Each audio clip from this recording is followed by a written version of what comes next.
นังธรรมะทานังชินาติ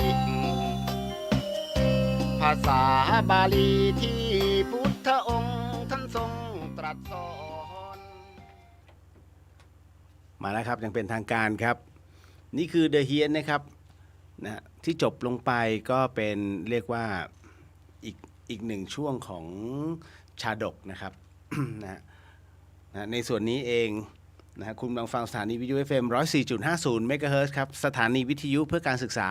พระพุทธศาสนาและวัฒนธรรมนะฮะก็ออกอากาศเป็นประจำนะครับนะเป็นสถานีที่เปิดตลอด 24 ชั่วโมงเป็นสถานีวิทยุสาธารณะนะครับและในช่วงนี้เองนะครับตั้งแต่ 5 ทุ่มไปจนถึงตี 1นะครับก็พบกันนะครับกับพี่เลียวรายการ The Hien จัดเป็นอีกหนึ่งช่วงของธรรมะบันเทิงครับก็พี่เลียวกับพี่ป๋องฮะกพลทองพลับนะฮะแล้วผมพุทธิสิทธิ์รัตนาสมบูรณ์รับผิดชอบในส่วนของรายการนี้นะฮะเต็มรูปแบบครับวันนี้ก็ยังคงมีเรื่องราวมาพูดคุยกันนะฮะหายไปเกือบ1 อาทิตย์นะจริงไม่ใช่อาทิตย์กว่าเพราะว่าผมติดเรื่องของการเดินทางแล้วก็มีการสำรวจพื้นที่รวมไปถึงโครงการอิ่มบุญอุ่นกายน้องซึ่งคณะสงฆ์จังหวัดเชียงใหม่เนี่ยร่วมกับเรียกว่ากัลยาณมิตรทุกท่านนะครับก็ทำให้เกิดเรียกว่ามหาบุญมหากุศลอีกครั้งหนึ่งแต่ครั้งนี้ทั้งนั้นเนี่ยมันไม่ได้จบแค่นั้นฮะเพราะว่าผมเพิ่งจะกลับจากการสำรวจพื้นที่ที่จะต้องออกหน่วยแพทย์นะหน่วยทันตกรรมเคลื่อนที่นะในสมเด็จพระศรีนครินทราบรมราชชนนีหรือว่าสมเด็จย่านะก็คือมูลนิธิพอสวครับก็เรียกว่าตอนนี้เขาอยู่ขุนยวมกันนะฮะคณะยังอยู่ขุนยวมนะฮะบังเอิญว่าทีมผมเป็นเขาเรียกว่าเป็นทีมที่15นะฮะที่จะต้องออกหน่วยกันในช่วงของวันที่26จนถึง3นะ26กุมภาพันธ์จนถึง3มีนาคมดังนั้นจึงมีความจำเป็นที่จะต้องไปสำรวจพื้นที่ก่อนนะฮะว่าพื้นที่พร้อมที่จะรองรับนะฮะทั้งพี่น้องประชาชนรวมไปถึงคณะแพทย์นั้นได้มากน้อยแค่ไหนก็อย่างที่เห็นนะฮะอันนั้นแค่ส่วนเดียวที่ผมโพสต์ลงไปเป็นเรื่องราวที่คือทางมันก็โหดนะแล้วก็ไกลด้วยนะครับดังนั้นเนี่ย เราจึงใช้เวลา2 วันในการเดินทางนะสำรวจพื้นที่ทั้งหมดด้วยกัน2 4 6 8จุดนะฮะ8จุดในการทำงานคุณผู้ฟังครับต้องบอกว่าอากาศหนาวมาก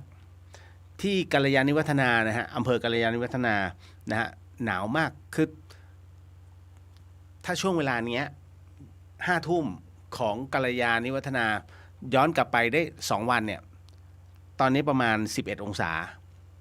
ไม่ได้โม้ฮะ11 องศาจริงๆแล้วช่วงเวลาตี 3มันตก8 องศา นะครับมันก็เป็นอะไรที่ค่อนข้างจะแปลกแล้วพอรุ่งเช้าขึ้นมาเนี่ยมันก็กลับมา11 องศานะฮะแล้วพอ9 โมงคือเราจับอุณหภูมิมันตลอดนะฮะเราก็เดินทางไปนะฮะไปในเข้าป่าไปนะฮะไปตามพื้นที่ตามโรงเรียนต่างๆที่อยู่ในดอยฮะเพื่อที่จะไปสำรวจพื้นที่แล้วก็จดคำนวณช่วงเวลาในการเดินทางเชื่อไหมยิ่งเวลาเรียกว่านานขึ้นอย่างเช่น9 โมงไป10 โมง11 โมงช่วงเวลาเที่ยงฮะนะฮะจากตอนเช้าที่มัน10 กว่าองศานะฮะมันลดลงมาเหลือ9 องศาอันนี้คือช่วงและพอบ่ายโมงเป็นต้นไปเนี่ยเหลือ8 องศาแปลกมากนะฮะแต่พอเราสำรวจพื้นที่เสร็จแล้วค่อยๆออกมาในเมืองแล้วก็เข้ามาสู่จังหวัดเชียงใหม่เนี่ยกลับมาเป็น23 องศา นะโอ้โหสุดๆนะคือแล้วผมนอนเต็นท์เล็กนะฮะก็อยากจะลองความหนาวก็เลยใส่กางเกงขาสั้นแต่ก็ใส่ถุงนอนด้วยนะมีผ้าห่มบางๆผืนหนึ่งแล้วก็ถุงนอนโอ้คุณเอ้ยเหมือนกุ้งอ่ะขดเอาความอบอุ่นเป็นหลัก มันหนาวจริงบอกไม่น่าท้าเลยว่ะนะฮะก็เป็นอีกหนึ่งคือประสบการณ์ชีวิตเนี่ยจะบอกว่ามันเป็นอีกหนึ่งประสบการณ์มันก็ไม่เชิงอายุขนาดนี้แล้วคือประสบการณ์คนเราเนี่ยเกิดมาคุณมีบทเรียนทุกวันนะฮะจนกระทั่งคุณตายอ่ะนั่นฮะบทเรียนชีวิตมันจะจบลง ทุกวันมันถูกสอนด้วยสถานการณ์ที่ต่างกันเช่นเดียวกับเมฆบนฟ้ามันไม่เคยซ้ำกันทุกทีนะฮะคุณมองได้มันมีซ้ำกันไหมล่ะวันไหนนะฮะนี่คือสิ่งที่มันเกิดขึ้นแล้วเราก็สังเกตเห็นนะฮะความทุกข์ยากของชาวบ้านรวมไปถึงวัดอันเนี้ยมันเลยทำให้ผมมีความรู้สึกว่าเฮ้ยมันไม่ได้นะอย่างเช่นล่าสุดที่ไปเนี่ยฮะกัลยาณิวัฒนาโรงเรียนเรียกว่าตรงวัดเขตแม่ตะละใต้นะฮะแม่ตะละใต้เนี่ยอำเภอกัลยาณิวัฒนาพระสงฆ์นะฮะในส่วนของอาสมพระธรรมจาริกเชื่อไหมนะฮะคือท่านฉันน้ำดอยกับน้ำลำธารคือมันใสไงท่านฉันอย่างนั้นมาตลอดโดยการต้มผมก็บอกว่าท่านจะฉันแบบนี้ต่อไม่ได้ฮะเข้าใจครับว่าพระสงฆ์เนี่ยท่านอยู่ง่ายกินง่ายอันนี้เราปฏิเสธไม่ได้นะเรื่องของหลักของพระพุทธศาสนาพระสงฆ์เนี่ยเป็นผู้ที่อยู่ง่ายแล้วก็กินง่ายแต่ปรากฏว่าผมก็บอกพระอาจารย์ถ้าท่านฉันน้ำแบบนี้บ่อยๆเนี่ยท่านอาจเป็นนิ่วได้ไม่ว่าจะเป็นนิ่วในไตหรือว่านิ่วในถุงน้ำดีเป็นได้หมดเพราะมันเป็นหินปูนอ่ะผมดูจากตัวอ่างนะฮะตัวอ่างที่ท่านกักน้ำเอาไว้ปรากฏว่ามันมีทั้งตะไคร่น้ำแล้วก็เห็นเศษหินที่มันอยู่ข้างล่างอ่ะมันมีหินปูนเกาะอยู่รู้ทันทีว่าคือปล่อยทิ้งไว้ไม่ได้ก็เลยบอกว่างั้นเดี๋ยวเอาอย่างนี้ด้วยกันฮะพระอาจารย์พอดีทางอีกที่หนึ่งซึ่งผมนำเอาไม่ว่าจะเป็นอุปกรณ์การแพทย์หรือว่าแท้งน้ำเนี่ยไปบริจาคนะตรงนั้นเนี่ยยังไม่พอนะฮะเดี๋ยวผมจะขอเรียกบุญจากศรัทธาให้อีกรอบหนึ่งนะมันเป็นเครื่องกรองน้ำนะฮะขนาดเล็กผมบอกที่นี่ต้องใช้เครื่องกรองน้ำขนาดเล็กนะเพราะว่ามันต้องกำจัดหินปูนด้วยสารอะไรอีกหลายๆอย่างนะฮะเลยบอกท่านเอาไว้แล้วก็ตอนนี้ยังจะไม่ได้บอกบุญเพียงแต่บอกว่าจะบอกให้แล้วก็อีกอันหนึ่งก็คืออีกหนึ่งบุญนะฮะอันนี้บอกไว้ก่อนเดี๋ยววันนี้ผมค่อยเรียกบุญนะฮะเป็นแทงน้ำนะขนาด 1,000 ลิตร 1,000 ลิตร1ถังต้องการ2ถังเพื่ออะไรเพื่อเอาไว้ใช้ในสำหรับห้องผ่าตัดเล็กของรพสต.สลาเชียงตองคุ้นไหมฮะใช่ครับกับโครงการอิ่มบุญอุ่นใจน้องเนี่ยเรานำเครื่องผลิตออกซิเจนนะฮะซึ่งมันพ่นยาได้บริจาคไว้แล้ว1เครื่องรวมไปถึงเครื่องปั่นไฟอีก1เครื่องพร้อมทั้งน้ำมันอีก1แกลลอนเต็มๆนะฮะอันนี้ก็คือให้ไปแล้วแต่ปรากฏว่าที่เนี่ยเนื่องจากประชากรบริเวณรอบๆนะฮะ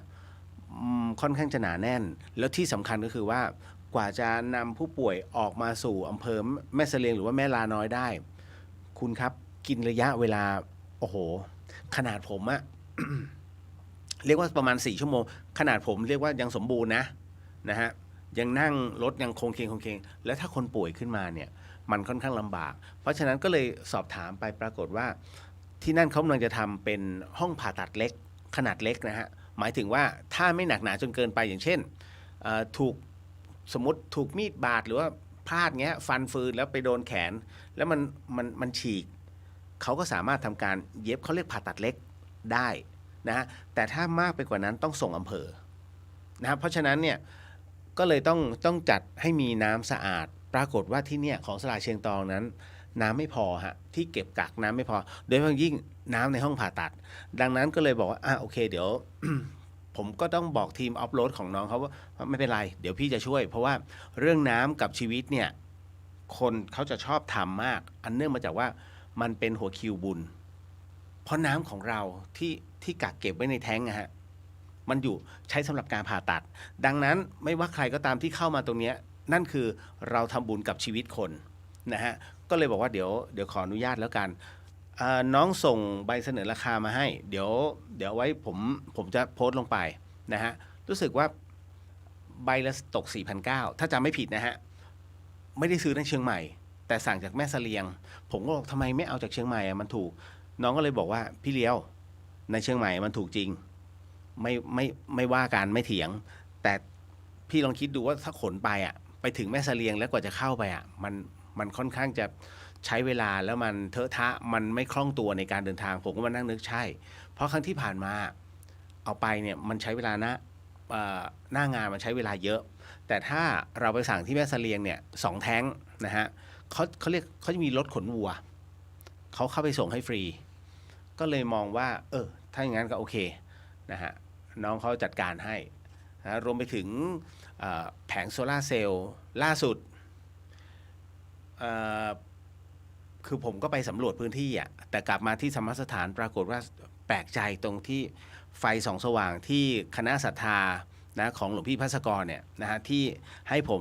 จำได้ไหมฮะที่ผมเปิดกองบุญแสงสว่างครั้งแรกเลยนะฮะแล้วก็ทำการติดตั้งไฟทั้งบนวัดไฟหินแล้วก็ธรรมสถานปรากฏว่าพอกลับมาเนี่ยเห็นเสามันถูกนอนอยู่ผมก็เลยต้องสอบถามวันนี้เพิ่งสอบถามนะฮะท่านเขมบอกว่ามีโยมขับรถมาชนก็คงจะเมาไงนะฮะมันอยู่ริมทางมีโยมขับรถมาชนแล้วทำให้เสาไฟมันเอียงแต่ว่าไอ้ตัวไฟที่ให้แสงสว่างเนี่ยมันตกลงมาแตกท่านก็กลัวว่าไอ้เสาที่มันเอียงอยู่เนี่ยนะฮะมันจะโค่นก็เลยรีบถอนเสาเพราะนั้นเสาเนี่ยจึงไม่เป็นอะไรแต่ไฟเนี่ยแตกหมดแล้วนะฮะพังไปหนึ่งชุดนะฮะก็เลยบอกว่าเอางั้นเดี๋ยวไม่เป็นไรฮะคนชนไปไหนตามฟอร์มคนชนหนี ก็ไม่เป็นไรฮะทั้งหมดของฟรีจึงไม่มีในโลกไงก็เลยบอกไม่เป็นไรถ้างั้นเดี๋ยวจะจดทั้งหมดทั้งมวลเนี่ยว่าอะไรที่จำเป็นอย่างเครื่องกรองน้ำสำหรับอาสมพระธรรมจาริกนะครับที่แม่ตะละใต้แล้วก็เครื่องกรองน้ำเล็กอีกอันหนึ่งสำหรับโรงเรียนแม่ตะละใต้อีก1ส่วนกรองน้ำใหญ่มีแล้วนะฮะไม่ต้องห่วงอันนั้นนะฮะแล้วก็ส่วนท่อน้ำในการต่อมันก็ไม่เท่าไหร่ก็ตีไปงบประมาณ900ถ้า900 บาทถึง 1,100 บาทคิดเอาไว้แค่นั้นนะฮะแล้วก็โซลาร์เซลล์2 แผงที่ต้องบอก2 แผงเพราะว่ามันจะมีอีกอันนึงก็คือติดที่บ้านเดี๋ยวนะที่ผ่านมาเลยที่ผมบอกอะที่เล่าให้ฟังอะ3 ช่างอะแล้วซ่อมไม่สำเร็จ นะบ้านห้วยเดือนะฮะก็กล่าวว่าหลวงพี่ไม่ต้องนัดแล้วไม่ต้องซ่อมให้มันวุ่นวายแล้วซื้อชุดใหม่ถวายเลยเพราะมันก็ไม่เท่าไหร่นะก็เดี๋ยวขอสืบราคาก่อนก็บอกท่านเอาไว้อย่างนั้นนะฮะเพราะว่าชุดหนึ่งเห็นชุดไฟนามันแค่2,990ตีไป 3,000นั่นแหละนั่นแหละอันนั้นก็1 ชุดแล้วก็ไฟส่องสว่างหน้าธรรมสถานที่โยมเขาชนน่ะแล้วเขาหนีอันนั้นอีกหนึ่งดวงเดี๋ยวก็จะบอกบุญนะฮะแต่ว่ายังไม่ใช่ตอนนี้นะอันนี้บอกว่ามันเกิดอะไรขึ้นแค่นั้นเองนะฮะส่วนในอีกจุดหนึ่งก็คือว่าพอดีกัลยาณมิตรที่อยู่โรงพยาบาลราชวิถีนะท่านก็แจ้งความจำนงว่าอยากจะบริจาคเครื่องผลิตออกซิเจนมาให้อีก2 ตัวด้วยกันนะฮะพอดีฮะผมก็ได้ติดต่อรพสตบ้านละอูนะฮะที่กัลยาณิวัฒนาซึ่งไกลมากครับไกลจริงๆแล้วก็ต้องดูแลครัวเรือนหรือว่าพี่น้องประชาชนเนี่ย1,000 กว่าชีวิตกับเครื่องผลิตออกซิเจน1 ตัวต้องให้ฮะเพราะว่าที่นี่ถือว่าลำเค็ญมากส่วนอีกเครื่องหนึ่ง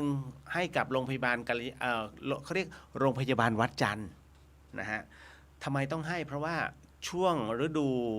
ร้อนนะฮะกับฤดูหนาวคนจะเป็นโรคหอบหืดเยอะมากดังนั้นที่นู่นนะมีอยู่แล้ว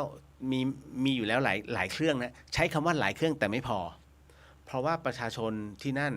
โรคหอบหืดมาเป็นอันดับ1กัลยาณวัฒนานะครับก็เลยขอไปอีก1 เครื่องสำหรับช่วยชีวิตอันนี้ก็เลยบอกไว้ก่อนนะฮะว่ามันเป็นอย่างนี้อันนี้ไม่เรียกบริจาคเพียงแต่ว่าเล่าสู่กันฟังเพราะมีกัลยาณมิตรท่านแจ้งความจำนงมาแล้วก็พร้อมกับ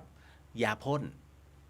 แบบเกรด A เลยนะฮะเพื่อจะมอบให้กับโรงพยาบาลแล้วจะสั่งโรงพยาบาลว่าหมดล็อตนี้แล้วนะคือล็อตเนี้ยที่ให้ไปห้ามคิดเงินเขานะ เพราะนี่เป็นการบริจาคให้นะสำหรับผู้ที่เขาไม่มีปัจจัยจริงๆนะฮะก็ ได้รับความอนุเคราะห์นะตรงนี้ฮะจำนวนเท่าไหร่เดี๋ยวค่อยมาว่ากันนะอันนี้ก็เลยบอกไว้ก่อนผู้ชายเสื้อสีดำหลังพี่เลียวหล่อดีนะคะที่ไหนวะเนี่ย เดี๋ยวทักทายกันก่อนแล้วก็หลังจากนั้นนะฮะเราก็จะมานำเข้าสมาทานศีลแล้วก็มานั่งสมาธิกันนะครับแล้วก็มาเข้าเรื่องจริงๆวันนี้มีเรื่องหลอนๆแล้วก็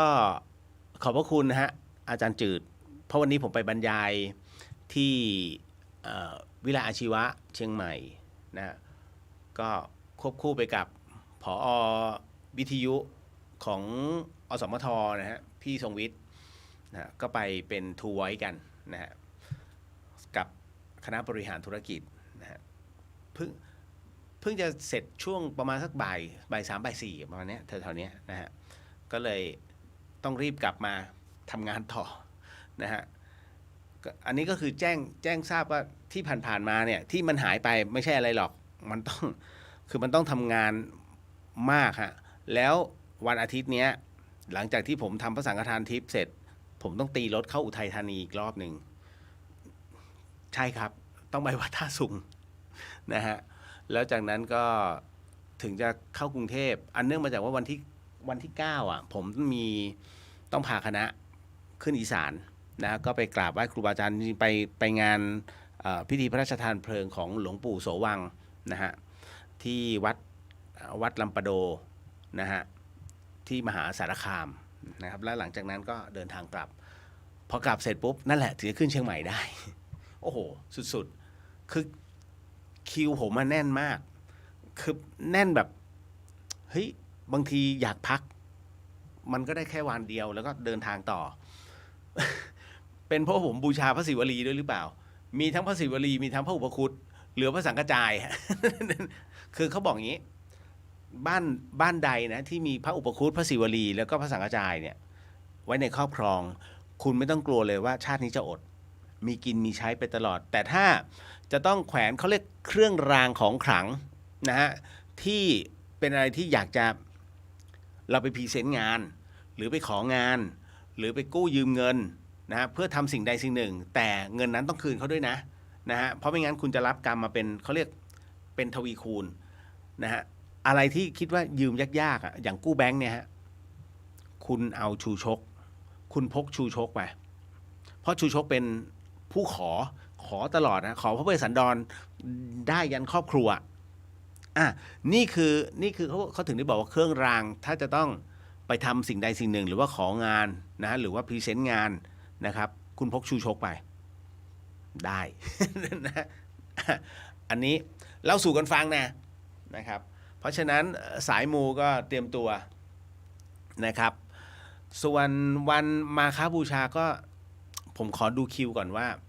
คือยังไงเนี่ยอโหสิกรรมเนี่ยมันทำแน่ๆนะครับเพราะเป็นพระใหญ่ผมละไม่ได้อยู่แล้วฮะ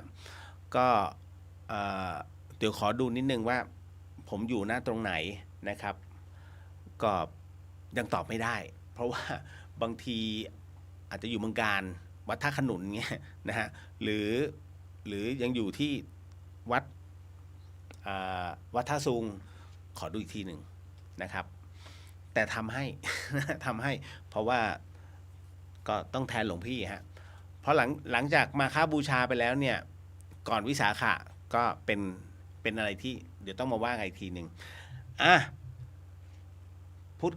จบยังเดี๋ยวผมขอเรียบเรียงก่อนนะฮะในส่วนของงานบุญเพราะว่ามันก็ต้องมีเรื่อยๆน้องๆหลายคนวันนี้เขาก็อยากจะฟังแล้วเขาก็มีเรื่องเล่าหลายๆคนในเรื่องของผีผมบอกว่าเรื่องผีนะฮะจะบอกว่าเฮ้ยมันเป็นเรื่องที่ไม่จริงหรือเปล่ามันก็แล้วแต่คนคิดแต่เท่าที่ผมพูดคุยกับเด็กๆวัยรุ่นทุกคนผ่านประสบการณ์นี้หมดนะฮะผมเชื่อมั่นว่าจริงๆทุกคนก็ผ่านหมดแล้วเพราะทุกคนมีคนตายบ้านทุกคนมีคนตายดังนั้นมันจะต้องมีเรื่องราว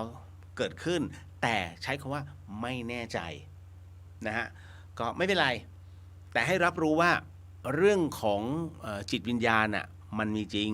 นะฮะถ้าไม่มีจริงแล้วคุณไม่เชื่อเรื่องเราไม่ว่ากัน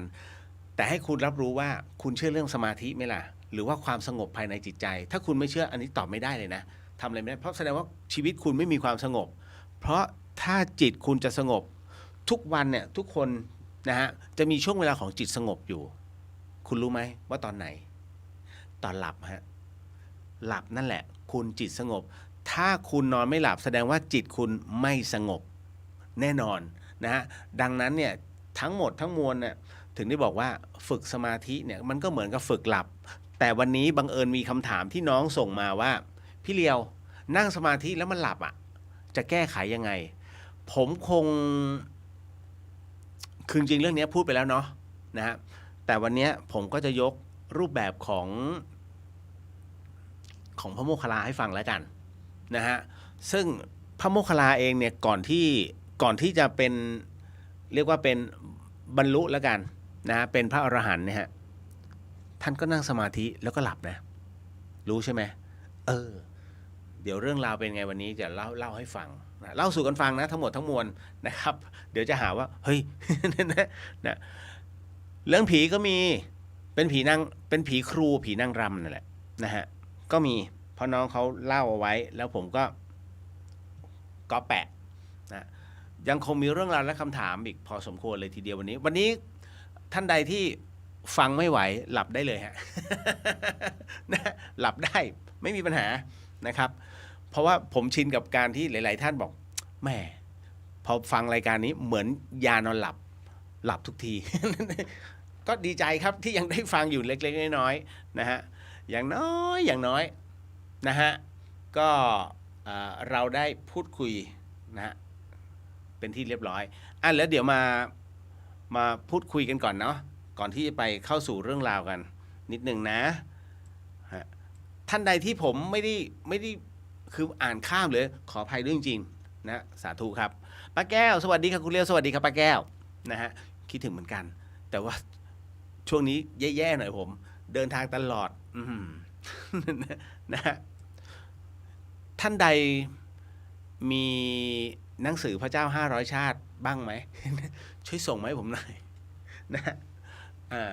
ชาดกนะครับกุ๊บกิ๊บสวัสดีครับพี่เรียวคุณแม่และคุณพ่อฝากสวัสดีพี่เรียวด้วยนะคะสวัสดีคุณพ่อแล้วก็คุณแม่ของน้องกุ๊บกิ๊บด้วยนะฮะฝากสวัสดีด้วยนะมีคำถามค่ะเจ้าหนูจำไม่นะมารายงานตัว คำถามแรกไม่มีหิ้งพระสวดมนต์ไปแล้วจะได้รับบุญไหมคะสาธุค่ะไม่เกี่ยวนะฮะสวดมนต์ไม่มีหิ้งพระก็สวดได้บุญเกิดจากเจตนาแล้วก็ในเรื่องของการน้อมนะฮะโอปนายิโกคือน้อมทุกสิ่งที่เป็นกุศลเนี่ยเข้าสู่ตนได้บุญเต็มที่ตั้งแต่น้องเอื้อนเอ่ยแล้วนะฮะผู้ชายเสื้อสีดำหลังพี่เลียวหล่อดีค่ะเอาจริงนะเดี๋ยวก่อนผมขอดูก่อนใครวะ ไผวะนะ ผมก็ไม่ได้เช็คหรอกว่าใครเป็นใครนะอันนี้ดูจากไหนเนี่ย นะฮะคือผมไม่ได้ดูอะไรมากมายใครยังก็ไม่มีนะกุ๊บกิ๊บดูจากไหนเอ้ย นะฮะต่อมาคุณมุนาสวัสดีจ้าสวัสดีครับผมกุ๊บกิ๊บก็รูปแบ็กกราวด์ไงอ๋อ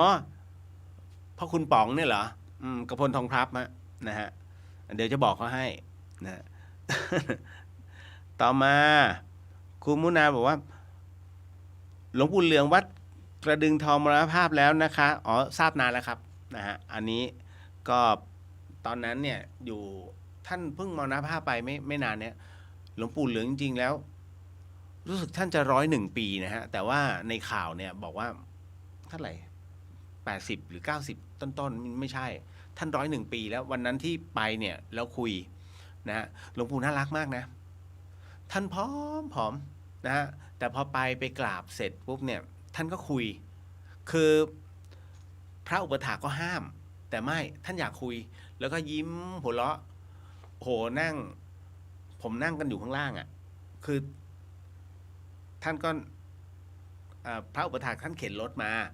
นะตรงด้านหน้ากุฏิแล้วซึ่งมันจะเป็นบันไดลงไปอีกประมาณ4 ขั้นพวกเราก็จะนั่ง ตรงบันไดลงไปนะฮะหลวงปู่ท่านก็น่ารักนะฮะท่านเมตตานะฮะแล้วก็แต่ว่าต้องต้องเว้นช่องนะฮะนิดนึงเพราะว่าสถานการณ์โควิดเนี่ยฮะโอ้ยคิดแล้วก็ใจหายครูบาอาจารย์นะฮะท่านนะไปทีละรูปนะเพิ่งนึกได้ค่ะพระพิฆเนศช่วยเรื่องค้าขายใช่ไหมคะพระพิฆเนศอ่ะมีหลายปางนะครับหนึ่งในนั้นก็ช่วยในเรื่องค้าขายนะฮะแต่ส่วนใหญ่แล้วท่านเป็นเทพแห่งดนตรีนะครับแล้วก็เป็นเทพแห่งการละครนี่แหละแล้วก็เทพแห่งศิลป์นะเรียกว่าช่างอ่ะช่างนะช่างนะครับพระพิฆเนศกับหนุมานอินเดียเขาถือว่าเสมอกันนะฮะในเรื่องของการนับถือนะครับดังนั้นเรียกว่าถือว่าเป็นอีกหนึ่งภาคอวตารนะของพระพรหมนะอันนี้ของอินเดียนะอันนี้บอกไว้ก่อนนะครับคุณบูนสวัสดีครับพี่เลียวYouTube ดูแล้วติดขัดครับไม่รู้เป็นอะไรทำไงดีอะพระอาจารย์ท่านจำวัดแหละพี่เลียวไม่กล้ากวน นะท่านเหนื่อยมาทั้งวันนะฮะแล้วก็ต้องบอกว่าพระอาจารย์ท่านเพิ่งสูญเสียนะฮะเรียกว่าครั้งใหญ่อีกหนึ่งครั้งนะฮะที่ผ่านมานะฮะเพราะว่าโยมพ่อท่านเพิ่งเสียไปเมื่อสัปดาห์ที่แล้วแต่ว่าพี่เลียวลงกรุงเทพพอดีแล้วช่วงนั้นติดภารกิจนะฮะว่าจะไปแต่มันโดนจำกัดเพราะว่าต้องพาคุณแม่ไปโรงพยาบาลไงฮะหลายๆท่านอ่านเรื่องราวของคุณแม่ผมขออภัยอย่าไปถือสานะฮะท่านเป็นอัลไซเมอร์แล้วก็ท่านจะพูดเนิบๆนะฮะสไตล์ของเขาเรียกว่าชอบกวนผมอะ คุณแม่นะฮะคุณบุญบอกว่าอ๋อตอนนี้ดูได้แล้วครับผมจะบอกก่อนเรื่องของคุณแม่ที่ผมเขียนไปนะฮะมันเป็นสิ่งที่ผมคุยกับเขาปกติผมเป็นคนที่กวนนะกวนชาวบ้านเขาตลอดเวลาพูดจานะครับนิดนึงเวลาใครคือผมเป็นคนที่ค่อนข้างจะเฮฮาถ้าใครที่สนทนากับผมแล้วเปิดช่องปุ๊บผมจะยิงมุกทันทีแต่ถ้าดูแล้วยิงไป2 ครั้งแล้วเขาไม่เก็ตแสดงว่าไอเนี่ยประสาทช้าฝืดผมก็จะไม่ยิงแล้วก็จะพูดตามปกติคือซีเรียสมาก็ซีเรียสกลับในวิชาการ เพราะผมเป็นคนที่ไม่ค่อยชอบอะไรซีเรียสไงถ้าคนที่รู้จักผมมันจะเข้าใจนะฮะแต่ในส่วนของตรงเนี้ยในเรื่องของคุณแม่แพ้ทางตลอดเขาเป็นอัลไซเมอร์นะคุณแล้วก็พูดวนไปวนมาวนไปวนมาบางคนเห็นว่าผมเขียนบทนี้สนุกจริงๆชีวิตจริงมันไม่สนุกงั้นนะฮะเพราะเวลาถ้าเขาโมโหขึ้นมากระจายหมดเลยนะคุณเพราะนั้นผมจะเขียนในเรื่องของช่วงที่เขาอารมณ์ดีแต่ก็มีผมอะถ้าเขาเจอผมนะจะอารมณ์ดีแล้วก็จะยิงมุกกันผมก็นั่งหากระจายพี่สาวยังถามอยู่กับฉันไม่เห็นเป็นงี้เลย เข้าใจนะฮะคุณแม่น้องๆคนไหนที่ยังมีคุณแม่คุณพ่ออยู่เนี่ยผมพี่เลียวแนะนำนะฮะคุณโทรหาเขาทุกวันเถอะน้องผู้ชายอย่าไปอายถ้าเขามาล้อลูกติดพ่อติดแม่วันนี้คุณยังมีท่านอยู่เชื่อเถอะคุณอาจจะคิดว่ามันไม่สำคัญแต่สำหรับพ่อแม่สำคัญนะแค่ได้ยินเสียงลูกนิดนึงเขาก็มีความสุขแล้วเหนื่อยมาเงี้ยทำไร่ทำสวนมากลับมาลูกโทรหาเหมือนกับคุณเนี่ยเอาง่ายๆคุณทำรายงานแทบเป็นแทบตายอยู่ๆคนที่คุณหมายปองเอาไว้เขาโทรมาเป็นไงมั่งเธอนะทำได้ไหมนะไหวไหมเหนื่อยไหมเท่านี้แหละวางปุ๊บแค่ยังไม่ได้บอกรักนะผมถามว่าคุณเนี่ยหัวใจชุ่มชื้นไหมเหมือนกันอันเนี้ยพ่อแม่เขาต้องการแค่คำ2 คำเพื่อยาใจฮะนะเพราะฉะนั้นก็เลยบอกว่าอย่าละเลยคุณพ่อคุณแม่เด็ดขาดวันหนึ่งโทรสักครั้งหนึ่งก็พอ2 วัน1 ครั้งนะแต่บอกเลยนะว่าคนไหนที่ไม่คุยกับพ่อกับแม่คุณเนี่ยนะฮะคิดผิดมากเพราะวันหนึ่งที่เหลือตัวคุณคนเดียวบนโลกใบนี้นะฮะคุณจะมานั่งนึกย้อนหลังเลยว่ากูเกิดจากใครวะแล้วทำไมคนอื่นเขาคุยกับพ่อกับแม่แล้วทำไมกูไม่คุยวะคุณจะนึกเสียใจนะตรงนั้น นะฮะเพราะฉะนั้นพี่เลียวจึงไม่อยากให้คุณพลาดนาทีทองนาทีแห่งบุญฮะเพียงแค่คุณทำให้คุณพ่อคุณแม่ยิ้มนะฮะสบายใจคุณได้บุญแล้วเพราะเขารับรู้แล้วไงนะฮะนี่แหละอีกหนึ่งบุญนะผมถึงได้บอกนะฮะจะพูดยังไงก็แล้วแต่ให้รู้ว่าเขารักคุณเสมอนะฮะอ่ะบอกไว้แค่นี้นะจ๊ะต่อมาอ่ะเอาหนูว่าไงสีโต๊ดสัญญาณสะดุดจริงดินิดนึงอันนี้มั่งขออนุญาตต้องขออนุญาตนะถ้าสมมุติว่าอ่านข้ามหรือว่าไม่ได้เอ่ยถึงท่านใดคุณจินนชาบอกว่าเดี๋ยวนะฮะสวัสดีค่ะคุณเรียวนึกว่ายังอยู่ดอยเชียงใหม่กี่องศาตอนนี้ได้ยินว่าฝุ่นก็มาอีกเรื่องฝุ่นไม่ต้องพูดถึงนะฮะเพราะมันมีอะไรหลายอย่างที่มันไม่สามารถจำกัดตรงนี้ได้กรุงเทพก็เป็นแอ่งกระทะนะเวลาผมไปกรุงเทพอ่ะกลายเป็นว่าผมคนกรุงเทพผมโตกับมลพิษมาตั้งแต่เด็กวันหนึ่งมาอยู่ที่เชียงใหม่มาเจอมลพิษที่เชียงใหม่รับได้เพราะกรุงเทพมันทัดคือค่าตะกั่วในอากาศมันสูงเราถือว่าเชียงใหม่เด็กๆ แต่วันนี้พอกลับไปกรุงเทพคุณใช่ไหมผมจามมันมีเลือดซึมออกมานะครับแล้วก็แสบตามันรู้สึกว่าเฮ้ยอากาศแย่มากที่กรุงเทพเรารับรู้ได้ทันทีนะแต่แล้วพอกลับมาเชียงใหม่นะฮะน้องๆมากเชียงใหม่น้องทันทีนะเพราะฉะนั้นต่อให้เชียงใหม่ค่าฝุ่นเยอะแค่ไหนมันยังมีพวกธาตุที่เป็นของฝุ่นมันยังเป็นฝุ่นเพียวไงมันเป็นควันเพียวแต่ที่กรุงเทพเนี่ยมันอะไรหลายๆอย่างนะฮะคาร์บอนมอนอกไซด์นะฮะรวมไปถึงควันรวมไปถึงสิ่งต่างๆที่มันถูกพัดมามันอยู่ที่กรุงเทพหมดเลยระวังด้วยฮะสุขภาพคุณมีเครื่องฟอกอากาศก็ดีนะฮะไปสมัครเป็นตัวแทนจำหน่ายเครื่องฟอกอากาศดีไหมวะ อ้าวเครื่องนี้ดีโอ้รวย นะฮะมีซะหน่อยก็ดีนะฮะบางท่านไม่มีไงในเรื่องของเครื่องฟอกอากาศไอเราก็ไม่รู้จะช่วยยังไงให้คุณไปหาแผ่นเขาเรียกว่าแผ่นกรองคือแผ่นกรองของแอร์รถยนต์นะฮะคุณไปหามาแล้วก็ฟองน้ำนิดนึงเอาฟองน้ำขึ้นก่อนแล้วก็เอาตัวกรองอากาศเนี่ยใส่ด้านหลังคุณทำเป็นกรอบเล็กๆนะฮะอยากจะบอกว่าเอามาโปะตรงนี้มันก็กระไรอยู่จริงๆมันต้องใช้ดูดไงนะฮะก็ต้องใช้กับพัดลมถ้าเป็นพัดลมกล่องจะดีมากแล้วก็ดูดลงแล้วก็มันจะกรองให้ช่วยได้ในระดับหนึ่งครับแต่มันไม่ทั้งหมดไงนะฮะเนาะ เข้าใจนะฮะเด็กดอยจริงๆกับผมนะฮะบอกแล้วมีพี่เขาไปสำรวจทางด้วยนะฮะแล้วปรากฏว่าเขาไม่เคยสำรวจมาก่อนถ้าพอไปปุ๊บเป็นคนที่เขาเรียกว่าเมารถแต่พอเจอธรรมชาติหายเลยโอ้มันมาก สุดๆต่อมาขออนุญาตทักทายนะฮะคุณเจโมทนาสาธุกับทุกบุญที่เกิดขึ้นนะฮะแล้วก็และกำลังจะเกิดขึ้นนะคะสาธุครับนะฮะเดี๋ยวผมจะบอกบุญประมาณสักวันพุธดีกว่าเนาะพรุ่งนี้ก็จัดคือสัปดาห์นี้จัดตลอดคือมีโอกาสแล้วคุณผมจะไปทิ้ง นาทีทองเนี่ยคือถ้าว่างจะจัดรายการแต่ถ้ามันไม่ว่างจริงๆอันเนี้ยต้องแบงค์อย่างกรณีต้องไปอพสวเนี่ยฮะอันนี้คงต้องอยู่มันหมดแรงฮะ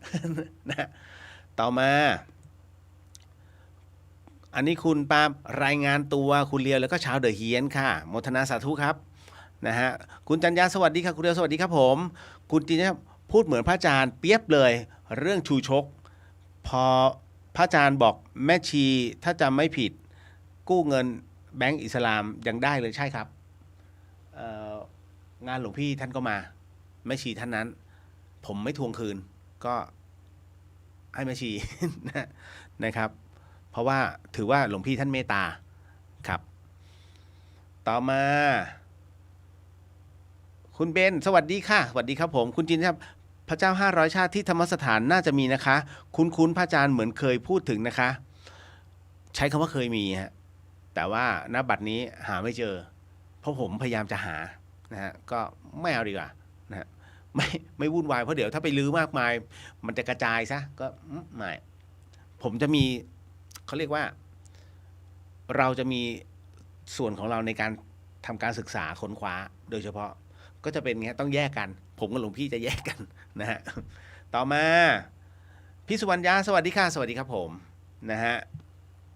ป้าแก้วเมืองการก็หนาวค่ะนะฮะเนอะว่าพูดถึงเมืองการว่าจะไปนะฮะวันนี้หลายคนอาจจะไม่ชอบใจเพราะว่าผมโพสต์ในเรื่องราวของเจ้าหน้าที่นะฮะ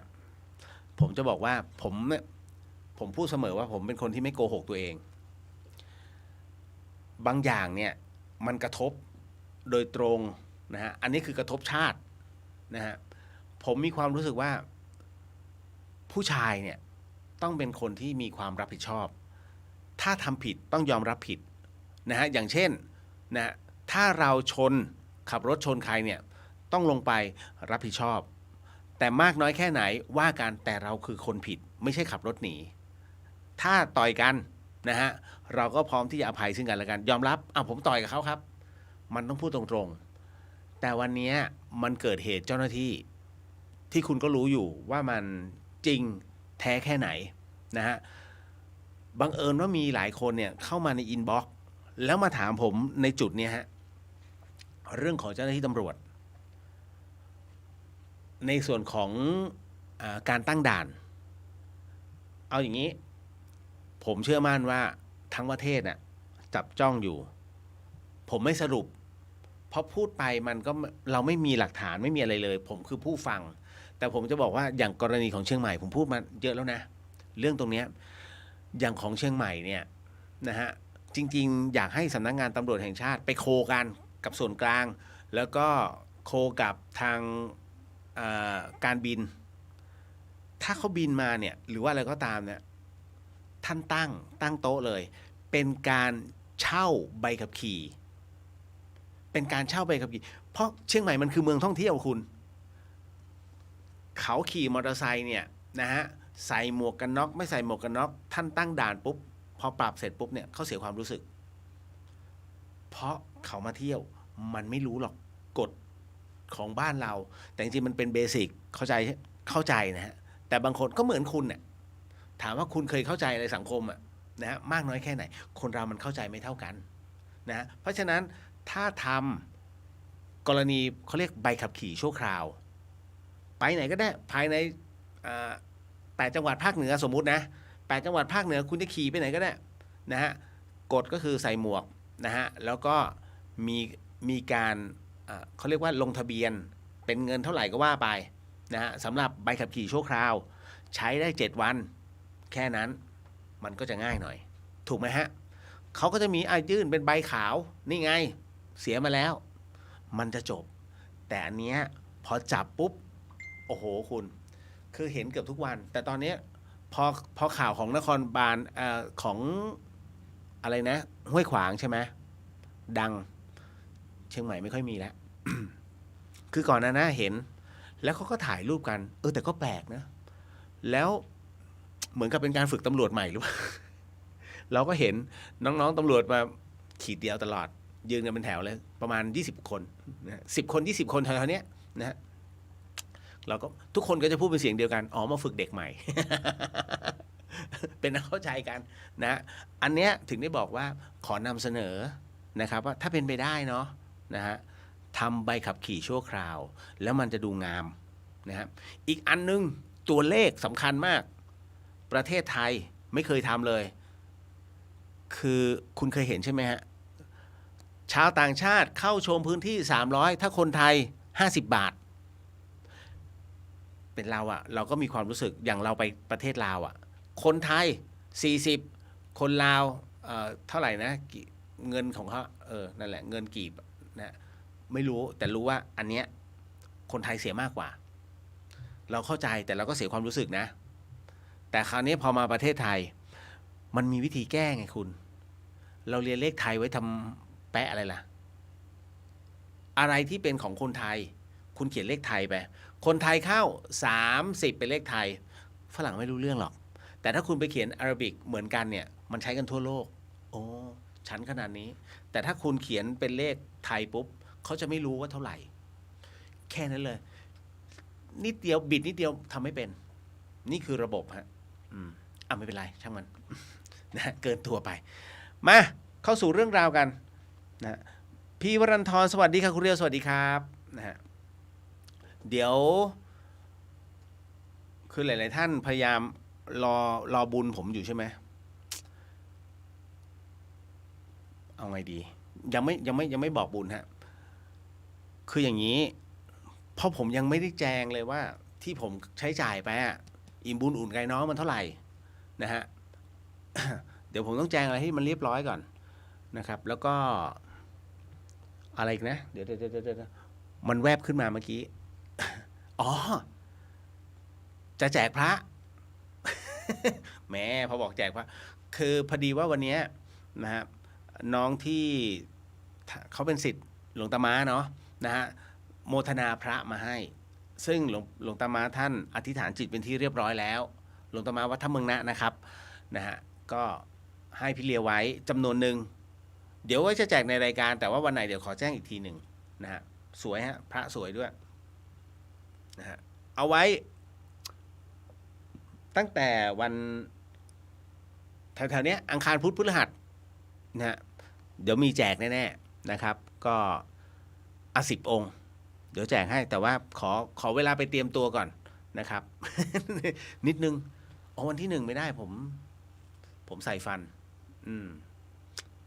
ค่อยว่ากันครอบฮะครอบไม่ใช่ฟันปลอมฮะยัง ยังใช้การได้ดีนะฮะคุณณัฐศิษย์สวัสดีครับพี่เลียวสวัสดีครับผมครับมาขออนุญาตเข้าสู่เรื่องราวค่ำคืนนี้เพราะมันจะได้ไปต่อนะฮะในส่วนของตรงนี้นะขออนุญาตนำสมทานศีลเนาะท่านใดศีล8นั้นดีแล้วสาธุครับก็อยู่ในช่วงของศีล8นะท่านใดที่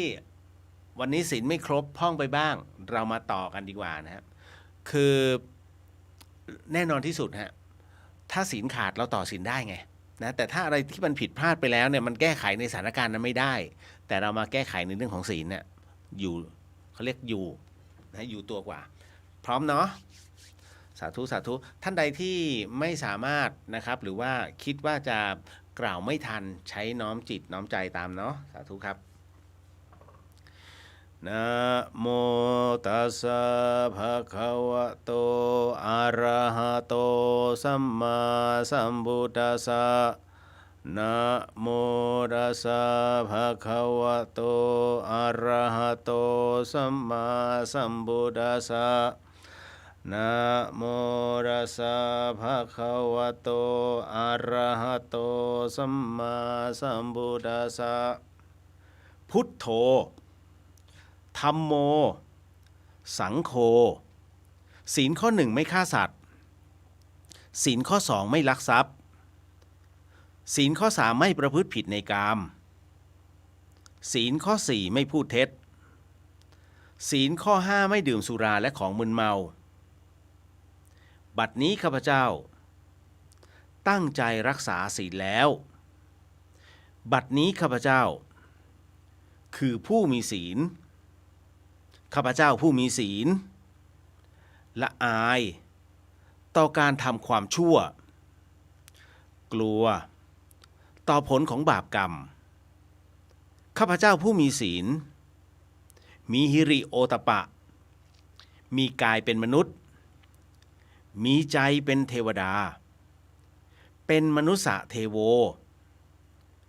เข้าถึงความเป็นสหายกับเหล่าเทวดาทั้งหลายณบัดนี้ข้าพเจ้าทั้งหลายขออดโทษลดกรรมที่ข้าพเจ้าประมาทพลาดพลั้งในช่วงวันนี้ลงในฉับพลันและขอให้กรรมดีที่ข้าพเจ้าหรือเหล่ากัลยาณมิตรได้ทำไว้นั้นขอจงมาแทรก ส่งผลบุญนี้ให้ข้าพเจ้าได้มีความสุขและประสบผลสำเร็จตลอดไปเถิดสาธุสาธุสาธุอนุโมทามิครับก็ผ่านไปกับการที่เรารวมจิตไว้เป็นหนึ่งในส่วนของการสมทานศีลนะฮะทานทำแล้วนะฮะศีลเกิดแล้วเรามาเข้าสู่ในช่วงของเข้าสู่สมาธิกันนะฮะเอาละเพราะฉะนั้นในส่วนของสมาธินั่นก็คือการนั่งสงบนะฮะด้วยสภาวะของใจที่ว่างนะฮะมองลมหายใจเข้าออกนะตามเหตุปัจจัยนะดังนั้นในส่วนตรงนี้นี่เองนะครับท่านใดที่ไม่ถนัดกับการใช้ความว่างนะฮะพุทโธได้นะฮะหรือว่าจะเป็นนามะพะทะก็ได้นะสัมมาอรหังก็ได้นะพองยุบหนอพองหนอนะฮะก็ได้เอาตามที่ถนัดแต่ให้รู้ไว้ว่าทั้งหมดทั้งมวลนั้นนะครับพอเราเกิดเป็นเขาเรียกว่าเป็นสมาถะเนาะพอจากนั้นเสร็จปุ๊บเนี่ยให้คุณหยุดกำหนดนะฮะแล้วก็ให้จดจำเฉพาะสภาวะที่มันเกิดขึ้นนะฮะของการที่เราจับณตรงนี้รวมใจให้เป็นหนึ่งนะครับรวมจิตให้เป็นหนึ่งให้เกิดสภาวะแห่งความว่างนะครับวอกแวกบ้างตามเหตุปัจจัยแต่มันก็จะกลับมาด้วยความที่รวดเร็วนะครับใครบอกว่านั่งสมาธิแล้วจิตไม่วอกแวกโกหกนะครับไม่ใช่มันเร็วมากแต่ว่าพอฝึกนานๆขึ้นความที่มันไปอยู่เรื่อยๆมันจะรีบกลับมาแล้วมันจะถึงจุดตรงที่ว่าพอระเบิดขึ้นปั้ง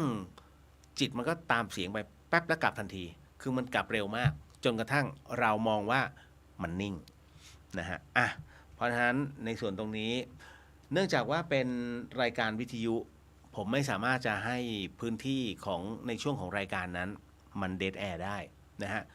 ก็ขออนุญาตนะฮะทวยเทพเทวดาไม่ให้เดินผ่านนะผมจำเป็นที่จะต้องนำสมาธินิดหนึ่งนะฮะด้วยบทความของพระอาจารย์ปราโมทโชนะฮะดังนั้นท่านใดที่เริ่มที่จะพร้อมแล้วนะครับค่อยๆหลับตาฮะค่อยๆหลับตาวันนี้มีผู้ถามในเรื่องของมโนมยิทธิให้คุณจำช่วงนี้เอาไว้ให้ดีแล้วเดี๋ยวผมจะค่อยๆอธิบายให้ฟังค่อยๆหลับตาลงนะฮะเดี๋ยวเราจะนั่งเป็นเวลา3นาทีตอนนี้เป็นเวลา 5:49 นาทีเราจะไปถอนสมาธิกันตอนที่ 5:53 นะถ้าพร้อมแล้วหลับตากำหนดนะฮะในเรื่องของความว่างจิตมันก็จะเกิดอโลภะอโทสะอโมหะเป็นตัวกุศลจริงๆอโมหะก็คือตัวปัญญานั่นแหละค่อยๆฝึกพัฒนาตัวเองกุศลอะไรยังไม่ทำก็ทำเสียกุศลอะไรที่ทำได้แล้วก็รักษาเอาไว้ไม่ให้ทำแล้วก็เลิกเมื่อไหร่นะฮะเมื่อเลิกทำเมื่อไหร่มันจะดีเหมือนการภาวนาต้องทำทุกวันถ้าทำตั้งแต่ตื่นจนหลับได้ดีที่สุดถ้ายังมีหน้าที่การงานในทางโลกก็ทำงานไปถึงเวลาทำงานก็ทำหน้าที่ของเราไปมีเวลาเมื่อไหร่ก็มารู้กายรู้ใจมีสติมีจิตตั้งมั่นอย่างนี้เราถึงจะพัฒนาตัวเองได้เก่งวูบวับวาบขยันวูบวับวาบไม่ได้กินหรอกกิเลสลากเอาไปหมดสรุปก็คือไปสำรวจตัวเองความชั่วอะไรที่ยังไม่ละก็ละเสียอย่าไปทำชั่วซ้ำทำแล้วทำอีกทำมันอยู่นั่นจนทำแล้วขึ้นมาอีกความดีอะไรยังไม่ทำก็ทำเสียความดีอะไรที่ทำแล้วก็รักษาเอาไว้ถ้าทำอย่างนี้ได้เราก็สมกับเป็นชาวพุทธเป็นลูกศิษย์พระพุทธเจ้าถ้าไม่ได้ทำอย่างนี้ชีวิตเราก็ตกต่ำจะไหลลงอบายภูมิอย่างที่ว่านั่นแหละใจมันตกต่ำตั้งแต่ตอนยังไม่ตายนี่แหละพอตายไปไม่ต้องห่วงเลยว่าจะตกต่ำไหมก็ตกต่ำตั้งแต่ยังไม่ตายแล้ว ตายแล้วมันจะไปไหนมันก็ไปอบายหรือเราสร้างความดีของเราไปเรื่อยๆยกระดับขึ้นไปไม่หลงโลกแบ่งเวลาไว้ภาวนาทุกวันทุกวันเจริญสติสมาธิปัญญาเจริญไปใจเราก็สูงสูงสูงแล้วก็สูงขึ้นไปเรื่อยๆเป็นลำดับจนถึงโลกุตระภาคเพียรไปอย่ายอมแพ้กิเลสกิเลสมันหอมหวานในเบื้องต้นมันเผ็ดร้อนในเบื้องปลายกุศลหรือความดีมันลำบากในเบื้องต้นเราไม่เคยทำให้มันลำบากก็ลำบากแต่มันจะมีผลอันประเสริฐในเบื้องปลายฉะนั้นอดทนเอาไว้แล้วก็ค่อยๆภาวนาไปอย่าละเลยหลวงพ่อปราโมทโชวัดสวนสันติธรรมนะฮะในส่วนตรงนี้ในเรื่องของจิตกับท่านสรุปเอาไว้ในกรณีของจิตนั้นถ้าเราไม่ฝึกในเรื่องของการยกจิตตัวจิตนั้นก็จะค่อยๆต่ำลงต่ำลงต่ำเพราะว่ามันมีตัวกิเลสคอยยั่วเย้าถ้าเราไม่ฝึกจิตให้ยกจิตขึ้นสูงมันก็จะตกลงเป็นธรรมดาของจิตครับนะฮะเอาละครับค่อยๆถอนสมาธิค่อยๆลืมตาค่อยๆลืมตาฮะโมทนาสาธุกับทุกท่านเนาะนะฮะสำหรับวันนี้ความสงบที่เกิดขึ้นช่วงเวลาอันน้อยนิดนะครับเรารับรู้ในเรื่องของสภาวะที่เกิดขึ้นท่านใดที่นั่งแล้วสงบเนี่ยท่านจะรู้ตนนะฮะส่วนท่านใดนั้นที่พยายามจะฝึกให้มันสงบให้ท่านรู้ว่าท่านได้เริ่มแล้วท่านได้เริ่มนับหนึ่งแล้วนะฮะในเมื่อเราเริ่มนับหนึ่งขอให้มันมี2และ3ต่อไปโมทนาสาธุครับนะฮะก็หมดไปอีก1ช่วงของการนั่งสมาธิหลายคนบอกตั้งแต่ฟังมาก็ไม่ค่อยจะมีรายการไหนสอนให้นั่งสมาธิ นะมีรายการเนี้ยนะมันรายการผีไงวะมันมีสอนให้นั่งสมาธิด้วยมันก็ต้องมีอะคุณนะฮะคนเราไม่ยอมฝึกได้ยังไงล่ะนะฮะป๋อมแปมสวัสดีค่ะดีใจที่มาทันครับผมนะฮะคุณจินชามทนาสาธุคุณเรียวนางกรรมฐานแล้วก็ทุกท่านที่ร่วมปฏิบัติภาวนานะคะนะฮะคุณเมธศิษย์สวัสดีครับพี่เดียวสวัสดีครับผมนะฮะเอามาในส่วนตรงนี้คือวันนี้ก็จะมีคนที่ถามเรื่องจิตวิญญาณมันมีแน่นอนคำว่าเดอะเฮียนเนี่ยดูแล้วมันดูน่ากลัวนะฮะผมก็ถามน้องๆก็ชอบแต่ผมบอกว่าวันนี้รายการผมอะผีมันก็มีแต่ส่วนใหญ่เป็นการตอบคำถามในเรื่องของธรรมะซะมากกว่าแต่เรามิได้ทิ้งในเรื่องของจิตวิญญาณของมันคู่กันนะฮะของมันคู่กันดังนั้นเนี่ยมันทิ้งไม่ได้หรอกเพราะเราก็ต้องชี้ความจริงนะอย่างที่ผมบอกอะผมเป็นคนที่พูดแล้วไม่ชอบก็พูดตรงๆอย่างกรณีที่เมื่อกี้ที่ยกตัวอย่างของเจ้าหน้าที่อะเนาะผมเชื่อมั่นว่าหลายคนเนี่ยอ่านรู้สึกแต่ไม่กล้ากดไลค์เดี๋ยวดูไม่ดีเดี๋ยวนั้นไม่ใช่อย่าโกหกตัวเองไม่ชอบก็คือไม่ชอบฮะเพราะถ้าไม่มีแรงกระเพื่อมมันจะไม่เกิดการพัฒนาเกิดขึ้นเข้าใจว่าเราไม่ควรไปยุ่งผมก็ไม่ยุ่งนะการเมืองผมไม่คุยนะฮะแต่บางทีนิดหนึ่งนะฮะนิดหนึ่งโดยที่เอาธรรมเนี่ยเข้าไปแทรกลองดูซิว่าเขาจะรู้ไหมนะเพราะทุกอย่างอ่ะมันคือธรรมชาติการเล่นการเมืองก็คือธรรมชาติของมนุษย์ที่อยากยกระดับตัวเองให้เป็นผู้นำคุณอย่าบอกนะเล่นการเมืองแล้วจะเป็นผู้ตามไม่มีทางนะฮะแค่คุณเป็นหนึ่งในสมาชิกของการเมืองเนี่ย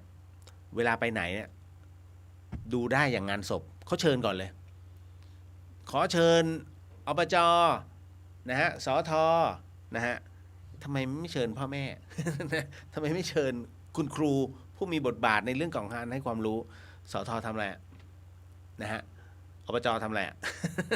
เซ็นงบอย่างเดียวกลัวไม่เป็นที่โปรดไงนี่คือสิ่งที่มันถูกสืบทอดมาแบบผิดๆแล้วคนไทยอ่ะจับจุดนี้ตลอดไงนะฮะเพราะฉะนั้นถึงได้บอกว่าจงใช้ปัญญาเยอะๆนะฮะผมเป็นคนที่ไม่ค่อยลงอะไรให้ใครมากๆนะฮะ ต่อมาพี่เรียวครับพระที่ปาราชิกไปแล้วสามารถกลับมาบวชใหม่ได้ไหมครับโอ้โหช่วงนี้ ช่วงนี้เรื่องพระมาแรง มีทุกวันนะฮะคือพูดไป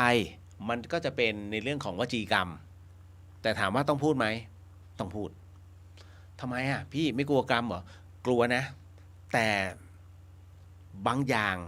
เราพูดเพื่อให้มีความเข้าใจมากขึ้นไม่ใช่ไปด่านะฮะคือผมต้องบอกก่อนว่า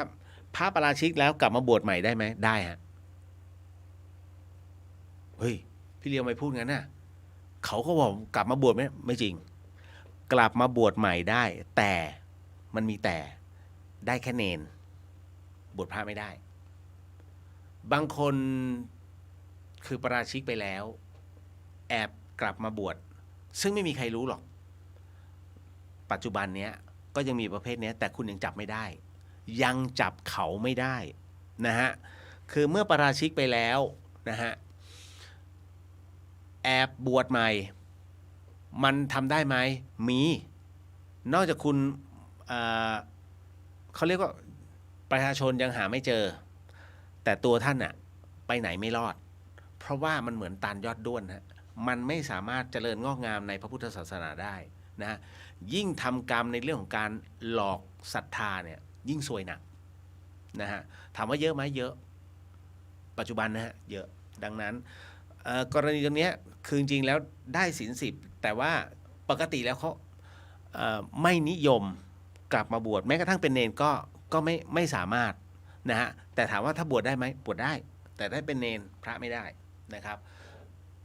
ซึ่งโดยปกติแล้วจะคล้องเป็นผ้าขาวนะฮะดังนั้นมันจึงมีเรื่องราวอะไรมากมายที่เกิดขึ้นในวงการสงฆ์นะฮะก็แล้วเกิดจากอะไรอ่ะนะฮะไว้ค่อยคุยกันในโอกาสหน้า แต่ให้รู้ว่าบวชได้จ้าเป็นเนรเท่านั้นพระไม่ได้พระไม่ได้ในสมัยก่อนเนี่ยมีครูบาอาจารย์ถูกใส่ร้ายนะครับแล้วถูกจับศึกนะฮะการจับศึกเนี่ยถือว่าผิดถ้าสมมุติว่าท่านไม่ผิดนะฮะท่านไม่กล่าวศึกแต่ว่าถอดผ้าเหลืองออกแล้วใส่ผ้าขาวไม่เป็นไรนะเมื่อพ้นข้อคอรหาท่านสามารถครองผ้าเหลืองได้ใหม่กรณีของไม่ผิดแต่กำลังถูกการแกล้งให้ผิดนะฮะหนีเลยฮะหนีเลยแล้วก็ถ้าแต่อย่ากล่าวศึกนะถอดผ้าเหลืองออกใส่ผ้าขาวนะในประวัติศาสตร์เนี่ยมีที่แบบเป็นพระสุปฏิปันโนเนี่ยแล้วถูกคอรหาจนต้องปลดผ้าเหลืองให้เป็นผ้าขาวเนี่ยมีไม่ถึง10 รูปแต่ทุกรูปเป็นพระสุปฏิปันโนและคนที่กล่าวหาเนี่ยไม่ตายดีสักคนนะฮะคือท้ายที่สุดแล้วตายด้วยความทนทุกข์ทรมานด้วยกรรมที่เขาเรียกว่าไปปรามาสพระผู้ปฏิบัติดีปฏิบัติชอบนะฮะดังนั้นอย่าเพิ่งไปใส่ร้ายใครถ้าไม่มีหลักฐานนะครับตอนนี้มีเยอะแต่เดี๋ยวค่อยดูช่วงบั้นปลายมันจะมีหลายๆอย่างที่หูยขนาดนี้เลยเหรอนะฮะเดี๋ยวมันจะมีปรากฏเรื่อยๆกรรมต้องอาศัยเวลาหลายคนพยายามจะบอกเมื่อไหร่มันจะรับกรรมวะยังใจเย็นๆนะฮะอย่าคิดว่าเขาไม่ดีตัวเราก็ไม่ดีก็มีนะฮะแล้วเรารับกรรมหรือยังอ่ะถูกไหมเพราะฉะนั้นเนี่ยมันจะมีช่วงระยะเวลาของมันนะฮะในส่วนของการรับกรรมนะฮะผ่านไปเนาะคำถามแรกคำถามที่2นะครับอันนี้ยาว ถ้าเรานั่งสมาธิแล้วง่วงมีวิธีแก้ไหมครับพี่เลียวเพราะน้องง่วงประจำเลยค่ะเป็นไหมฮะเดี๋ยวเมื่อกี้อันเนี้ยการนั่งสมาธิแบบอนุบาลมากเป็นการนั่งสมาธิระยะสั้นแล้วถามว่าอย่างเงี้ยนะฮะมีวิธีแก้ไหมคุณอันนี้ต้องบอกก่อนว่าคุณเคยรับรู้เกี่ยวกับเรื่องราวของพระโมคคัลลานะไหมฮะท่านเป็นอัครสาวกเบื้องซ้ายนะฮะเพราะฉะนั้นเนี่ย ในในประวัติของพระโมคคัลลาเนี่ยก็ต้องบอกว่าจริงๆพระโมคคัลลานั้นมีนามเดิมว่าโกริตะนะฮะโกริตะนั้นเป็นบุตรของพราหมณ์นะครับแล้วก็อยู่คืออินเดียมันก็จะเป็นหมู่บ้านนะฮะหมู่บ้านของท่านเนี่ยนะฮะชื่อว่าหมู่บ้านโกริคามนะแล้วท่านเองเนี่ยหมู่บ้านของท่านไปอยู่ใกล้กับสหายของท่านนะเรียกว่าท่านนั้นก็คือตอนหลังเป็นพระเนาะพระอุปติสสะนะฮะพระอุปติสสะนั้นก็อยู่ที่เมืองเขาเรียกอุปติสคามนะอุปติคามนะฮะอยู่ติดกันหมู่บ้านติดกันเลยท่านจึงเป็นเพื่อนกันในวัยหนุ่มของท่านดังนั้นณตรงนี้นี่เองนะฮะในช่วงชีวิตของพระโมคคัลลาจะคล้ายๆกับพระสารีบุตรก็คือได้เป็นศิษย์ของท่านอาจารย์สัญชัยนะฮะท่านเป็นพราหมณ์นะฮะท่านพราหมณ์สัญชัยดังนั้นนะตรงนี้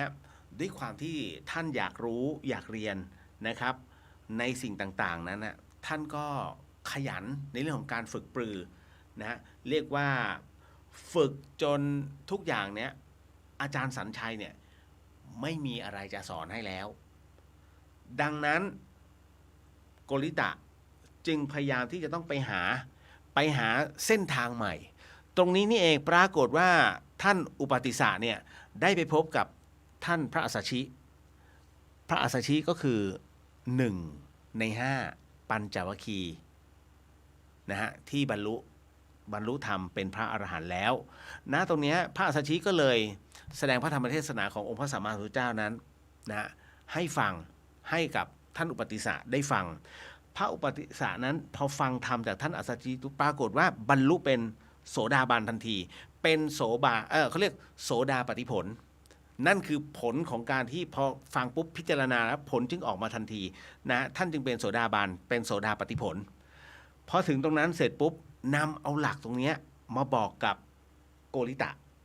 พอพูดถึงตรงนี้เสร็จปุ๊บพอพระโกริตะท่านโกริตะเนี่ยพอฟังปุ๊บแล้วมาพิจารณาปรากฏว่าแค่ช่วงเดียวของการพูดคุยกันนะฮะณตรงนี้นี่เองเนี่ยที่ท่านอุปติสสะนั้นพูดปรากฏว่าทำให้ท่านโกริตะนั้นบรรลุเลยฮะบรรลุเป็นพระโสดาบันเช่นกันถึงตรงนั้นทั้งสองจึงพากันไปบวชนะฮะที่สำนักขององค์พระสัมมาสัมพุทธเจ้าจึงได้เป็นพระสาวกนั่นแหละดังนั้นเนี่ยในส่วนของรายละเอียดนั้นหลังจากที่ท่านบวชแล้วพระโกริตะจึงได้นามใหม่นะฮะในหมู่ของบรรดาของผู้บวชด้วยกันนะฮะให้ชื่อว่าเป็นโมคคัลลานะต้องบอกว่าพอถึงณตรงนั้นเมื่อท่านเป็นพระโมคคัลลานะแล้วท่านมีความเพียรในการปฏิบัติมากนะฮะท่านมีความเพียรในการปฏิบัติหลายๆสิ่งหลายอย่างรับจากพระพุทธองค์มาแต่ทั้งนี้ทั้งนั้นต้องบอกก่อนฮะว่ากรณีตรงนี้ปรากฏว่าท่านมีจุดอ่อนอันหนึ่งของพระโมคคัลลานะนั่นก็คือทุกครั้งในการปฏิบัติหรือว่าการนั่งสมาธิท่านชอบหลับท่านง่วงนะฮะปรากฏว่าพระโมคคัลลานะเนี่ยนะฮะท่านไม่สามารถบังคับจิตของตัวเองได้จึงปรึกษาพระพุทธองค์พระพุทธองค์ก็เลยบอกว่าเอาอย่างนี้เรามีหลักให้7ประการให้ท่านไปปฏิบัติดังนี้นั่นก็คืออย่างแรกฮะที่ได้รับนโยบาย ของพระพุทธองค์มานะก็คือพระโมคคัลลาบอกงี้พระพุทธเจ้าก็เลยบอกว่า1ถ้ามีสัญญาอย่างไรอยู่นะฮะแล้วท่านเกิดความง่วงให้นึกถึงสัญญานั้นให้มากนั่นหมายความว่าถ้าคิดเรื่องใดอยู่ก็ตามเนี่ยมันเกิดความง่วงก็ให้กำหนดสิ่งนั้นมากขึ้นกว่าเดิมนะแล้วความง่วงจะหายไป2ถ้ากำหนดแล้วมันยังไม่หายถ้ายังไม่หายท่านให้พินิจพิจารณาเรื่องราวที่ได้ยินได้ฟังมานะหรือว่าเล่าเรียนมานะความง่วงก็จะหายไปพินิจพิเคราะห์แล้วกับสิ่งที่เล่าเรียนมาแล้วมันยังไม่หายง่วงท่านพระพุทธองค์ก็เลยบอกว่าอย่างที่3ถ้ามันยังไม่หายอีกให้ท่านนั้นท่องข้อความที่กำลังอ่านอยู่หรือนึกถึงให้พูดมาดังๆนะความง่วงก็จะหายไปอ้าวแล้วถ้าไม่หายอีกล่ะท่าน พระพุทธเจ้าก็เลยบอกว่าอย่างที่ 4ถ้ายังไม่หายให้เรียกว่าให้เอาหูเนี่ยทั้งสองข้างเนี่ยนะฮะหรือว่าเขาเรียกว่าเหมือนกับตะแคงแล้วก็หาอะไรมาแยงนะฮะกุกกักกุกกักกุกกักในหูให้มันหายง่วงนะฮะความง่วงก็จะหายไปอ้าวถ้าทำแล้วยังง่วงต่อทำไงดีพระพุทธเจ้าก็เลยบอกว่าถ้าอย่างนั้นเอาอย่างที่ 5ไปแล้วกันอย่างที่ 5ก็คือถ้ายังไม่หายง่วงอีกให้ลุกขึ้นเอาน้ำล้างหน้าแล้วก็แหงนหน้าขึ้นไปมองดูนะตามทิศต่างๆนะก็คือเขาเรียกเปลี่ยนอริยบทนะให้มันหายง่วงแต่หากยังไม่หายง่วงท่านเลยบอกว่าถ้ายังง่วงอยู่ประการที่ 6มันยังไม่หายจริงๆเอาล่ะให้คำนึงถึงเขาเรียกว่าอาโลกะสัญญานั่นคือให้วาดภาพแสงสว่างนะเกิดขึ้นเมื่อวาดภาพแล้วความง่วงนั้นก็จะหายไปแต่ถ้ายังไม่หายอีกอันสุดท้ายพระพุทธเจ้าบอกว่าหากยังไม่หายอีกครั้งนี้ให้ท่านลุกขึ้นแล้วเดินจงกรมนั่นก็คือเดินกลับไปกลับมาตรงนี้เองความง่วงก็จะหายไป7อริยบทนะฮะหากเกิดความง่วงที่พุทธองค์นั้นบอกเอาไว้กับเรียกว่าท่านพระโมคคัลลานะนะคุณผู้ฟังดังนั้นในตอนที่พุทธองค์นั้นตรัสออกไปในเรื่องของการปฏิบัติทั้ง7ข้อนี้ความง่วงนั้นหายแน่นอนและถ้าไม่หายจริงๆท่านบอกว่าถ้างั้นก็นอนซะถ้ามันยังไม่หายง่วงนอนแต่ให้นอนในท่าสายญาติฮะยังไงฮะในท่าสายญาติก็คือนอนเขาเรียกว่านอนตะแคงขวาเอามือเท้านะฮะแล้วก็หลับไปทำไมไม่นอนตะแคงซ้ายท่านเคยเห็นพระนอนที่จัดท่านอนตะแคงซ้ายบ้างไหมช่วยบอกผมหน่อยผมอยากจะไปถ่ายรูปโดยปกติแล้วองค์พระสัมมาสัมพุทธเจ้านั้นท่านให้นอนตะแคงทางด้านขวาทำไมจึงเป็นเช่นนั้นเพราะว่าพระหทัยหัวใจคนเราจะอยู่ฝั่งซ้ายถ้าคุณเอาฝั่งซ้ายลงเนี่ยเขาเรียกมันจะกดทับนะฮะมันจะรู้สึกอึดอัดและไม่สบายดังนั้นให้นอนตะแคงฝั่งขวานะครับเพราะฉะนั้นเนี่ยณตรงนี้นี่เอง7อริยบทนั้นที่ท่านได้บอกนะกับท่านพระโมคคัลลานะพระโมคคัลลานะนั้นพอปฏิบัติตรงนี้แล้วเกิดอาการง่วงก็ทำตรงนี้ทำจนที่ความง่วงนั้นหายไปครับคุณผู้ฟังผลพวงตรงนี้นี่เองทำให้พระโมคคัลลานะนั้นบรรลุเป็นพระอรหันต์นะหลังจากที่บวชมาแล้ว7วันฮะได้อภิญญาเลย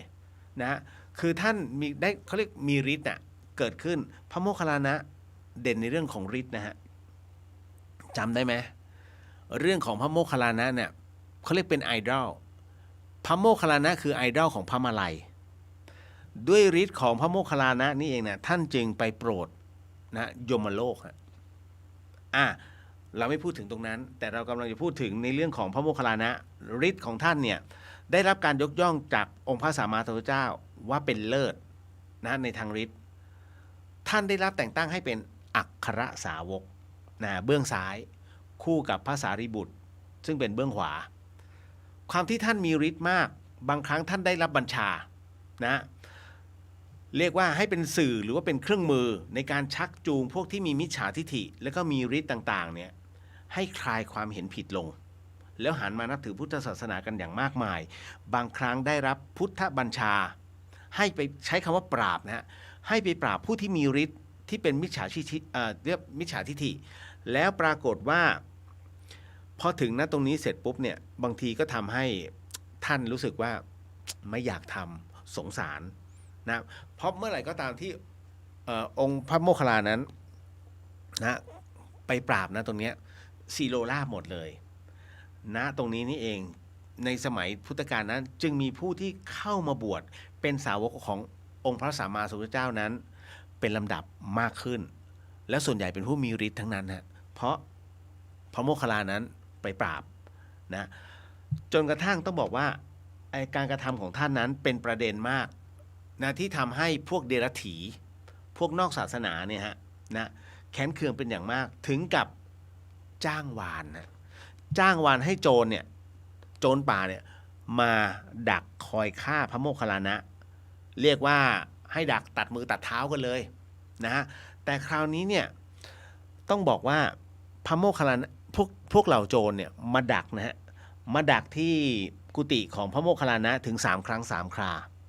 พระโมคคัลลานะนั้นหนีได้ทุกครั้งเพราะท่านรู้ไงท่านมีอภิญญาแต่พอมาครั้งที่4ฮะคุณผู้ฟังปรากฏว่าพระโมคคัลลานะนั้นท่านสงสัยว่าเอ๊ะทำไมไอ้โจรกลุ่มเนี้ยนะมันมาเนี่ยฉิวเฉียดเหลือเกินมันเป็นเพราะอะไรปรากฏว่าท่านนิมิตขึ้นมาฮะเห็นว่านี่คือกรรมของท่านกรรมของท่านที่เคยตีพ่อตีแม่ดังนั้นพอถึงณจุดนี้ครั้งที่4คุณผู้ฟังพอครั้งที่4เนี่ยพระโมคคัลลานั้นยอมให้เหล่าโจรทั้งหลายเนี่ยจับตัวแล้วทำการทุบท่านเรียกว่าทุบจนกระดูกแตกละเอียดจากนั้นเนี่ยเมื่อเห็นพระโมคคัลลานั้นตายแน่นอนจึงเดินทางกลับนะฮะในขณะเดียวกันพระโมคคัลลานะในขณะที่บอกแล้วว่าท่านสายฤทธิ์แม้กระดูกจะแตกละเอียดเตรียมตัวจะตายนะแต่ไม่สามารถนิพพานได้เพราะมีพระเถระฮะคุณผู้ฟังนะพูดขึ้นมาบอกว่าท่านโมคคัลลานะฮะท่านหากท่านยังไม่กราบทูลพระพุทธเจ้าท่านจะนิพพานไม่ได้เมื่อพระโมคคัลลานะได้ยินเช่นนั้นเสร็จปุ๊บเนี่ยท่านเป็นพระผู้ทรงอภิญญาท่านก็เลยทำการรวบรวมประสานร่างกลับมาคงเดิมฮะและด้วยอำนาจของฌานสมาบัตินะฮะในขณะที่องค์พระสัมมาสัมพุทธเจ้านั้นกำลังประชุมสงฆ์อยู่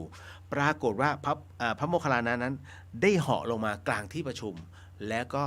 กล่าวลาพระพุทธองค์นะฮะว่าบัดนี้ได้เวลาที่ขมอมนั้นนะฮะ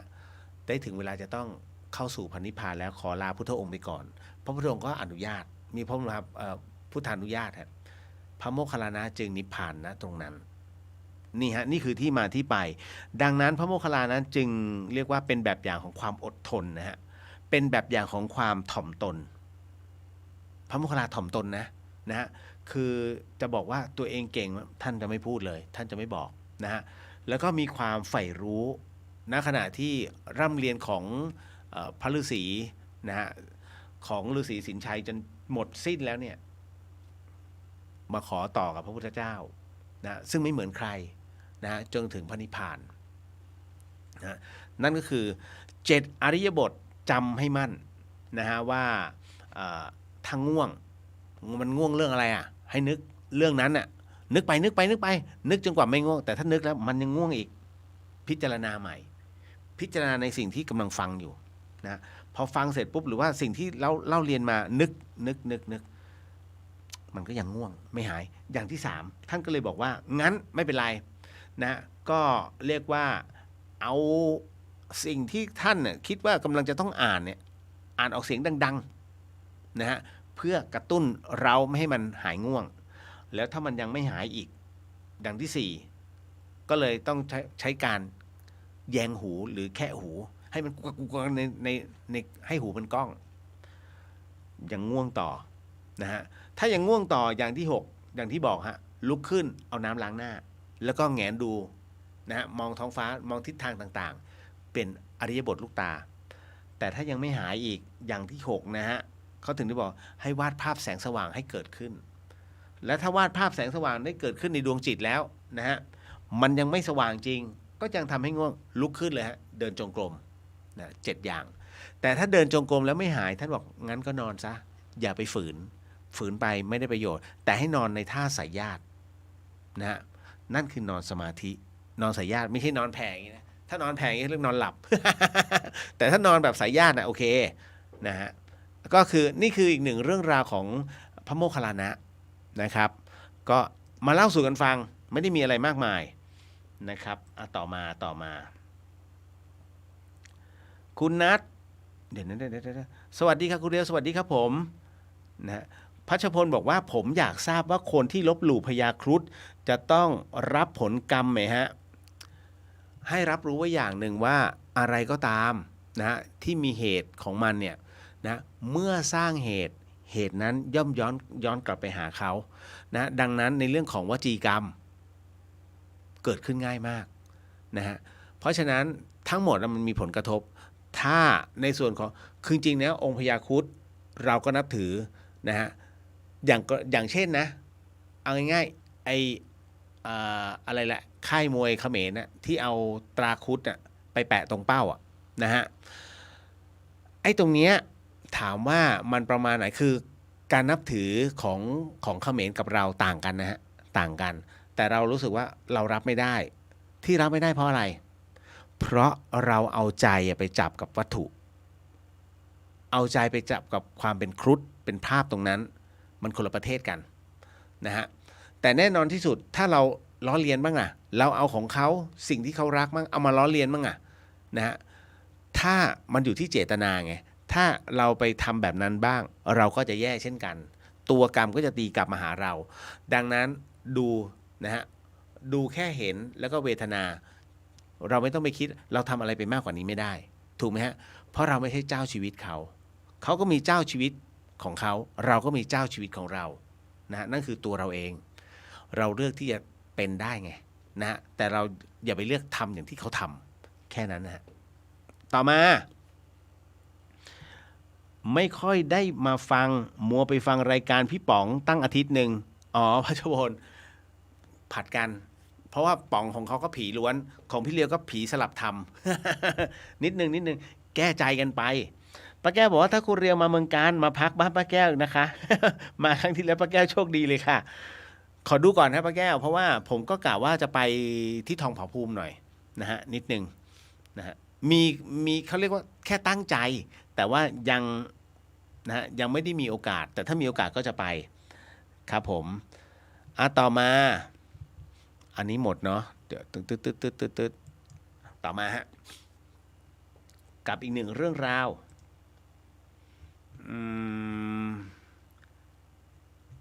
ไม่ใช่อ๋อมีน้องถามมาอย่างนี้ว่าผมเชื่อว่ามีหลายคนเป็นนะการเอาของออกจากวัดเช่นแผ่นทองคำเปลวแปะหน้าผากของเราเป็นไหมฮะเป็นผมก็เป็นนี่คือเรื่องจริงนะฮะน้องถามการที่เราเอาแผ่นทองคำเปลวมาแปะที่หน้าผากเราเขาบอกว่าจะเป็นเปรตมันจริงเหรอคะก็เราไปไหว้พระพี่เลียวแล้วมันเหลือ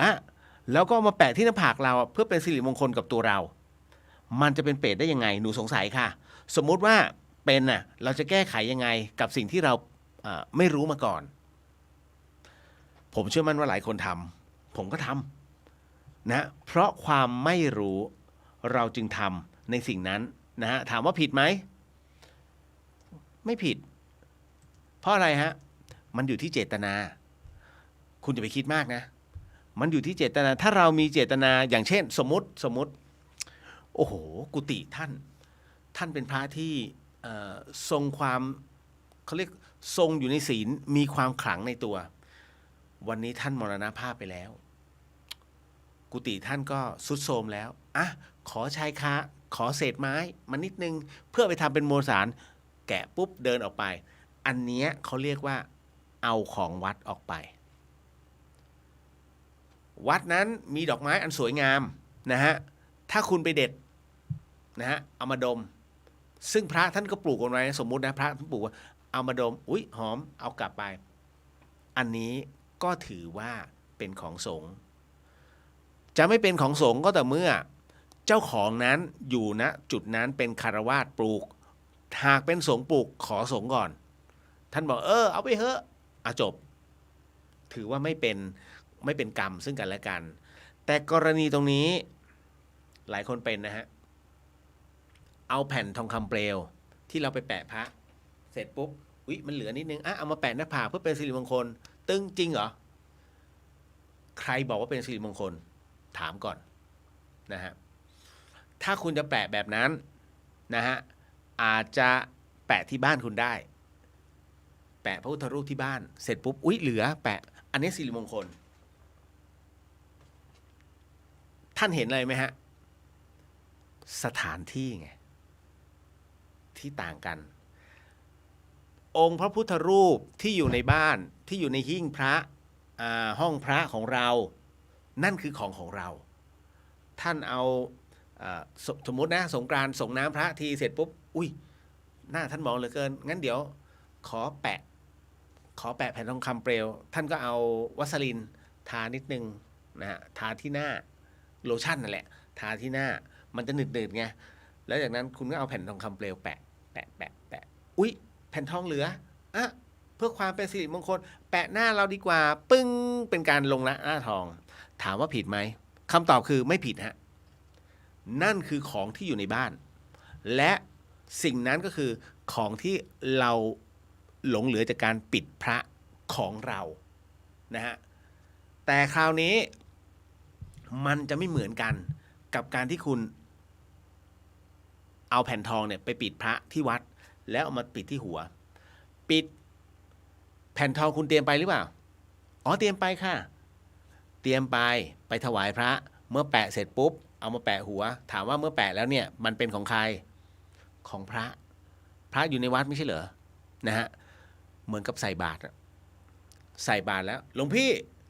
ผมเคยเจอกับตัวนะตอนที่บวชเด็กเพิ่งหัดใส่บาตรซื้อข้าวเหนียวหมูปิ้งแล้วมาใส่หลวงพี่ใส่แล้วนะพระจะปิดบาตรแล้วตอนนั้นพระจะปิดบาตรแล้วหลวงพี่คือร้านเขาเก็บไปแล้วหนูก็หิว หนูอยากกินหลวงพี่ครับผมขอไม้หนึ่งได้ไหมเอาไปเลยโยม ก็ดึงออกไป1 ไม้มันเหมือนเอาคืนน่ะเข้าใจใช่ไหมฮะมันสมควรไหมล่ะนี่แหละคล้ายๆกันอารมณ์เดียวกันดังนั้นเนี่ยเมื่อแปะแล้วอันนี้คือของพระแล้วมาแปะหัวถามว่ามันใช่ไหมล่ะเป็นเปรตไหมจะเหลือเหรอนี่แหละคือเราไม่รู้ไงแต่นี่มันขาดเจตนาไม่เป็นไรฮะมันเฉกเช่นเดียวกับคุณเดินเข้าวัดแล้วเดินออกนอกวัดอ่ะเห็นไหมคนโบราณบอกถอดรองเท้าไว้หน้าวัดปัจจุบันไม่ใส่เข้าใส่ออกใส่เข้าใส่ออกแล้วทรายมันติดทรายจากวัดติดออกมานะจากข้างนอกเข้าไปข้างในจากข้างในออกมาข้างนอกมันก็เหมือนกับเขาเรียกขนของออกนอกวัดมันก็มีเหตุของมันนะ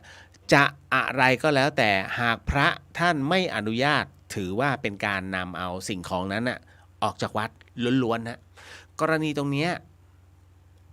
ความเป็นเปรตจะเกิดขึ้นทันทีจริงเหรอพี่นะถูกครับ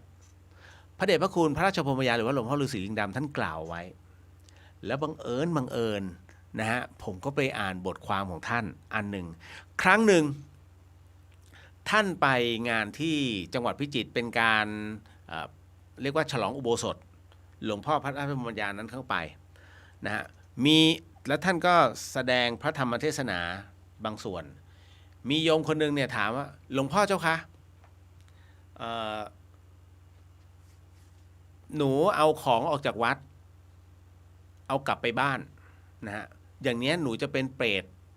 หรือเปล่าเจ้าคะท่านก็บอกอ้าวแน่นอนสิก็เป็นเปรตที่รออยู่แล้วยกเว้นว่าของสิ่งนั้นเจ้าของผู้สร้างนะอนุญาตจึงถือว่าไม่เป็นไรนะแต่หากอย่างเช่นต้นไม้ไงคนปลูกเป็นคฤหัสถ์แต่ถ้าเมื่อไหร่ก็ตามที่คฤหัสถ์นั้นน่ะตายลงของนั้นจะเป็นของวัดทันทีนะฮะของสงฆ์ทันทีต้องขออนุญาตหมู่สงฆ์ก่อนถ้าสงฆ์อนุญาตเป็นเขาเรียกว่าอันเนี้ยเอาออกได้นะฮะแล้วอย่างนี้หนูจะต้องทำยังไงในการ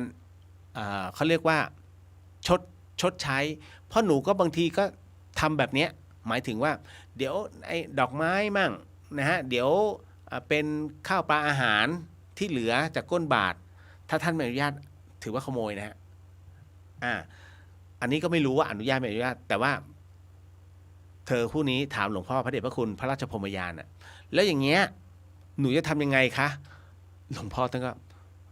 นึกในใจฉันจะไปรู้ได้ยังไงในขณะที่ท่านนึกอยู่ฉันจะไปรู้ได้ยังไงปรากฏว่ามีนิมิตชึ้งมาเป็นท่านท้าวพญายมราชท่านท้าวพญายมราชก็เลยบอกว่าฟังหูไว้หูนะคุณนะฮะท่านท้าวพญายมราชก็เลยบอกว่าเอาอย่างนี้นะวิธีการแก้มันก็สามารถทำได้นะทำได้เพราะฉะนั้นเนี่ยเมื่อเอาสิ่งใดออกไปจากวัดเนี่ยก็สามารถเอากลับเข้ามาได้เหมือนเดิมนะฮะเอาทรายไปก็เอาทรายกลับเข้ามาก็เหมือนกับเป็นการหายเขาเรียกหายกันนะ แล้วมันจะแก้ไขได้ทั้งหมดทั้งมวลเหรอหลายๆคนนะฮะที่เอาออกไปนะแล้วจะเอากลับเข้ามาเนี่ยนะฮะถ้าบางทีมันไม่สะดวกจะต้องทำไงท่านก็บอกแล้วเราจะตอบยังไงดีท่านท้าวพญายมราชก็เลยบอกว่างั้นก็ให้สร้างพระนะฮะให้สร้างพระถวายนะเป็นปางสมาธิแค่นั้นเลยจบอ่ะแล้วท่านท้าวพญายมราชก็เลยหายไปพอถึงหลวงพ่อฤาษีท่านก็เลยเดินทางกลับวัดท่าสุงปรากฏว่ามีโยมมาถามอีกเช่นเดิม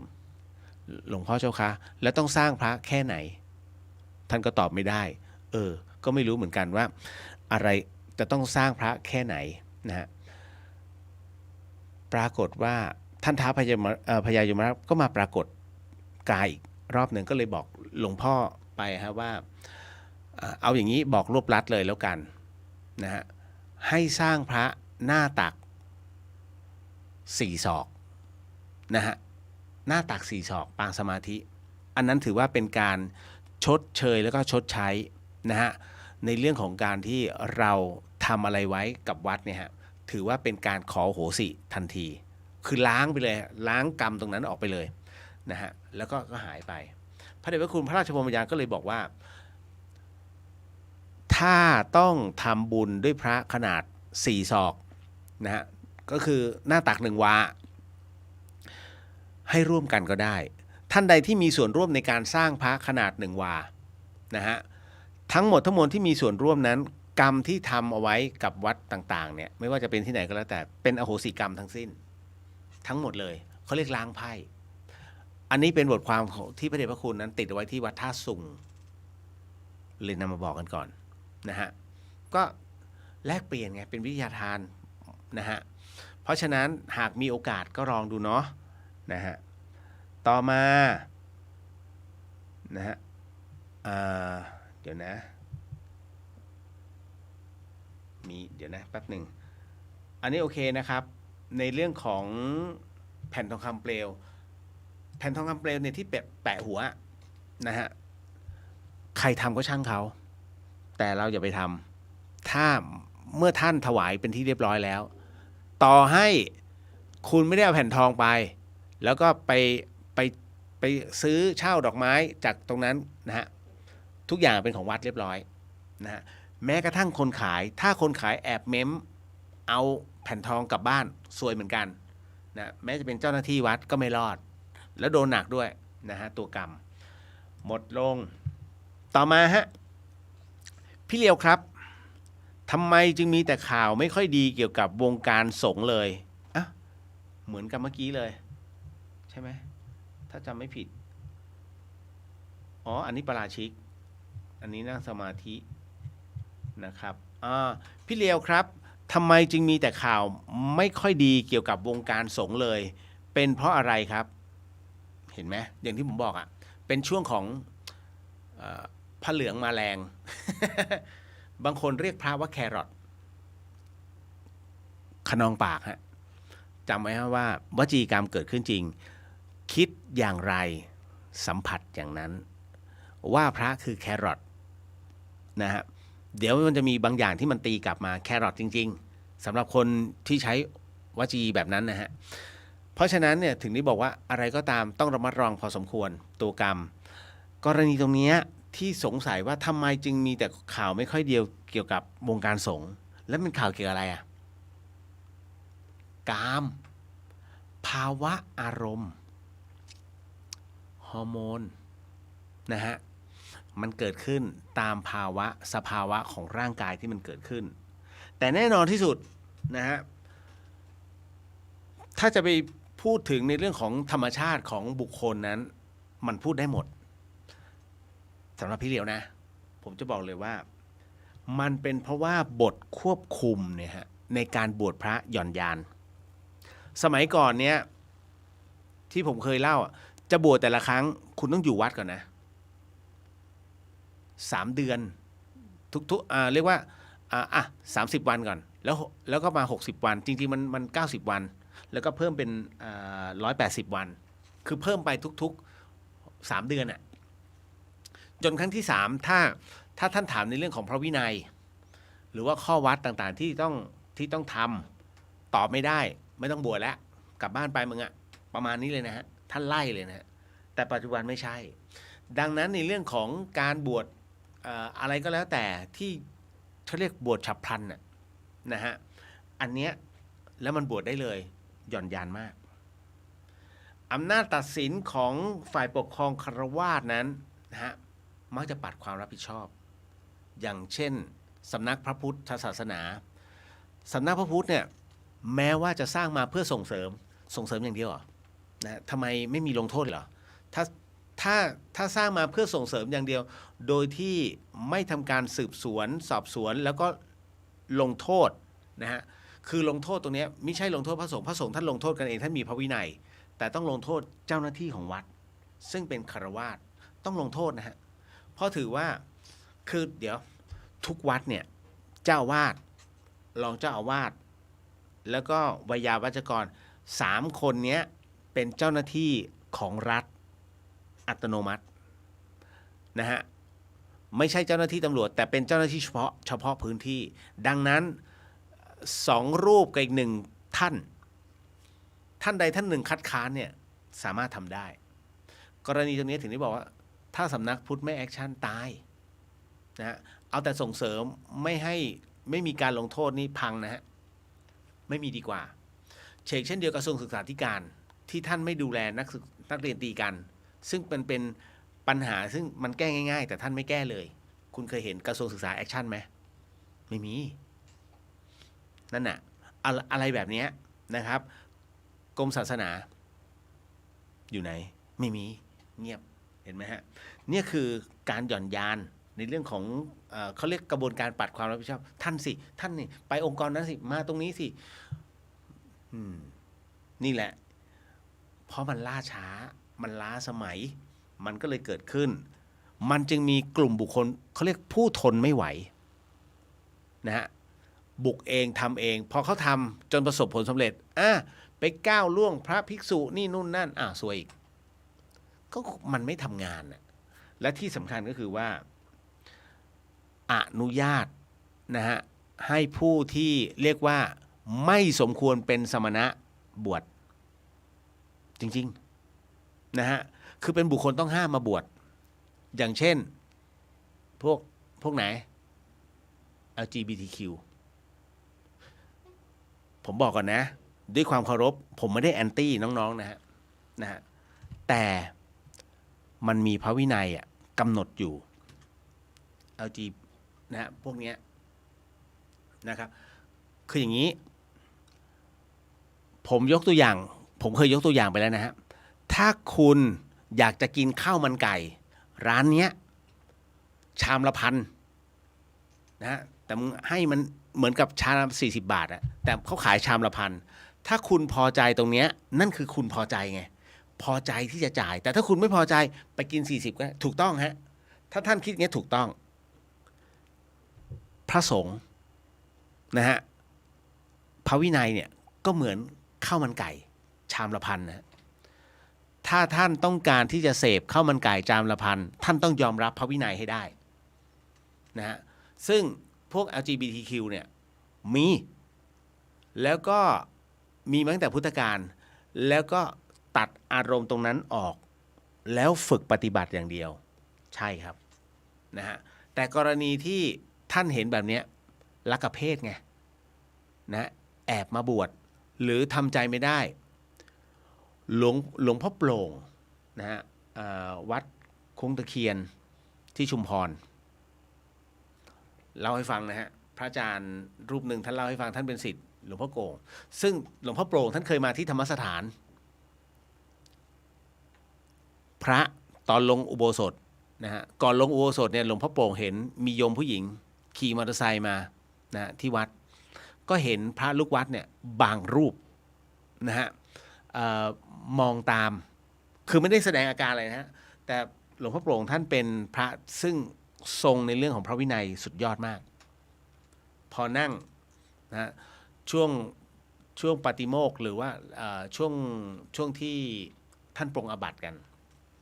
อะไรเสร็จปุ๊บเนี่ยท่านก็จะให้โอวาทท่านก็บอกเลยถ้า มีโยมเข้ามาอย่างเงี้ยนะฮะถ้าเรายังทำใจไม่ได้ รูปไหนเงี้ยนก็สึกออกไป ท่านพูดอย่างเงี้ย นะฮะเฮกันนะครับ นั่นคือสิ่งที่ท่านพูดตรงๆไงนะฮะแล้วก็สุดท้ายแล้วทุกรูปที่เป็นศิษย์ของท่านเนี่ยเป๊ะทุกคนเรื่องพระวินัยนะฮะนี่คือสิ่งที่เขาเรียกว่าจริตครูบาอาจารย์นั้นท่านบ่งถูกต้องเป๊ะเลยนะเพราะฉะนั้นแต่ปัจจุบันเนี่ยไม่มีน้อยมากที่จะกล้านะเผชิญเรื่องราวแบบนี้นะฮะเพราะฉะนั้นในส่วนตรงนี้บุคคลต้องห้ามทั้งหลายเนี่ยด้วยภาวะอารมณ์ที่เกิดขึ้นคุณเห็นเนี่ยพวกลักขเพศที่เกิดขึ้นนะตรงเนี้ยนะฮะแล้วก็จะบอกว่าไม่ผิดไม่ใช่นะฮะตรงไหนก็ตามที่ทำให้เกิดเขาเรียกว่าน้ำกามเคลื่อนปราชิกหมดยกเว้นความฝันพระพุทธองค์นั้นท่านให้การเขาเรียกว่าความฝันนั้นเป็นโมฆะมันเหนือการควบคุมแต่กรณีตรงนี้นะฮะหากมีการส่อใส่เกิดขึ้นไม่ว่าชายหญิงปราชิกทันทีฮะเรียบร้อยนะฮะเรียกนายได้เลยไม่ต้องเรียกพระนี่คือสิ่งที่เกิดขึ้นแล้วกรณีของบุคลเขาเรียกว่าบุคคลต้องห้ามในการบวชเนี่ยนอกจากในเรื่องตรงนี้แล้วนะฮะผู้ที่มองเป็นเรื่องตลกอ่ะนะฮะอีกประเภทหนึ่งก็คือทุพพลภาพทุพพลภาพนี้ไม่เสมอไปถ้าท่านสามารถคุกเข่านะฮะกราบพระได้บวชได้ฮะบวชได้อย่างท่านสมมุติว่าตาข้างหนึ่งเนี่ยฝ้าฟางอีกข้างหนึ่งยังพอเห็นถ้ามองดูอ่านหนังสือได้บวชได้ครับนะฮะถือว่ายังดำรงไว้ซึ่งพระธรรมได้นะฮะแต่ถ้าดูแล้วอย่างเช่นบางรูปคุณสงสัยเอ๊ะทำไมรูปนี้ท่านพิการทั้งแขนก็คือบางคนถูกตัดแขนออกเงี้ยฮะนะฮะไม่ว่าจะสาเหตุอะไรก็ตามอุบัติเหตุอันนั้นท่านถูกตัดแขนออกไปหลังจากที่บวชแล้วตอนที่บวชเนี่ยยังสมบูรณ์แต่พอตัดแขนออกไปนะด้วยเหตุอะไรก็ตามเนี่ยถามว่าเป็นตรงเนี้ยนะฮะยังต้องสึกไหมไม่ฮะท่านสละส่วนของกายเนี่ยไปทางโลกเป็นที่เรียบร้อยแต่ใจท่านยังคงเป็นพระอยู่ดังนั้นท่านต้องปฏิบัติศาสนกิจเช่นพระได้หมดนะฮะอันนี้ยังได้อยู่เพราะท่านคงความเป็นสมณะตรงนั้นก็เหมือนทหารปฏิบัติหน้าที่อ่ะคุณโดนยิงตายในเครื่องแบบนะก็มีธงชาติแต่ถ้ายิงตายร้านเหล้าก็เผาใครเผามันก็แค่นั้นเองนะกรณีตรงนี้เพราะฉะนั้นเข้าใจนะว่าทำไมวงการสงฆ์จึงเกิดเหตุการณ์เรื่องราวแบบนี้การปฏิบัติของแต่ละท่านนะฮะต่อมาทำไมผีวิญญาณถึงมีอยู่ทั่วไปตามบ้านร้างหรือต้นไม้ใหญ่ๆคะคุณผู้ฟังหลายๆท่านเนี่ยเข้าใจผิดนะฮะว่าเฮ้ยต้องอยู่บ้านร้างจริงว่าไม่จริงฮะบ้านไม่ร้างก็อยู่ได้บ้านเช่าก็อยู่ได้ผมเคยพูดเรื่องของการป้องกันวิญญาณที่เข้าบ้านนะฮะเพราะว่าบ้านหลังเนี้ยนะฮะมันเป็นบ้านที่จะต้องทำเงินให้เราเป็นบ้านเช่าแต่ปรากฏว่าเราไปอยู่อีกหลังนึงไงแล้วหลังเนี้ยปล่อยทิ้งร้างวิธีการที่คุณจะให้รับรู้นะฮะว่าบ้านหลังนี้คือของเราก็คือคุณไปหาตะปูมาเล่มหนึ่งนะฮะแล้วอธิษฐานจิตแล้วบอกเลยว่าขอให้ตะปูเล่มนี้เป็นตัวแทนของเจ้าบ้านนะฮะหากสิ่งหนึ่งสิ่งใดที่หลงเข้ามาให้รับรู้ว่าบ้านหลังนี้มีเจ้าบ้านอยู่แล้วให้ท่านออกไปท่านกะเลยนะว่าตรงไหนที่เป็นกลางบ้านคุณเอาตะปูอันนั้นนะวางไว้แล้วก็ตอกแค่พออยู่พอแต่ถ้าเสียดายพื้นคุณตั้งนะแล้วปักเอาไว้ถ้าปักแล้วยังเสียดายอีกก็ไม่ต้องทำแค่นั้นแหละ ปักไปหน่อยนึงแล้วคุณก็หาอะไรมันหนุนให้ตะปูเนี่ยมันโผล่ขึ้นมานะให้เห็นว่านี่คือตะปูโผล่อยู่กลางบ้านนะทิ้งเงินไว้สัก9 บาทแค่นั้นแต่จริงๆไม่จำเป็นนะเรื่องเงินไม่จำเป็นแค่มีตะปูไว้แล้วก็อธิษฐานจิตตรงนั้นจบแล้วฮะพอแล้ว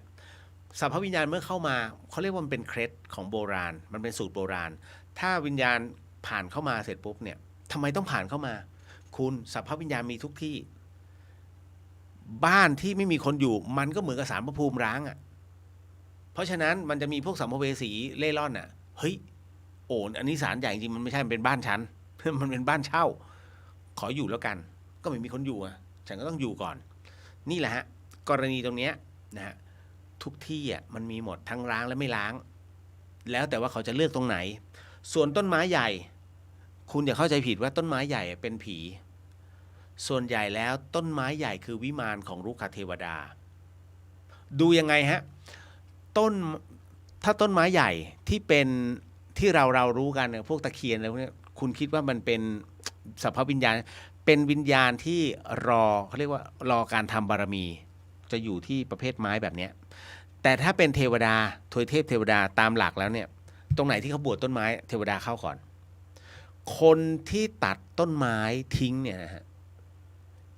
พวกเนี้ยเป็นคนใจยักษ์คุณเชื่อไหมคือถ้าคนดีๆเนี่ยนะถ้าเราอยู่นิ่งๆแล้วคุณมองเห็นคนที่เขาเลื่อยต้นไม้ทิ้งเนี่ยอ่ะอย่างพวกตกแต่งต้นไม้ทั้งหลายเนี่ยเขาจะทำให้ทุกอย่างมันดูคลีนเพื่อจัดใหม่หมดบางทีเขาต้องตัดต้นไม้ใหญ่อะคุณบางทีตัดไปเรามองเห็นคุณจะมองเห็นบางอย่างเกิดขึ้นฮะคนเนี้ยเห็นเงินมากนะฮะเพื่อปากท้องอันนี้เข้าใจแต่คุณเป็นคนที่จิตใจทำด้วยอะไรวะต้นไม้กว่ามันจะใช้เวลาโตเนี่ย20 ปีขึ้นไปนะฮะที่มันจะดูแบบลำต้นใหญ่แต่บัดเนี้ยคุณใช้เวลาไม่ถึง15 นาทีใช้เลื่อยไฟฟ้าตัดมันใจร้ายมากผมเห็นบางทีสลดเลยนะฮะบางอย่างผมก็เห็นพระท่านสั่งเราเข้าใจอยากจะตกแต่งพื้นที่ให้มันดูดีแต่ท่านสั่งอะแม้ว่าจะเป็นในเรื่องของไม่ได้แตะต้องหรือว่าทำก็ไม่รอดนะฮะเขาเรียกว่าเหมือนกับไปเด็ดผ้าคล้องเขียวซึ่งคำว่าผ้าคล้องเขียวเนี่ยของเขียวเนี่ยพระพุทธองค์บอกให้สันนิษฐานไปเลยว่ามีเทพเทวดาเนี่ยอยู่ภายในแล้วท่านสั่งรื้อวิมานของท่านน่ะจะรอดไหมล่ะกรณีตรงนี้ถ้าโค่นต้นไม้โดยเหลือโคนเอาไว้นะฮะยังพอทนยังพอรับกรรมเหยาะๆแต่ถ้าโค่นออกมาทั้งรากเลยนั่นคือพังแล้วท่านทำลายวิมานเตรียมตัวได้เลยฮะชดใช้หลายๆรอบพอสมควรเพราะองค์พระสัมมาสัมพุทธเจ้านั้นครั้งหนึ่งท่านก็เคยเป็นรุกขเทวดานะฮะดังนั้นท่านจึงอาศัยอยู่ในตัวไม้อันนั้นจำได้ไหมที่ผมเล่าเรื่องราวของครั้งหนึ่งที่องค์พระสัมมาสัมพุทธเจ้านั้นท่านเปิดเป็นรุกขเทวดาแล้วสถิตอยู่ในไม้ในช่วงหนึ่งนะฮะแล้วท่านพยายามเรียกพญาติทั้งหมดทั้งมวลเนี่ยนะฮะให้มาอยู่ในต้นไม้ที่อยู่ในกลุ่มเดียวกันแต่มีต้นหนึ่งนะฮะมันใหญ่มากอยู่หน้าเมืองนะฮะปรากฏว่ามีรุกขเทวดาซึ่งเป็นญาติของท่านเหมือนกันไปอยู่ตรงนั้นแต่มาปรากฏว่าไม้ตรงเนี้ยมันเจริญงอกงามและดูน่าเกรงขามคนก็เลยกราบสักการะเอาข้าวของมาถวายหมดเลยพระองค์จึงบอกว่าอย่าเห็นแก่ลาภสักการะนะฮะมาอยู่กับพวกเราเถิดนะฮะแต่ว่าพอพระพุทธองค์นั้นพูดเท่าไหร่ลูกขเทวดาต้นนี้ก็ไม่ยอมฉันอยู่ตรงนี้ฉันสบายมีคนมาให้ลาภสักการะฉันเยอะฉันอิ่มฉันชอบตัวฉันผ่องใสนะฮะเปรียบเหมือนเป็นกษัตริย์แห่งต้นไม้เลยก็ว่าได้แต่ปรากฏว่าครั้นพอมีพายุใหญ่พัดโหมกระหน่ำเหล่าพระญาติทั้งหมดทั้งมวลทั้งลุกขเทวดาที่องค์พระสัมมาสัมพุทธเจ้านั้นต้นไม้ที่พระพุทธเจ้านั้นท่านสถิตอยู่ก็ร่วมกันเขาเรียกโอบกอดกันให้เป็นเนื้อเดียวกันดังนั้นลมพายุที่กระโชกมาเนี่ยก็ทำอะไรไม่ได้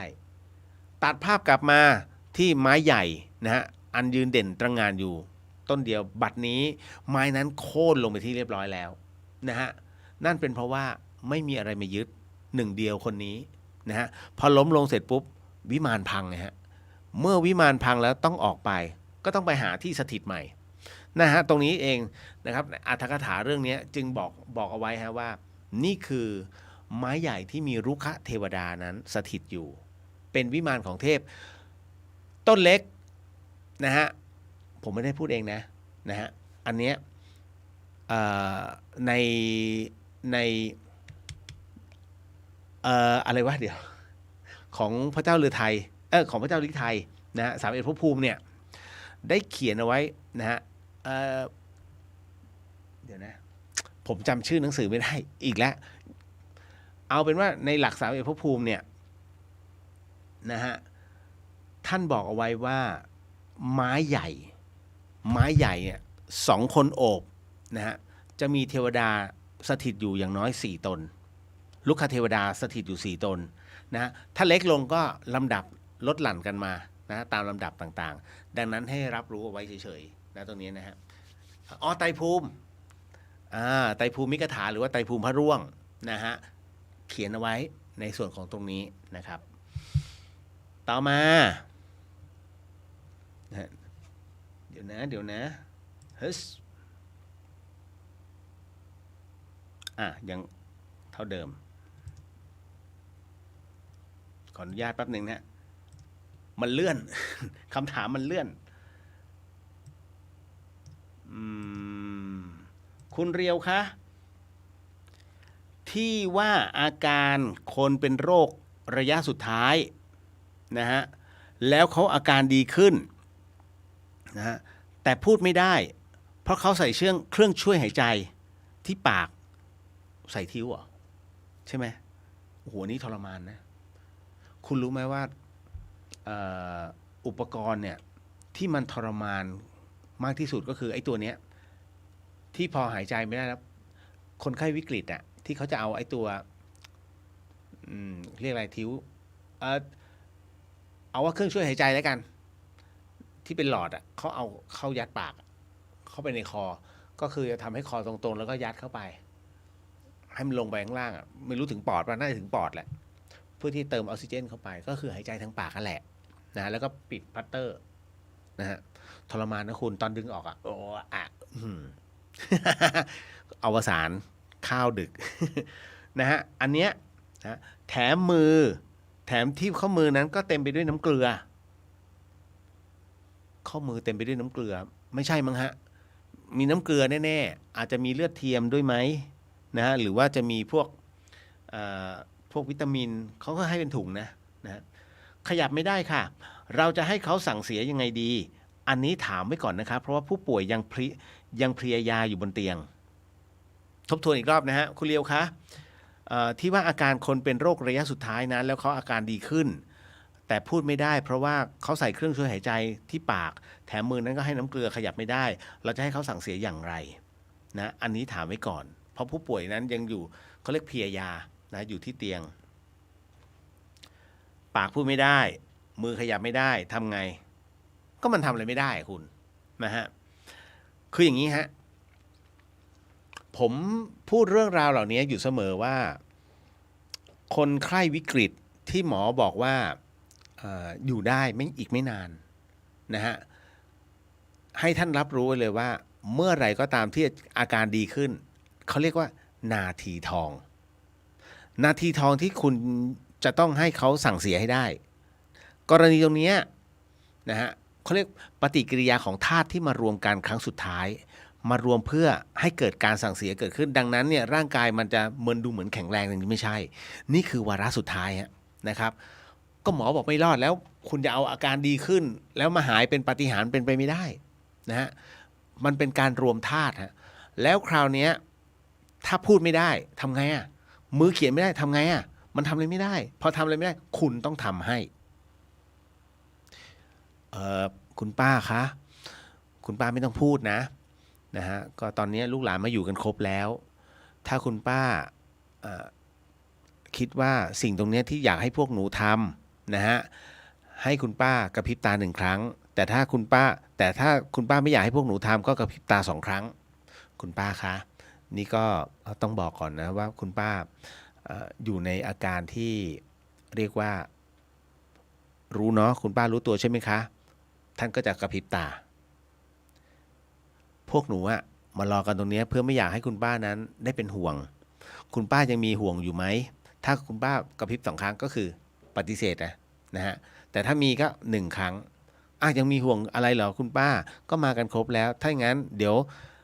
หนูจะไล่เป็นลำดับนะคือคุณต้องป้อนคำถามให้แล้วเขาตอบสนองด้วยการกระพริบตาแต่ถ้าบอกว่าอาการดีขึ้นแล้วแต่อยู่ในท่าที่หมดสติไม่สามารถรับรู้ทำอะไรได้คุณกระซิบข้างหูเลยฮะอายตนะสุดท้ายของคนที่จะดับไปคือหูนะฮะดังนั้นคุณกระซิบโสตประสาทได้ยินหมดแต่มันไม่สามารถจะตอบสนองได้ทำไมจึงเป็นเช่นผมเอาตัวเองเป็นที่ตั้งดูเก่งนะทำไมต้องเอาตัวเองเป็นที่ตั้งเพราะว่าผมยังจำทุกเหตุการณ์ที่ผมมาตายได้ตอนที่จิตมันหลุดออกมาหมอสั่งอะไรทุกคำถามผมได้ยินหมดเลยแต่มันทำอะไรไม่ได้นะภาวะของพวกอภิธรรมเนี่ยบอกว่าจิตมันออกไปไม่หมดมันออกไปแค่3 จาก 5นะฮะแต่ถือว่าตายแล้วนะครับก็เรายังรับสัมผัสได้ยังรับในเรื่องของโสตได้ไม่ใช่สัมผัสได้ก็คือการได้ยินไงหมอสั่งได้ยินหมดรับรู้หมดแม้กระทั่งตอนที่พระอาจารย์ภัสกรเดินเข้ามาแล้วเสียงเท้าปั๊บปั๊บปั๊บปั๊บปั๊บปั๊บไม่ได้ครับเข้าไม่ได้ครับญาติเข้าไม่ได้ครับผมยังได้ยินแต่อยู่ในอาการที่วิญญาณก็หลุดมันหลุดเข้าออกดวงจิตมันเร็วมากคุณปั๊บปั๊บปั๊บปั๊บปั๊บเร็วมากนะคิดปุ๊บไปปั๊บคิดปุ๊บไปปั๊บนี่แหละนี่คือการทำงานของจิตนะฮะคือผมไม่รู้ว่าผู้ที่ศึกษาอภิธรรมน่ะเรียนนะฮะแล้วก็บอกดวงจิตเป็นแบบไหนแต่ผมประสบการณ์ตรงไงเพราะฉะนั้นผมกล้าที่จะเถียงได้นะว่าผมไม่รู้ว่าดวงจิตตรงนี้เรียกว่าอะไรแต่มันทำงานยังไงช่วงตายผมรู้เพราะเรารู้ไงนะฮะ ก็เลยเป็นอีกอันหนึ่งที่ไม่กล้าที่จะสอนเรื่องวิถีจิตแต่กล้าที่จะพูดการทำงานของมันตอนตายคุณรู้สึกไงไม่รู้สึกฮะบอกเลยมันตึกเดียวแล้วหลุดเลยฮะวิญญาณหลุดจริงๆนะคุณมันไม่ได้ไม่ใช่อันนี้หนังพอถ้ามันตายมันหลุดคุณขอเวลาสัก1 วินาทีเดี๋ยวนะผมขออีก1 วินาทีหายใจเฮือกสุดท้ายไม่ได้ฮะตายมันหลุดเลยขออะไรก็ไม่ได้ฮะเฮ้ยพอดีซ่อนเงินเอาไว้โอ้ยเดี๋ยวเมียจับได้ทำไงขอเข้าล่างก่อนไม่ได้จบเลยจริงๆครับมันตายเนี่ยคุณขอร้องไม่ได้เขาถึงได้บอกว่าจงเตรียมตัวอยู่เสมอดังนั้นคนที่ฝึกมโนมยิทธิเนี่ยนะฮะท่านให้ฝึกตายให้นึกถึงมรณานุสติไว้ตลอดนี่ฮะเพราะมันคือเขาเรียกว่าอุปจารสมาธินะฮะมันเป็นสมาธิขั้นกลางและจะพัฒนาต่อไปจนถึงอัปปมาณสมาธินะครับเพราะฉะนั้นกรณีตรงนี้ใช้วิธีการพูดที่หูก็ได้นะป้อนคำถามและให้ท่านหลับตากับพริบตาก็ได้นะฮะเพราะทุกอย่างมันไม่ทำงานแต่อาการจะดีขึ้นนั่นคือเป็นการรวมธาตุครั้งสุดท้ายยกเว้นว่าท่านหมดจริงๆการรวมธาตุจึงไม่เกิดขึ้นแล้วค่อยๆดับลงคราวนี้อายตนะทั้งหมดดับลงเรื่อยๆเพราะฉะนั้นคุณเวลาคุณเข้าไปที่ห้อง ICU คุณจะรู้สึกว่ามันเย็นมากมันหนาวมากเพราะมันต้องปลอดเชื้อไงคุณความเย็นนะฮะแล้วคุณคิดว่าคนที่นอนอยู่เนี่ยไม่มีสติเขาจะไม่หนาวเขาไม่หนาวเขาไม่รู้สึกเลยฮะจริงๆผู้ที่นอนหลับอยู่ใน ICU เนี่ยนะท่านอยู่ในภวังค์แล้วจิตท่านนั้นหลุดไปแล้วหลุดไปอยู่ตรงไหนไม่รู้แต่ตอนที่ฟื้นขึ้นมาท่านบอกเหมือนหลับไปโอ้ฉันหลับไปนานแค่ไหนเนี่ยแสดงว่าไม่เคยฝันจริงๆไม่ใช่ฮะเมื่อหลุดไปแล้วรับรู้ทุกสิ่งอันแล้วเห็นแล้วนะฮะว่ายังไม่ถึงคิวตัวเองแล้วฟื้นขึ้นมาคุณจำอะไรไม่ได้ให้รู้เลยว่าคุณเนี่ยเขาป้อนน้ำให้คุณทุกอย่างให้ลืมก่อนจะฟื้นจริงๆหลุดไปแล้วฮะนะครับเพราะฉะนั้นคือจิตเนี่ยต้องสร้างรูปเมื่อหลุดไปแล้วจิตต้องสร้างรูปนะฮะจิตจะทำงานอย่างละครั้งเท่านั้นจิตรับรู้ได้ครั้งเดียวนะไม่ใช่รับรู้2 ครั้งพร้อมกันไม่ใช่นะฮะคุณจับก็คือจับโฟกัสอันนึงคุณจะไปโฟกัสอีกข้างนึงไม่ได้มันทำงานมันทำงานทีละครั้งนะฮะตัวจิตนี่คือวิธีของมันนะจะบอกรับรู้ตรงนี้ไปโกหกไม่ได้ฮะ คุณจะขับรถไปนะฮะมือสองข้างเนี่ยจับพวงมาลัยกับอีกมือหนึ่งที่ต้องหาเรื่องไปบังคับเล่นเกมไม่ได้ ถูกไหมฮะนี่แหละมันต้องใจจดใจจ่อเล่นเกมไปแล้วปล่อยให้รถไหลก็ตายดิ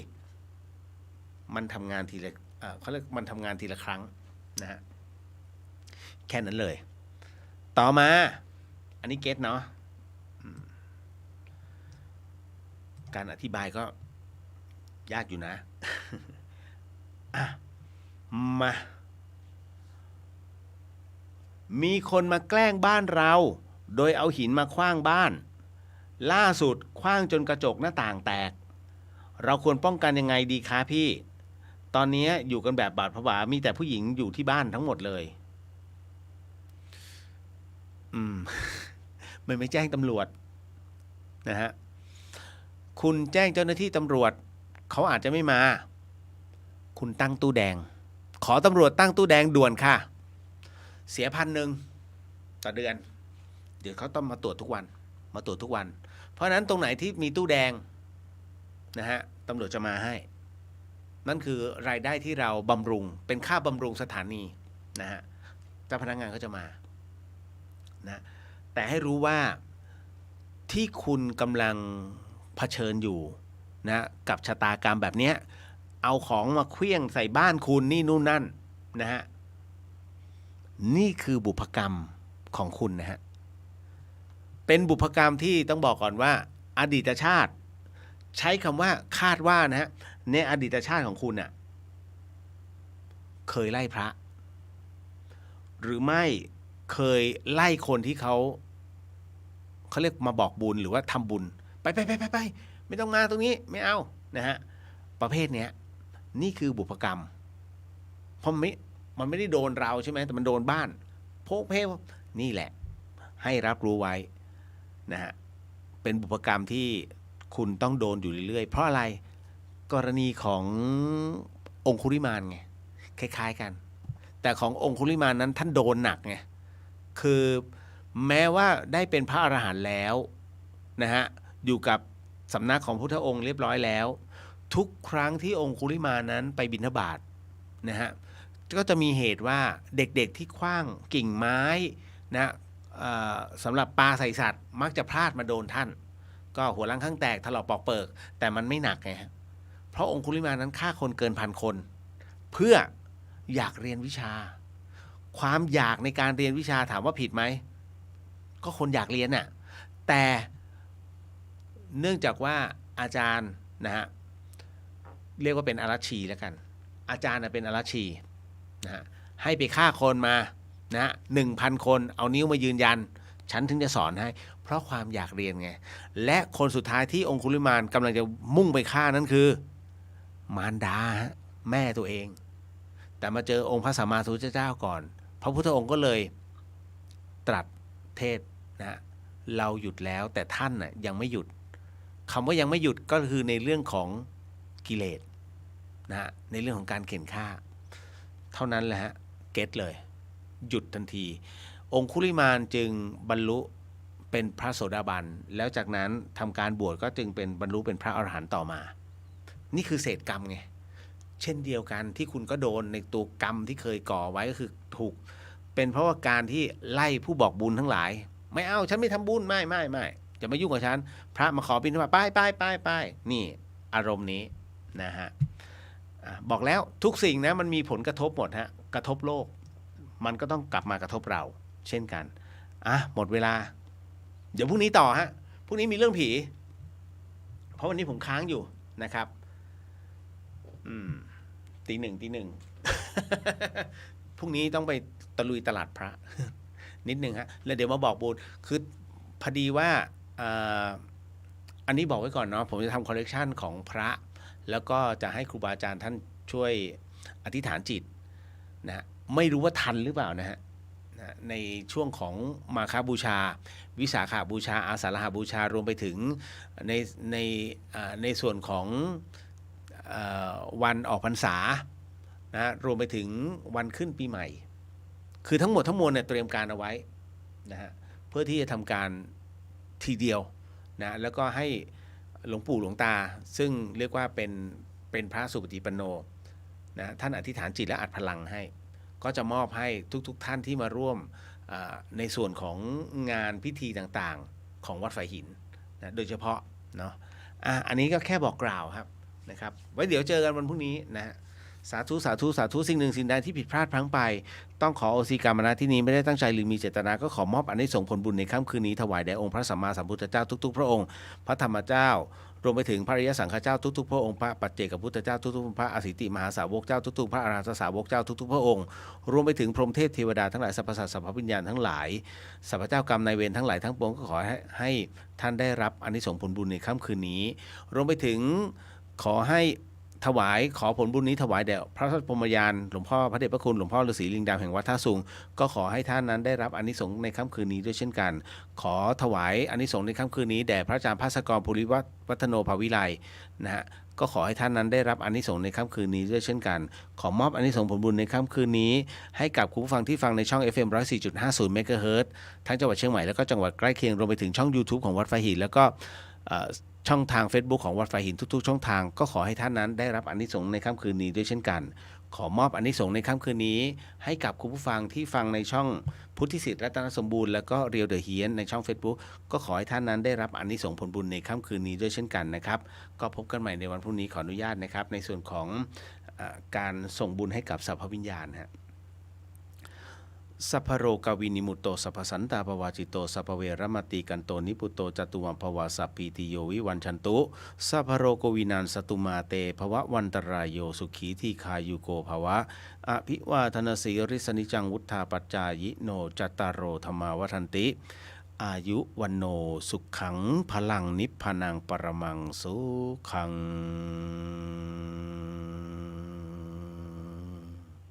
โมทนาสาธุสาธุนะฮะแล้วเจอกันวันพรุ่งนี้นะครับเวลาเดิม5 ทุ่มครับเจอกันสาธุครับบ๊ายบายบ๊ายบาย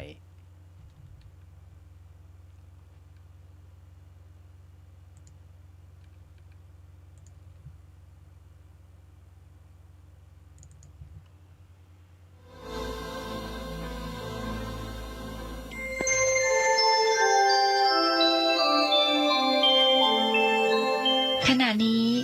ท่านกำลังฟังสถานีวิทยุกระจายเสียงพระพุทธศาสนา FM 104.5 เมกะเฮิรตซ์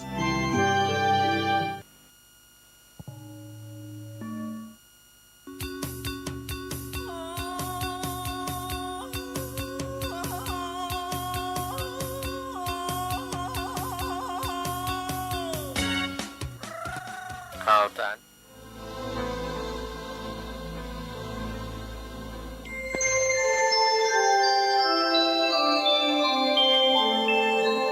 ขณะนี้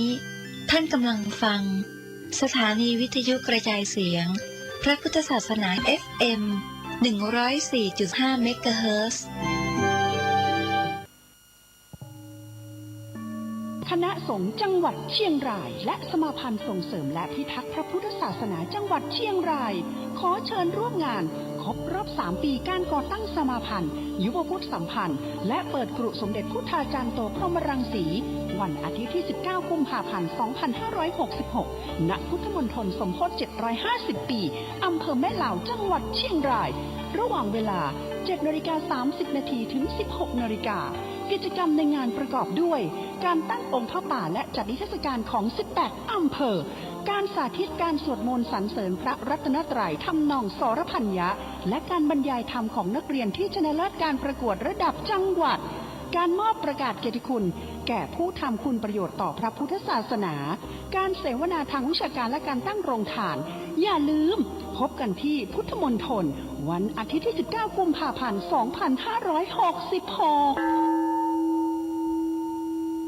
วันศุกร์และวันเสาร์อาทิตย์ทางสถานีวิทยุแห่งนี้ท่านผู้ฟังสามารถใช้โทรศัพท์มือถือระบบ Android ดาวน์โหลดแอปพลิเคชันที่ชื่อว่าวิทยุพุทธศาสนาทั่วไทยเพื่อติดตามรับฟังรายการคดีโลกคดีธรรมได้เป็นประจำทุกวันหนึ่ง ท่านสามารถฟังรายการคดีโลกคดีธรรมได้ถึง5 รอบเนื่องด้วยว่าแอปพลิเคชันนี้มีสถานีวิทยุพระพุทธศาสนาแห่งชาติหลายสถานีที่ออกรายการคดีโลกคดีธรรมอยู่ต่างเวลากันเช่นวัดหนองกายออกรายการคดีโลกคดีธรรมเวลา 9 นาฬิกาวัดป่าจริยธรรมออกรายการคดีโลกคดีธรรมเวลา 10 นาฬิกาวัดฝายหินออกรายการคดีโลกคดีธรรมเวลา 11 นาฬิกาวัดบ้านปลาคูนออกรายการคดีโลกคดีธรรมเวลา 13 นาฬิกาวัดหนองกายออกรายการคดีโลกคดีธรรมรอบดึก 23 นาฬิกาวัดฝายหินออกรายการคดีโลกคดีธรรมรอบดึกเวลา 1 นาฬิกาหรือตี 1นี่คือสถานีวิทยุภายในแอปพลิเคชัน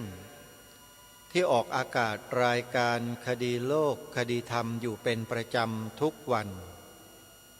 เมื่อท่านดาวน์โหลดแอปพลิเคชันวิทยุ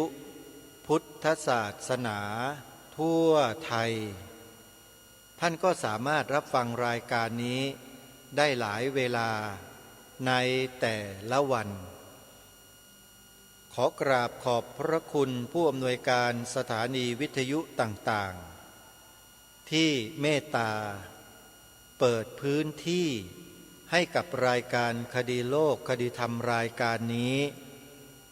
มาพบปะกับพี่น้องชาวพุทธของเราเพื่อบอกบางสิ่งบางอย่างที่ครูบาอาจารย์หลายๆท่านไม่ถนัด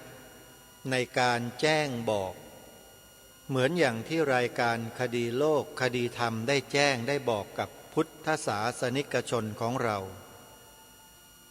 เพราะเรื่องราวเนื้อหาสาระหลายอย่างที่ทางรายการนี้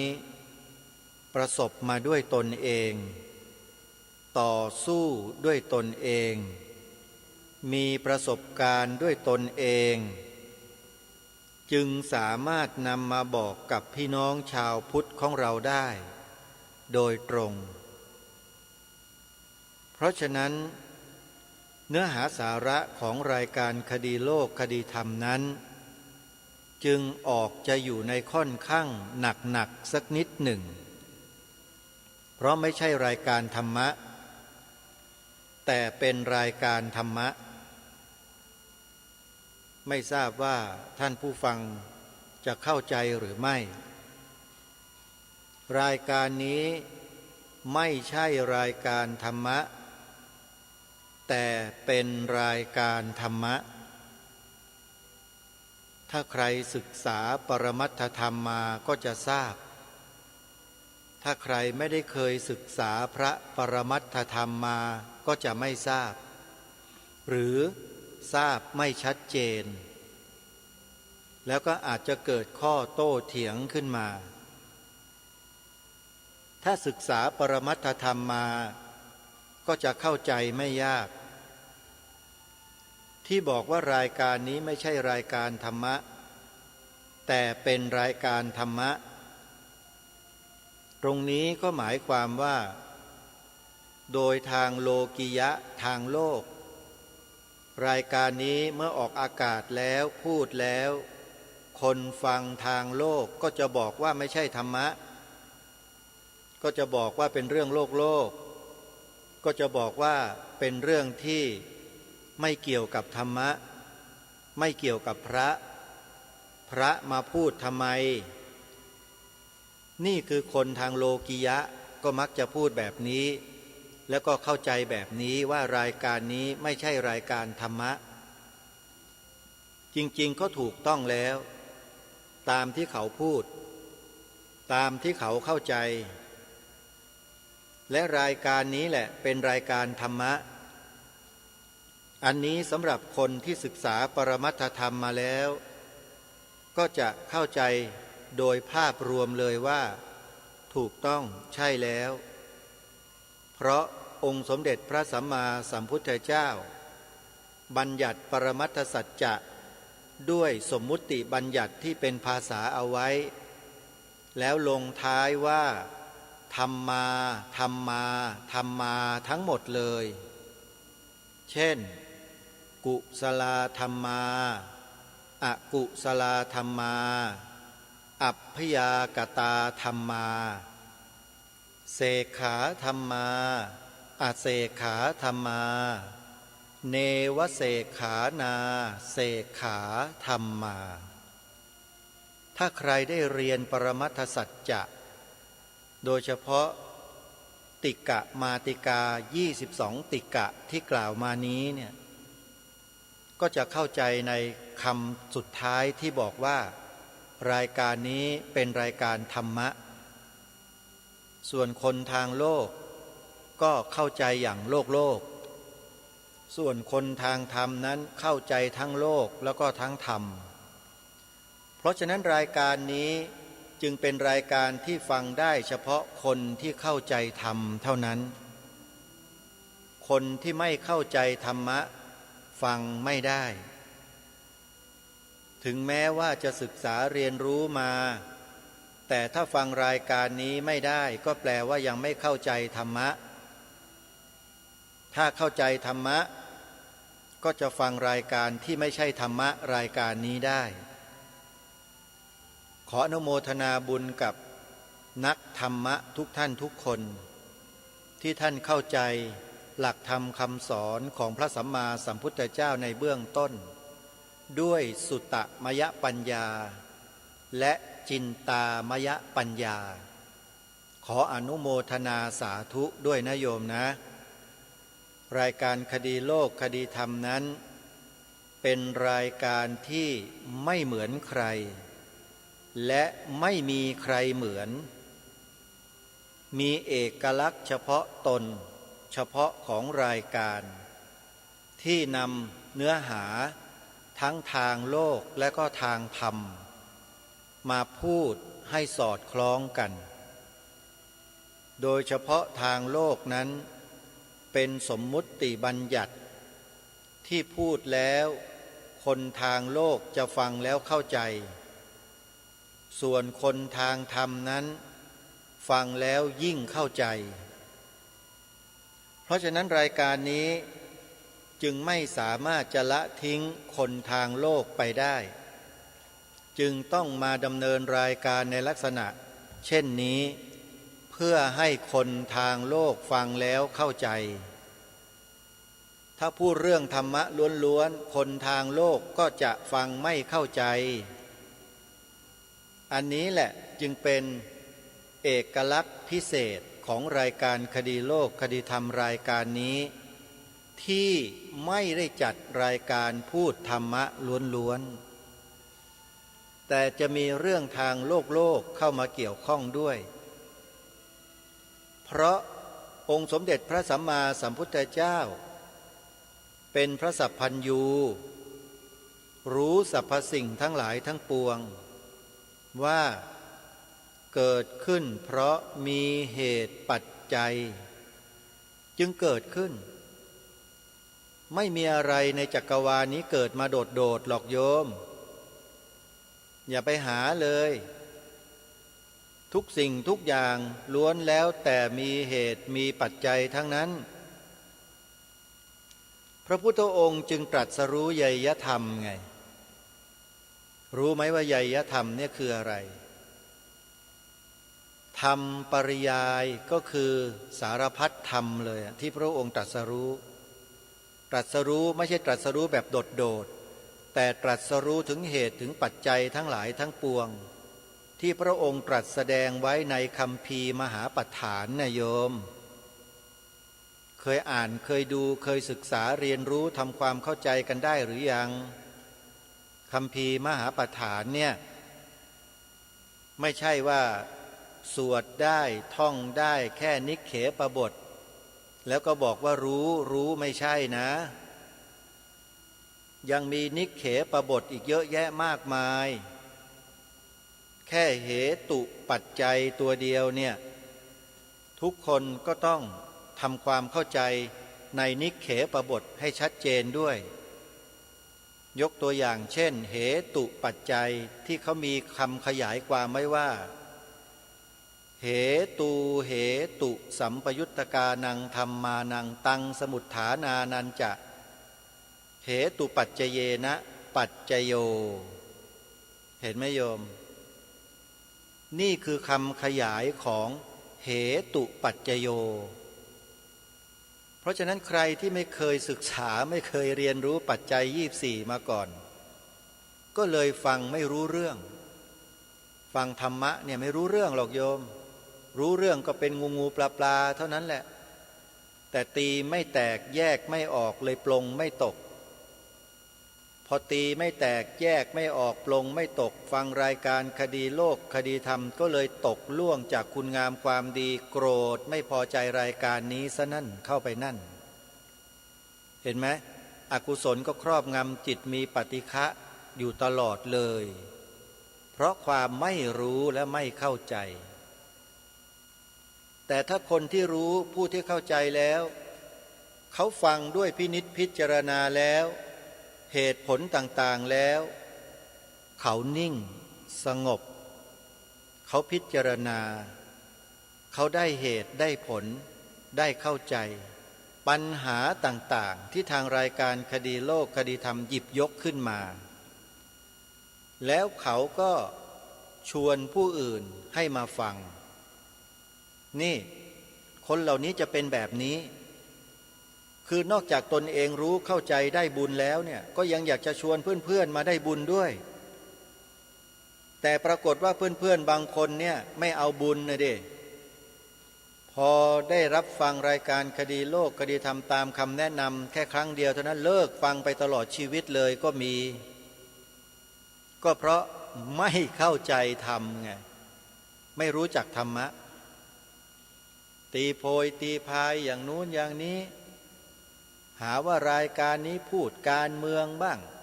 พูดจาไม่อย่างนู้นอย่างนี้สารพัดก็เลยไม่รู้อะไรเลยปิดกั้นตัวเองคับแคบอยู่อย่างนั้นแหละก็หาทางไปไม่ได้เขาเรียกว่าวนอยู่ในอ่างอยู่เท่านั้นนะไม่ยอมเปิดหูเปิดตาเปิดใจตัวเองให้กว้างเพื่อรับข้อมูลข่าวสารรับสถานการณ์ต่างๆเรื่องราวต่างๆแล้วใช้ปัญญาพิจารณาหาเหตุผลไม่อะคนเหล่านี้ไม่พิจารณาอะไรทั้งนั้นพอฟังปุ๊บก็ตัดสินใจปั๊บเลยพวกนี้เขาเรียกปัญญาสั้นมากๆคือไม่ทันได้ใช้ปัญญาอะไรเลยปัญญาไม่มีจะใช้ฮะพอฟังเสร็จก็ด่าปั๊บเลยไม่พอใจปุ๊บเลยเนี่ยปัญญาสั้นมากคนเหล่านี้อยู่ในสังคมแล้วมีแต่จะเป็นปัญหาของสังคมนะคบกับใครก็ไม่ค่อยได้พอได้ยินใครพูดไม่เข้าหูหน่อยก็ไปว่าไปด่าเขาทะเลาะกับเขาอย่างเนี้ยอยู่กันลำบากคนพวกเนี้ยเชื่อไหมโยมจริงไหมโยมลองพิจารณาดูให้ดีนะโยมนะอาตมาภาพนี่พูดเรื่องจริงพูดความจริงโยมพูดตามที่ได้ศึกษามาเรียนรู้มาในหลักธรรมคำสอนของพระสัมมาสัมพุทธเจ้าเรานี่แหละจนเข้าใจในระดับหนึ่งเข้าใจขนาดที่เรียกว่าฟังคนอื่นพูดอะไรแล้วไม่มีเถียงเขาหรอกคือฟังและพิจารณาตั้งอกตั้งใจฟังหมดทุกอย่างฟังแล้วก็เก็บข้อมูลนำมาวิเคราะห์แล้วก็ทำการวิจัยทำการสังเคราะห์เสร็จแล้วก็สอบทานหาเหตุหาผลดูผลที่ปรากฏซิว่าสิ่งที่เขาพูดเขากล่าวเขาทำมันมีผลปรากฏในบ้านในเมืองของเราอย่างไรบ้างมันคืออะไรนี่รายการคดีโลกคดีธรรมเป็นแบบนี้โยม อย่างกรณีที่รายการปรารภมา2-3 วันนำเทปของอาจารย์ดุสิตโสพิชาอดีตสสจังหวัดอุบลราชธานีมาเปิดแล้วก็มาปรารภมาอธิบายความให้ท่านทั้งหลายได้ฟังเนี่ยอาตมาภาพผู้ดำเนินรายการคดีโลกคดีธรรมก็นั่งฟังการอภิปรายยกร่างรัฐธรรมนูญ2 ยุคคือปี3940ยุคหนึ่งและปี4950ยุคหนึ่งเป็นยุคปฏิวัติยึดอำนาจประชาชนแล้วก็ขึ้นครองอำนาจโดยคณะปฏิวัตินั่นแหละแล้วก็ยกร่างรัฐธรรมนูญใหม่อาตมาภาพก็ออกไปเคลื่อนไหวทั้ง2 ครั้งเลยให้บัญญัติรับรองศาสนาพุทธเป็นศาสนาประจำชาติเนี่ยช่วยครูบาอาจารย์เราท่านไปไหนเราไปนั่นเป็นปัจฉาสมณะไปด้วยก็เลยรู้ข้อมูลเข้าใจข้อมูลทั้งหลายทั้งปวงเป็นอย่างดีเวลาอาตมาภาพฟังคนที่ไม่เห็นด้วยคัดค้านต่อต้านใช้คำพูดที่ไม่ดีเลยในการโกหกหลอกลวงประชาชนหลายสิ่งหลายประการว่าบัญญัติไว้แล้วเดี๋ยวเลือดจะนองท้องช้างบ้างบัญญัติไว้แล้วเดี๋ยวจะทำให้เกิดความแตกแยกบ้างบัญญัติไว้แล้วเดี๋ยวจะทำให้เกิดสงครามศาสนาบ้างบัญญัติไว้แล้วจะเป็นอันตรายต่อประเทศไทยในระยะยาวบ้างคำพูดเหล่านี้อาตมาภาพก็เงี่ยหูฟังแล้วก็พิจารณาตามเฉยๆไม่พอก็หยิบเอาหลักฐานเหตุผลความจริงทั้งหลายทั้งปวงทั้งในอดีตทั้งปัจจุบันทั้งในที่ต่างประเทศทั้งในประเทศมาทำการสังเคราะห์วิเคราะห์คำพูดของคนเหล่านี้ดูปรากฏว่ามันก็ได้ความเข้าใจตกผลึกแล้วก็มีคำตอบอยู่ในตัวทุกอย่างสรุปทุกอย่างลงง่ายๆเลยว่าต้องบัญญัติไว้ในรัฐธรรมนูญเท่านั้นจึงถูกต้องถ้าไม่บัญญัติไว้แล้วผิดทุกอย่างเลยสรุปนี่คือสรุปง่ายๆสั้นๆถ้าไม่บัญญัติไว้เป็นอันตรายต่อประเทศชาติพระพุทธศาสนาและสถาบันพระมหากษัตริย์ในระยะยาวอันนี้ไม่ใช่วาทกรรมแต่เป็นความจริงที่สามารถพิสูจน์ทราบในอดีตได้ว่ามันเคยเกิดขึ้นมาในหลายประเทศแล้วที่เป็นประเทศศาสนาพุทธแท้ๆแต่ศาสนาพุทธต้องสูญสิ้นไปจากผืนแผ่นดินเหล่านั้นเพราะเหตุอะไรเหตุการณ์บ้านเมืองก็คือสิ่งที่ปรารภและพูดอยู่เมื่อกี้นี้แหละคนที่ต่อต้านคัดค้านอ้างเหตุผลที่ไม่มีมูลไม่มีที่มาที่ไปกล่าวตู่กันขึ้นมาเฉยๆให้คนกลัวกันนั่นน่ะลักษณะเดียวกันเลยคนพวกนี้มันใช้มาในหลายๆประเทศมันทำแบบนี้แหละแล้วเสร็จแล้วมันก็เข้ายึดครองประเทศนั้นโดยออกกฎหมายให้เป็นไปตามที่พวกเขาต้องการประชาชนทั้งประเทศจะเรียกร้องอย่างไรเข้าชื่อขนาดไหนให้บัญญัติรับรองศาสนาพุทธเป็นศาสนาประจำชาติไว้ในกฎหมายสูงสุดของประเทศคือรัฐธรรมนูญคนพวกนี้ไม่เคยสนใจใส่ใจเลยแล้วมันจะเป็นประชาธิปไตยได้ยังไงมันเป็นไปไม่ได้จริงไหมท่านผู้ฟังเอานี่พูดตามหลักเหตุผลนะไม่ได้พูดแบบโกรธแค้นเคืองมีปฏิฆะกับคนพวกนี้ไม่ใช่พูดตามหลักเหตุผลจริงไหมล่ะที่กล่าวมาเมื่อสักครู่นี้มันเป็นประชาธิปไตยที่ไหนอย่างเนี้ยมันไม่ใช่แล้วแต่มันเป็นระบอบพวกมากลากไปคือพวกไหนไม่ใช่พวกประชาชนนะพวกที่มีอำนาจพวกใครมากก็ลากกันไปโดยเฉพาะพวกที่มีเงินมากก็ลากกันไปเงินใครเยอะก็ลากกันไปจริงไม่จริงจริงไหมนักเลือกตั้งทั้งหลายจริงหรือเปล่าที่พูดเนี่ยเป็นเพราะเงินหรือเปล่าถึงลากกันไปนั่นน่ะใช่ไหมนี่ไงบ้านเมืองจึงจะฉิบหายก็เพราะอย่างนี้แหละพวกเรา รู้ตัวกันบ้างหรือไม่ว่ามีส่วนด้วยที่ทำให้บ้านเมืองฉิบหายทำให้ศาสนาพุทธเราแย่เพราะการกระทำแบบนั้นน่ะเงินมากลากไปพวกมากลากไปนั่นแหละจริงไม่จริงอย่าปฏิเสธนะเพราะพวกเรานั่นแหละที่ทำกันไว้แบบนี้ทีนี้เมื่อฟังรายการนี้แล้วเนี่ยพอจะมีจิตสำนึกในข้อนี้กันบ้างหรือเปล่าพอที่จะแก้ไขปรับปรุงตัวเองให้กลับมาทำในสิ่งที่ถูกต้องกันได้หรือเปล่าไหวไหมได้ไหมอย่าบอกว่าไม่ได้ไม่ไหวนะอาตมภาพไม่เชื่อว่าไม่มีมนุษย์คนไหนหรอกที่ทำไม่ได้ถ้าจะทำเว้นแต่ไม่ทำเท่านั้นเองที่จริงทำได้ทุกคนถ้าทำได้ก็อนุโมทนาสาธุถ้าทำไม่ได้ก็ไม่อนุโมทนาแล้วก็จะเร่งให้กรรมบันดาลไวๆกรรมเนี่ย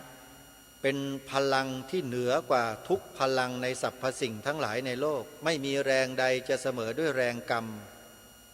แรงอื่นเสมอด้วยแรงกรรมไม่มีนะพระพุทธเจ้าตรัสไว้นะโยมอาตมาภาพรายการคดีโลกธรรมจึงเชื่อเรื่องกรรมทำดีได้ดีทำชั่วได้ชั่วคิดชั่วได้ชั่วพูดชั่วก็ได้ชั่วพูดคัดค้านพระพุทธศาสนาไม่ให้เป็นศาสนาประจำชาติไทยไว้ในรัฐธรรมนูญคนที่พูดคัดค้านต่อต้านก็จะได้รับผลที่ตนเองกระทำไปทุกภพทุกชาติเพราะถือว่าเป็นการทำลายชาติบ้านเมืองทำลายนะพวกเนี้ยบ้านเมืองนี้เขาถูกสร้างถูกแปลงมาด้วยพระพุทธศาสนากับสถาบันพระมหากษัตริย์แล้วพอเปลี่ยนแปลงการปกครองไปเอาแนวความคิดจากใครมาแยกพระพุทธศาสนาออกจากสถาบันกษัตริย์เนี่ยใครสส.ดุสิตโสพิชาอดีตสส.ตอบคำถามนี้ไปแล้วถ้าใครฟังมาตั้งแต่เมื่อวานซืนแล้วก็เมื่อวานนี้ก็จะทราบชัดเจนเลยว่าใครสส.พูดเองนะอาตมาไม่ได้พูดเวลาอาตมาภาพจะพูดเรื่องอะไรเนี่ยต้องยกอ้างอิงหลักฐานให้มันชัดก็เลยนำเสียงเข้ามาเปิดให้ฟังให้พวกเราฟังกันชัดๆว่าใครอยู่เบื้องหลังของการไม่บัญญัติรับรองพระพุทธศาสนาเป็นศาสนาประจำชาติไทยไว้ในรัฐธรรมนูญที่ผ่านมาเมื่อปีพระพุทธศักราช 2475 หลังจากเปลี่ยนแปลงการปกครองใครเป็นที่ทราบกันแล้วนะว่าใครรู้กันแล้วนะว่าใครและใครที่ทำให้บางศาสนาในประเทศนี้เป็นใหญ่เป็นโตมีอำนาจล้นฟ้าเหนือกว่าพระพุทธศาสนาของเราเหนือกว่าพุทธศาสนิกชนไทยของเราใครทำให้เป็นเช่นนั้นเนี่ยเรื่องนี้ถ้าอยากจะรู้ลึกๆแบบเข้มเต็มจัดเต็มนะเดี๋ยวจะแนะนำให้ไปดูคลิปใน YouTube โอ้โหเขามาเปิดโปงขบวนการพวกนี้ล่อนจ้อนไม่มีเหลือเลยว่าแต่ว่าพวกเราเนี่ยกล้าเข้าไปดูไปฟังกันหรือเปล่าเท่านั้นแหละนี่ขนาดบอกให้ชัดๆขนาดนี้แล้วนะถ้าไม่ไปดูเนี่ยก็หมดแล้วนะโยมก็จะไม่รู้อะไรเลยนะแล้วก็ยังไม่เข้าใจรายการคดีโลกคดีธรรมอยู่นั่นแหละหาว่าพูดนู่นพูดนี่พูดนั่นสารพัดสารเพเป็นบาปอาตมาไม่อยากให้โยมได้รับบาปนะไปฟังกันนะโยมนะเปิด YouTube ขึ้นมาแล้วก็พิมพ์คำว่ารวมพลังคนไทยพุทธตอนนี้เขารวมพลังกันใหญ่โตมหึมาขึ้นเรื่อยๆแล้วรวมพลังคนไทยพุทธถือว่าเป็นช่อง YouTube ที่มีความกล้าอย่างสุดๆกล้าแบบมีหลักการกล้าแบบมีเหตุผลแล้วก็กล้าแบบเรียกว่าซึ่งหน้าไม่ใช่เป็นอีแอบเหมือนกับคนบางกลุ่มบางพวกที่ทำกับพวกเราแอบยิงพระแอบวางระเบิดพระแอบวางระเบิดเจ้าหน้าที่ฆ่าผู้หญิงฆ่าครูฆ่าเด็กฆ่าคนแก่ไอ้พวกอีแอบทั้งนั้นเลยเนี่ยที่ทำกับพวกเรามาตลอด10 กว่าปีตายไป10,000 กว่าคนขออภัยตายไป7,000 กว่าคนบาดเจ็บไปเกือบ20,000 คนที่ผ่านมาเห็นไหมรู้สึกรู้สาอะไรกันบ้างไหมเนี่ยบอกว่าตายถึง7,000 กว่าคนเนี่ยเชื่อกันไหมเนี่ยโยมโลกสวยทั้งหลายฟังพระครูประหลัดรูปนี้พูดให้ดีนะโยมโลกสวยโยมถ้าโยมไม่รู้อะไรเนี่ยโยมอย่าเพิ่งว่าอาตมาเลยนะโยมโลกสวยทั้งหลาย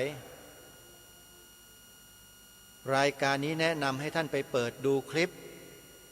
ที่มีชื่อช่องว่ารวมพลังคนไทยพุทธโยมไปดูสิแล้วโยมค่อยตัดสินใจใหม่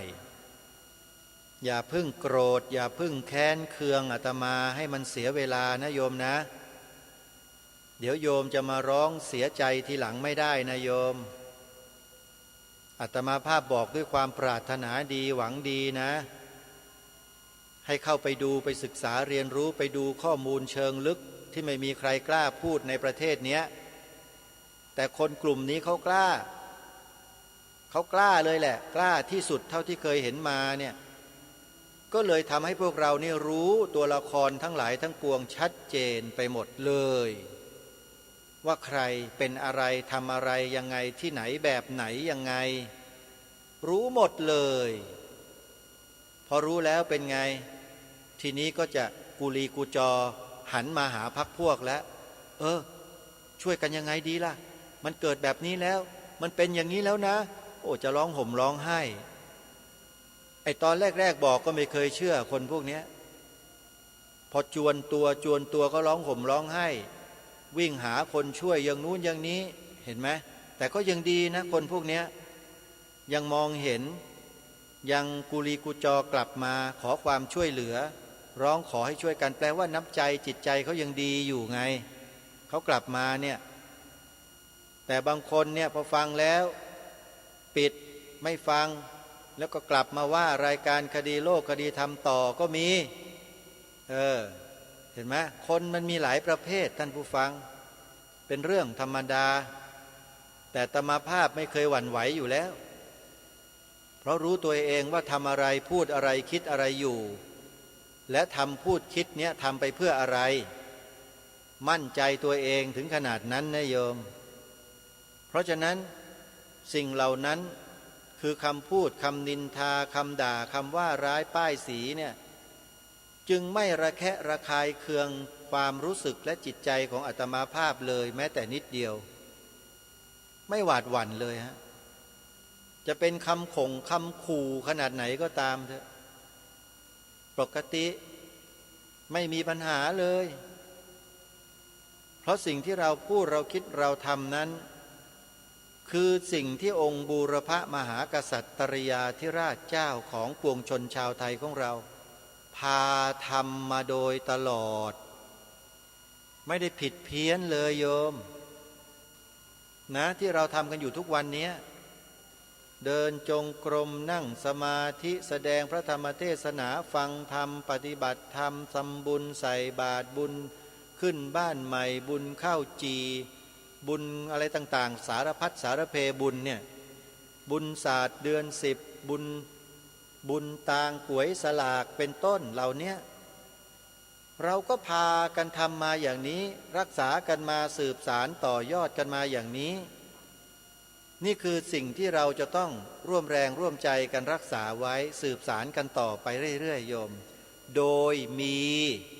พระพุทธศาสนาเป็นรากฐานที่สำคัญ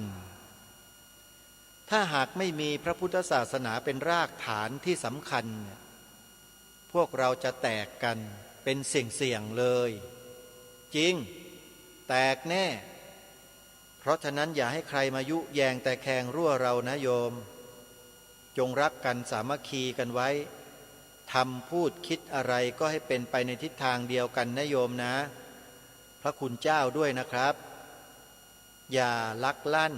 อย่าเห็นแก่ตัวจงเห็นแก่ประโยชน์ส่วนรวมของเราร่วมกันนะฮะเอาละญาติโยมสาธุชนวันนี้ได้ตั้งเนื้อหาบทสุดท้ายของหนังสือพุทธศาสตร์อยู่ยงคู่องค์กษัตราบทที่20มาตั้งให้พวกเราได้ฟังกันแล้วเพื่อเป็นการปิดท้ายเนื้อความทั้ง20บทแล้วเดี๋ยววันต่อไปจะได้นำภาคผนวกช่วงท้ายเต็มมาให้ฟังกันอีกครั้งหนึ่งเดี๋ยวเราไปฟังบทสุดท้ายบทที่20เรื่องศาสนาประจำชาติดูซิว่าท่านศาสตราจารย์ด็อกเตอร์สุจิตราอ่อนค้อมจะสรุปเรื่องศาสนาประจำชาตินี้อย่างไรไปติดตามรับฟังพร้อมๆกันได้นะบัดนี้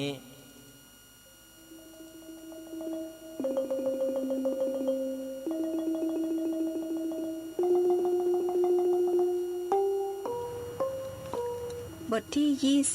20ศาสนาประจำชาติ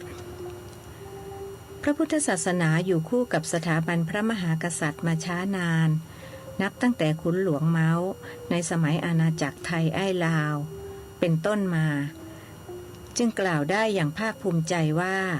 พระพุทธศาสนาเป็นศาสนาประจำชาติไทยเพราะจากประวัติศาสตร์ชาติไทยนั้นพระมหากษัตริย์ทุกพระองค์ทรงเป็นพุทธมามกะแต่ในขณะเดียวกันก็ทรงเป็นองค์ศาสนูปถัมภกคือทรงอุปถัมภ์ศาสนาต่างๆที่เข้ามาเผยแผ่ในพระราชอาณาจักรพระธรรมปิฎกวงเล็บปอประยุตโตปัจจุบันดำรงสมณศักดิ์เป็นที่พระพรหมคุณาภรณ์เจ้าอาวาสวัดยานเวศกวันจังหวัดนครปฐมผู้ซึ่งได้รับยกย่องว่าเป็นปราชญ์ทางพระพุทธศาสนาของโลกได้กล่าวถึงความสำคัญของพระพุทธศาสนาในฐานะศาสนาประจำชาติสรุปได้ดังนี้ 1. พระพุทธศาสนาเป็นศาสนาของประชากรส่วนใหญ่ของประเทศ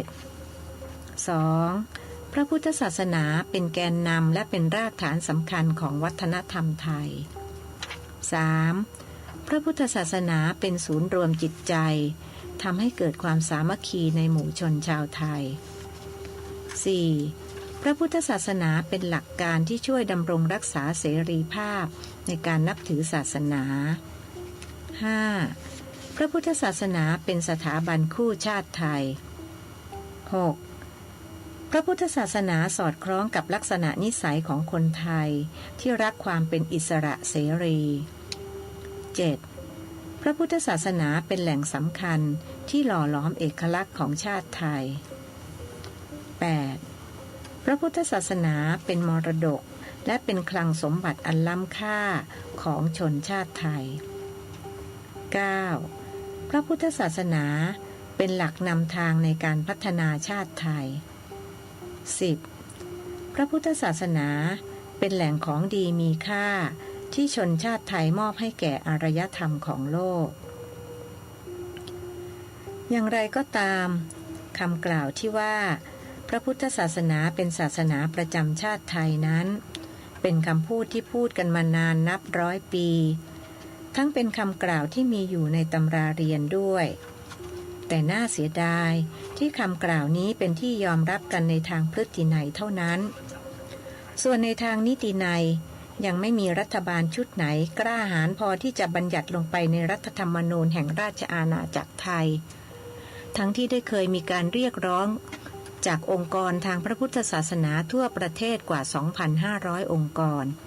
และได้รณรงค์กันอย่างจริงจังเมื่อปีพ.ศ. 2537แต่การเรียกร้องดังกล่าวกลับไม่ได้รับความสนใจหรือการเหลียวแลจากรัฐบาล ส่วนการเรียกร้องในเรื่องที่ผิดศีลธรรมเช่นครั้งหนึ่งมีคนกลุ่มหนึ่งเรียกร้องให้รัฐบาลอนุญาตให้เปิดคลับเปิดบาร์จากเวลาที่กำหนดให้ขยายออกไปอีก2 ชั่วโมงรัฐบาลกลับยอมรับโดยง่ายแต่ถึงกระนั้นรัฐบาลชุดดังกล่าวก็อยู่ได้ไม่นานเพราะไปส่งเสริมสิ่งไม่ดีไม่งามว่าเป็นสิ่งดีงามอกุศลกรรมจึงมาให้ผลทันตาเห็น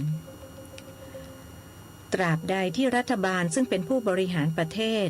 ยังไม่กล้าหาญพอที่จะทำในสิ่งที่ถูกต้องและเป็นความต้องการของประชาชนตราบนั้นสถานภาพของรัฐบาลก็ยังคลอนแคลนอยู่อย่างนี้เรื่อยไปเพราะกรรมนั้นมีผลมีวิบากทำดีได้ดีทำชั่วได้ชั่ว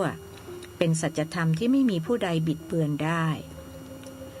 การบัญญัติลงไปในรัฐธรรมนูญว่าพระพุทธศาสนาเป็นศาสนาประจำชาติไทย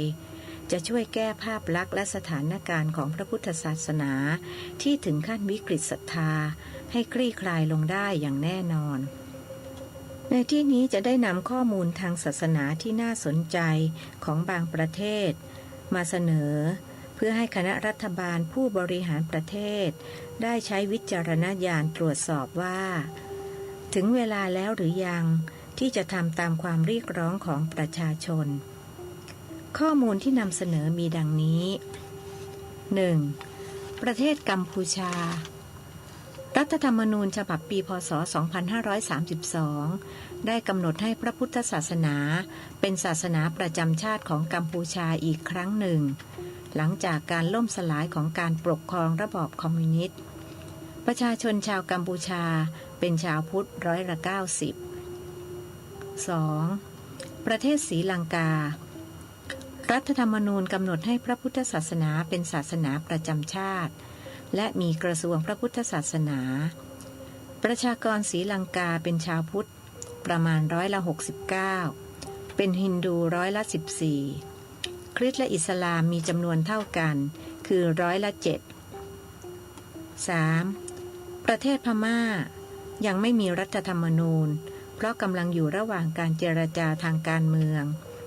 แต่ในทางปฏิบัติมีพระพุทธศาสนาเป็นศาสนาประจำชาติและมีกระทรวงพระพุทธศาสนาจากการสำรวจสัมมโนครัวประชากรปีพ.ศ.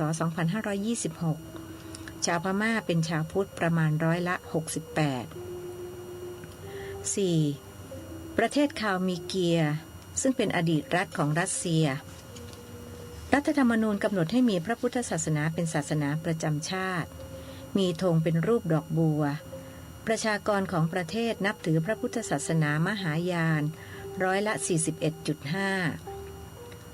5. ประเทศภูฏานเป็นประเทศซึ่งมีพระมหากษัตริย์เป็นพุทธมามกะมีพระพุทธศาสนาเป็นศาสนาประจำชาติประชากรเป็นชาวพุทธ75%ฮินดู25% 6. ประเทศไทยมีพระพุทธศาสนาเป็นศาสนาประจำชาติเฉพาะทางพฤตินัย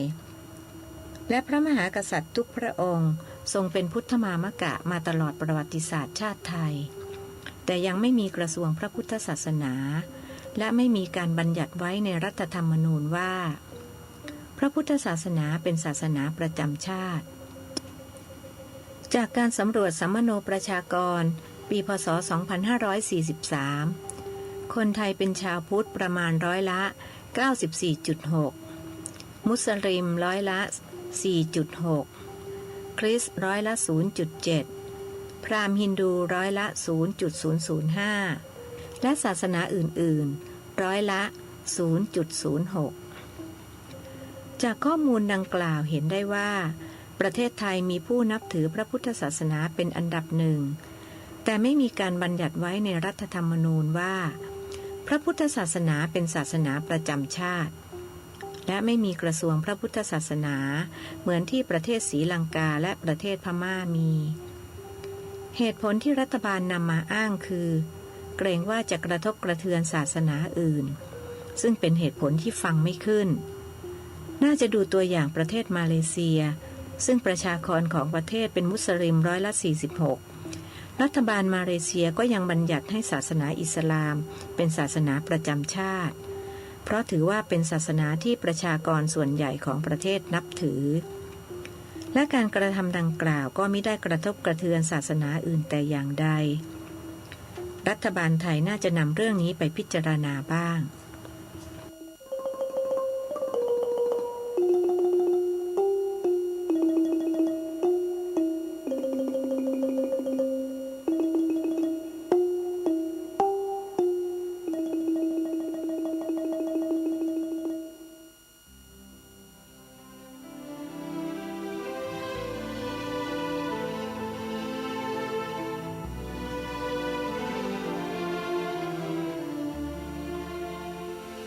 ท่านสาธุชนผู้ฟังทุกท่าน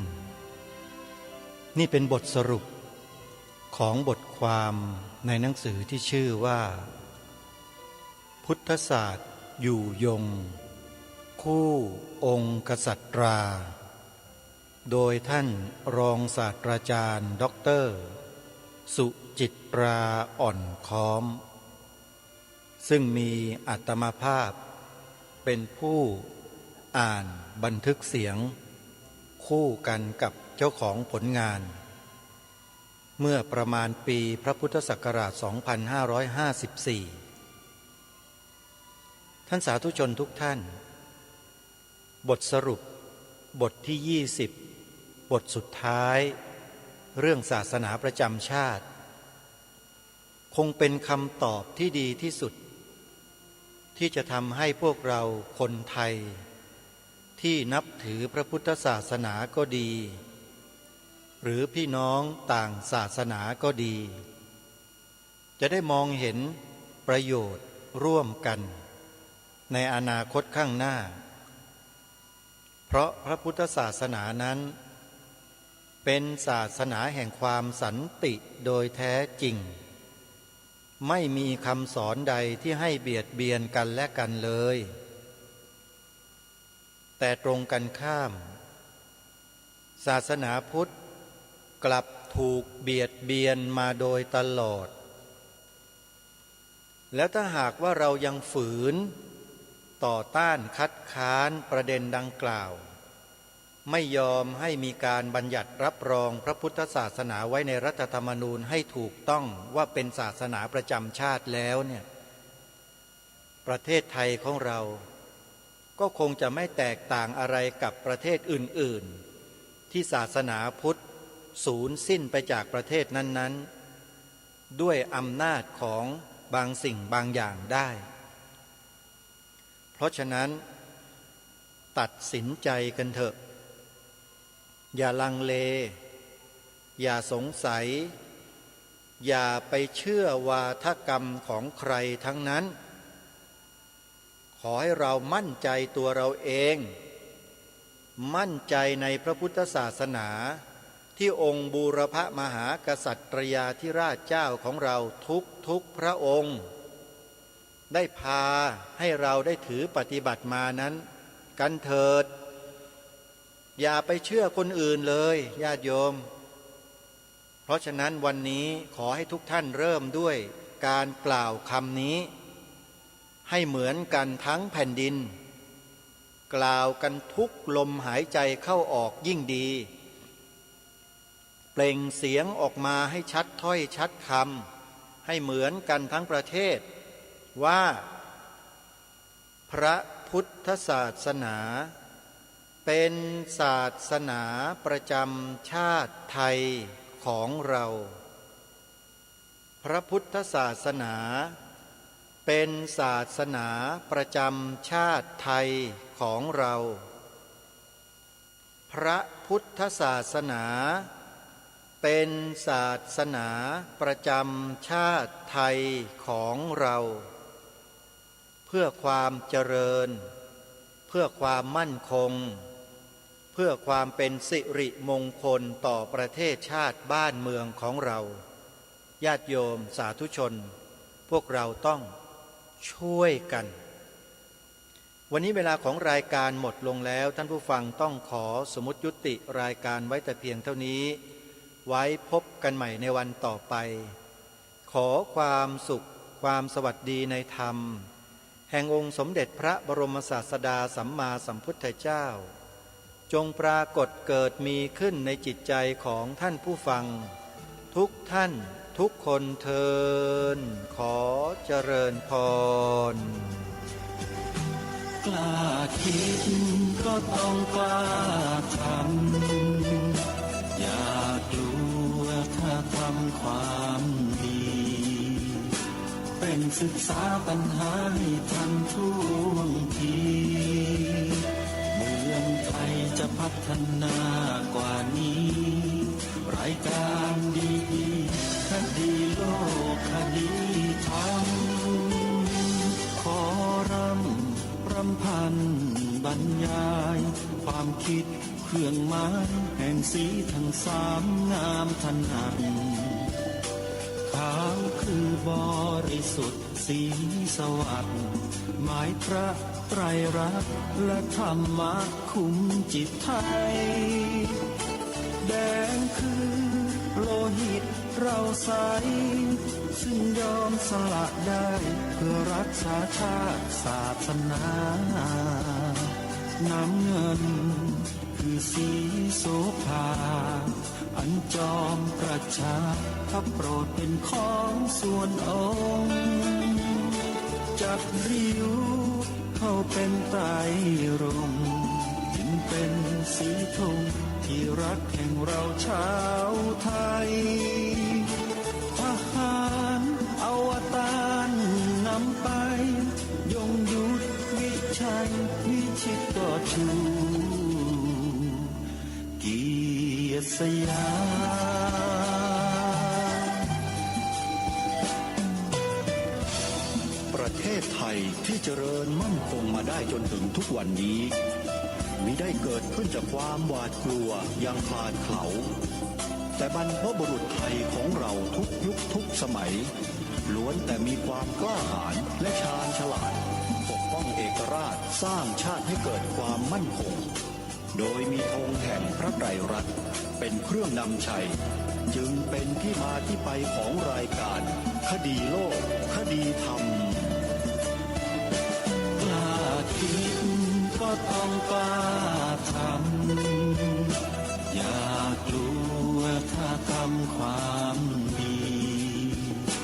เป็นศึกษาปัญหาให้ทันท่วงทีเมืองไทยจะพัฒนากว่านี้รายการดีคดีโลกคดีธรรมรายการดีคดีโลกคดีธรรม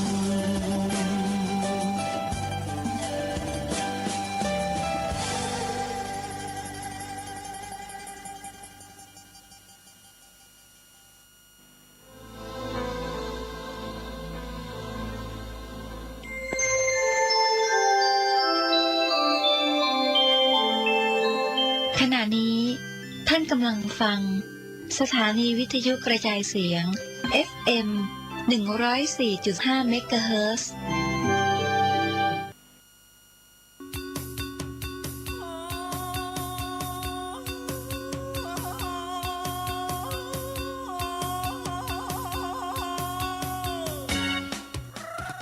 ข่าวสารเพื่อการประชาสัมพันธ์ขอเชิญชวนศรัทธานักศิลป์นักบุญทั้งหลายร่วมทำบุญฉลองถาวรวัตถุและเสนาสนะปล่อยหลวงฉลองสมโภชการก่อตั้งวัดวังสิงห์คำครบ149 ปีณวัดวังสิงห์คำตำบลป่าแดดอำเภอเมืองเชียงใหม่จังหวัดเชียงใหม่15 กุมภาพันธ์ช่วงเช้า 9 นาฬิกาเป็นวันถวายตาลจ้อตาลตุง22 กุมภาพันธ์ช่วง 19 นาฬิกาพิธีเจริญพุทธมนต์เทศนาธรรมสมโภช23 กุมภาพันธ์ 9 นาฬิกา 9 นาทีโอกาสเวียนตาลถวายสิ่งก่อสร้างถวายเครื่องทยทานแด่พระสงฆ์24 กุมภาพันธ์เป็นวันตกแต่งดาเครื่องทยทานวันหอมตาลวันเสาร์และวันอาทิตย์ที่25และ26 กุมภาพันธ์ 2566ตั้งแต่เวลา 9 นาฬิกาเป็นต้นไปคณะศรัทธาวัดวังสิงห์คำและหัววัดต่างๆแห่เครื่องทยทานเข้าร่วมทำบุญในโอกาสนี้ก็เชิญชวนศรัทธาสาธุชนร่วมทำบุญรับเป็นเจ้าภาพสังฆทานถวายพระมหาเถรานุเถระที่นิมนต์มาเจริญพุทธมนต์สังฆทานถวายหัววัดและขอเชิญชวนทุกท่านร่วมงานและร่วมทำบุญ ในครั้งนี้โดยทั่วกันติดต่อบริจาคร่วมทำบุญได้ที่วัดวังสิงห์คำ 0817836540 ได้ทุกวันก็เป็นงานบุญงานกุศลฉลองท้าวรวัตถุและเสนาสนะปล่อยหลวงฉลองสมโภชการก่อตั้งวัดวังสิงห์คำครบรอบ149 ปีณวัดวังสิงห์คำตำบลป่าแดดอำเภอเมืองเชียงใหม่จังหวัดเชียงใหม่15 กุมภาพันธ์ถึง26 กุมภาพันธ์ขอเชิญท่านร่วมงานบุญนี้โดยพร้อมเพรียงกันแดงเป็นเจ้าอาวาสสร้างโบสถ์สร้างวิหารศาลาบาทนิมนต์หัววัดโฮมทำบุญประจำปีรำวงนำนา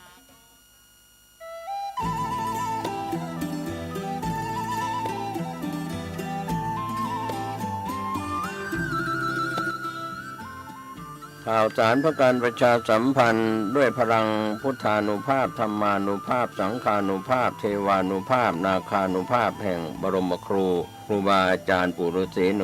108เจ้าภาพสร้างหล่อปั้นพระพุทธรูปพระเจ้าทันใจโดยมีคุณแม่ชี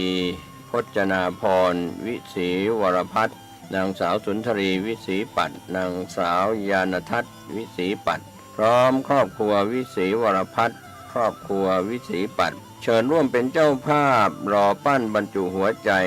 นามพระพุทธรูปพระพุทธสถิตพจนาพรวันอาทิตย์ที่7 พฤษภาคมพุทธศักราช2566พิธีเริ่มเวลา 9:09 น.ร่วมสร้างบุญได้ตั้งแต่วันนี้เป็นต้นไปติดต่อสอบถามร่วมบุญได้ที่พระครูสถิตธุราธรเจ้าอาวาสวัดสันขยอมอำเภอสันทรายจังหวัดเชียงใหม่0806849835และที่พระครูประหลัดกิติพงศ์กิติโสพโนด็อกเตอร์ผู้ช่วยเจ้าอาวาสวัดสันขยอม0962629694เชิญท่านร่วมบุญร่วมกุศลในคราวครั้งนี้โดยพร้อมเพรียงกัน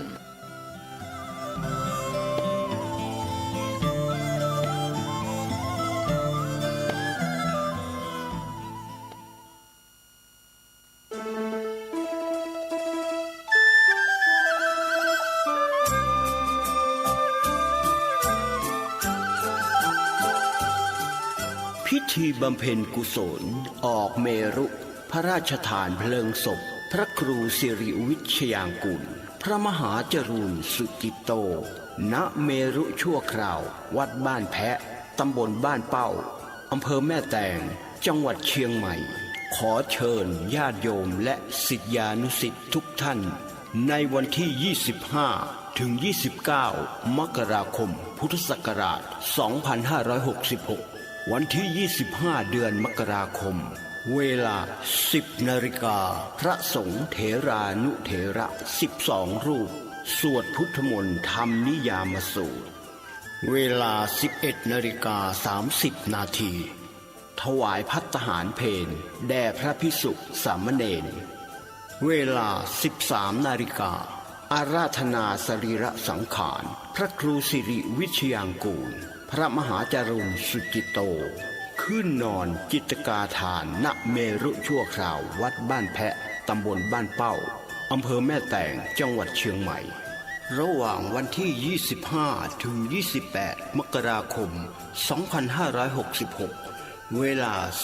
19 นาฬิกา 30 นาทีทุกคืนแสดงพระธรรมเทศนาและสวดมนต์มาติกาพระสงฆ์6 รูปสวดพระพุทธมนต์มาติกาทอดผ้าไตรบังสกุลถวายเครื่องไทยทานในวันที่ 29 เดือนมกราคม 2566 เวลา 9 นาฬิกา 30 นาทีพระสงฆ์เถรานุเถระ40 รูปรับทักษิณานุปทานถวายเครื่องไทยทานเวลา 11 นาฬิกา 30 นาทีถวายภัตตาหารเพลแด่พระภิกษุสงฆ์สามเณรเวลา 13 นาฬิกา 30 นาทีพิธีทอดผ้าไตรบังสกุลเวลา 15 นาฬิกาพิธีพระราชทานเพลิงศพเวลา 19 นาฬิกาแสดงพระธรรมเทศนา1 กัน ถวายทายธรรมกันเทศขอขมาสรีระสังขารพระครูสิริวิทยางกูลพระมหาจรูนสุจิตโตประชุมเพลิงศพติดต่อร่วมทำบุญได้ที่พระมหาธิวากรคัตติยสิริเจ้าอาวาสวัดบ้านแพะเบอร์โทรศัพท์082-979-1635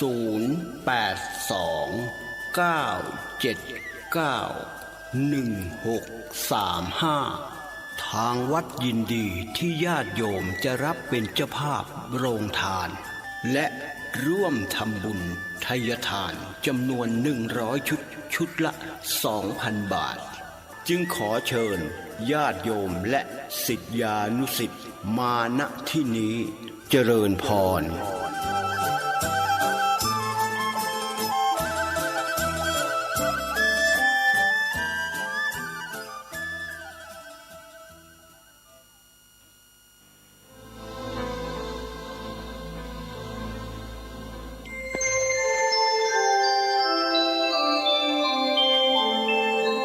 ขณะนี้ท่านกำลังฟังสถานีวิทยุกระจายเสียง FM 104.5 เมกะเฮิรตซ์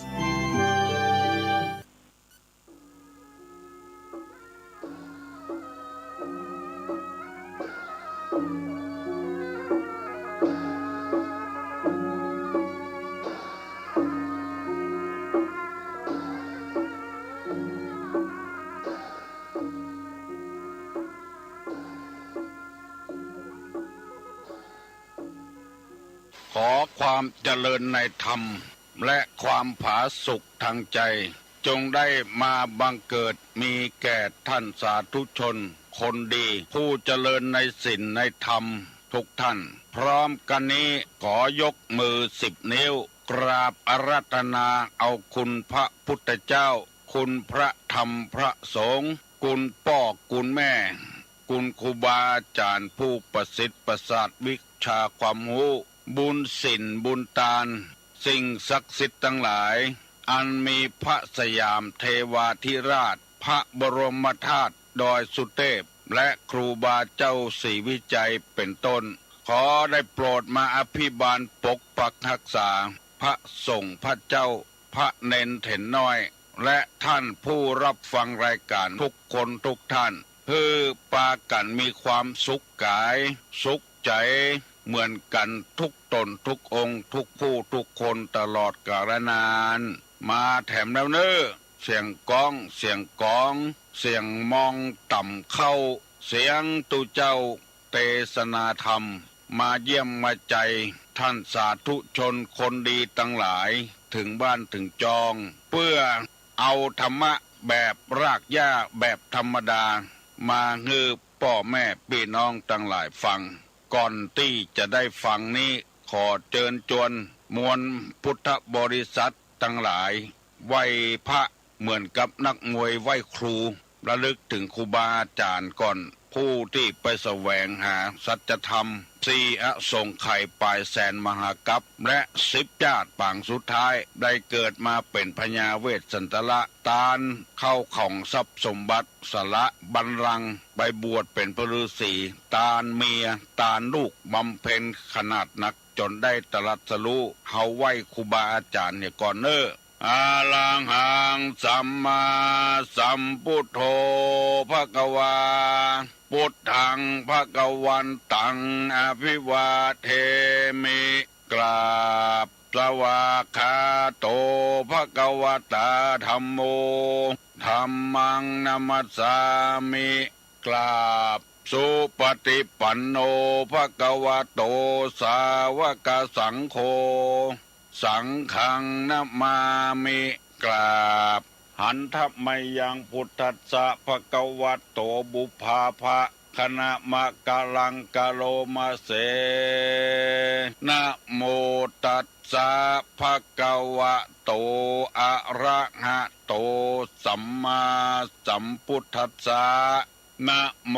ตัสสะภะคะวะโตอะระหะโตสัมมาสัมพุทธัสสะนะโมตัสสะภะคะวะโตอะระหะโตสัมมาสัมพุทธัสสะพุทธังสรณังกัจฉามิธัมมังสรณังกัจฉามิสังฆังสรณังกัจฉามิตุติยัมปิพุทธังสรณังกัจฉามิตุติยัมปิธัมมังสรณังกัจฉามิตุติยัมปิสังฆังสรณังกัจฉามิตติยัมปิพุทธังสรณังกัจฉามิตติยัมปิธัมมังสรณังกัจฉามิตติยัมปิสังฆังสรณังกัจฉามิอิติปิโสภะคะวาอะระหังสัมมาสัมพุทโธวิชชาจรณะสัมปันโนสุขโตโลกาวิทูอนุตตโลปุริสาธัมมสารถิสัทธาเทวมนุษสานังพุทโธภควาติสวากขาโตภควตาธัมโมสันติติโกอากาลิโกเอหิปัสสิโกโอปนะยิโกปัจจัตตังเวทิตโพวินยูหิติสุปฏิปันโนภควโตสาวกสังโฆอุจุปฏิปันโนภควโตสาวกสังโฆญาญะปฏิปันโนภควโตสาวกสังโฆสามิจิปฏิปันโนภควโตสาวกสังโฆญาติตังจัตตาลิปุริสายุคานิอัฏฐปุริสาปุคลาเอสาภะคะวะโตสาวกสังโฆอาหุไนโยปาหุไนโยทักขิไนโยอัญจลิกาละนิโยอนุตตะลังปุญญเขตังโลกัสสาติกราบหนึ่งกราบสองกราบสามโบราณเปิ้นว่าบ้านหลังใดบ่มีแมวหนูจ้างล่าเฮือนหลังใดบ่มีแมวหนูจ้างล่าบ้านใดบ่มีคนจ่าคนว่าจ้างชิบหายอันนี้เป็นกรรมเก่ากรรมแก่บทหนึ่งเพื่อเป็นคติเตือนอกเตือนใจคนเฮาถ้าบ่ฟังกรรมไผคนบ่ฟังกรรมคนแล้วบ่ฮู้ว่าอย่าไปฟังกรรมไผเฮาต้องมีคนใดคนหนึ่งเป็นสรณะเป็นที่เปิ้งของเฮาคนใดคนหนึ่งจะมีหลายคนก็ตามพ่อก็มีคนเดียวแม่ก็มีคนเดียวอันนี้เป็นผู้ฮื้อกำเนิดครูบาอาจารย์ผู้ประสิทธิ์ประสาทความรู้เรื่องศีลเรื่องธรรมมีกิจตนก็ตามจะยังได้ก็ตามต้องเชื่อคนแข่มคนหนึ่งที่เฮาเคารพสักการะบูชาเฮือนใดถ้าแมวบ่มีนิดหนูดูตั้งคลกคลักถ้าแมวอยู่นี่ดักปิ้งเฮือนหลังนั้นก็สงบดีหนูบ่นักตะใดบ้านใดบ่มีคนจ่าคนว่าคนสั่งคนสอนหรือเปิ้นสั่งเปิ้นสอนแล้วบ่ฟังขอโทษเข้าขี้ฮะนี่อันนั้นน่ะบ่เมินก็จะชิบหายละคนเฮาต้องการความเจริญกู้คนเฮาเกิดไปเกิดมาหมู่ที่ว่าเฮาขี้ฮะนี่เนี่ยหมู่เนี้ยอันตรายมากเปิ้นต่างบ้านต่างจองเปิ้นลูกแดนไก่มาล่ำมาลอยมากอบโกยเอาทรัพย์สมบัติบ้านเฮากำลังเริ่มต้นจะเดือดร้อนเริ่มต้นจะชิบหายเพราะบ่ฟังกำไผ่นั่นเองจะได้เชื้อใดก็ตามเถอะเป็นจะต้องฟังกรรมคนใดคนหนึ่งอย่างตู้ลงเอามาเสนอตึงวันเนี่ยบัดใจบังคับบัดใจเขแต่ต้องฟังเพราะกรรมสอนต่างๆที่ตู้ลงนำมาเสนอ บ่ใจคำสอนของตุลุงเป็นคำสอนของนักปราชญ์บัณฑิตอาจารย์เพิ่นว่าไว้แล้วตุลุงไปหั่นเขาใส่ไปปะเขาใส่ไปเฮียนเขาใส่หั่นว่ามันดีมันงามนำมาเสนอมีกำภาษิตคนโบราณบทหนึ่งกล่าวไว้ว่าจอมเบ็ดเลี้ยงแขกแบกดำไม้เลี้ยงเมียจอมเบ็ดเลี้ยงแขกแบกดำไม้เลี้ยงเมียอันนี้หมายความว่าคนที่กึดบ่ยาวครอบครัวเฮาจะเจริญรุ่งเรืองต่อไปแถมเป็นตัวอย่างอันดีอันงามให้ลูกให้เต้าของเฮาได้เจริญรุ่งเรืองตามรอยพ่อรอยแม่เพราะว่าเฮาบอกให้ละอ่อนกำใดว่าให้ฟังกำพ่อกำแม่ฟังกำครูบาอาจารย์ถ้าพ่อก็ดีแม่ก็ดีเป็นคนที่เหลวแหลกจอมเบ็ดเลี้ยงแขกแบกดำไม้เลี้ยงเมียแสดงว่าบ่พอกินบ่พอใจต้องหิหาค้าขายช่วยกันเอามาเป็นกอบเป็นกำด้วยความสุจริตบ่ใจไปโลภไปอำของคนอื่นมาใจมาสอยต้องพยายามหารายได้นักกว่ารายจ่ายรายได้นักรายจ่ายนักบ่พอต่อใดต้องรายได้นักรายจ่ายน้อยถึงจะดีวิธีการนี้เฮาประหยัดเงินในครอบครัวกินเหล้าก็จะไปกินนักล้ำไปโจรมาทะละทลายกับบ้านกับจองเมียอยู่กับเฮาลูกอยู่กับเฮามันบ่ใจเป็นรักเป็นต่อเป็นตุ๊กตาตู้ลุงกวยทดลองเคยทดลองมาแล้วมันบ่ใจตุ๊กตาสกรรมมันเป็นคนหายใจได้อยู่ก่อนนี่เคยไปบีบหูดังหมามันห้องต่อไปนี่ห้องมาหาบ่ให้มาละมันเจ็บหูดังมันเอาไปลองบีบหูดังตุ๊กตา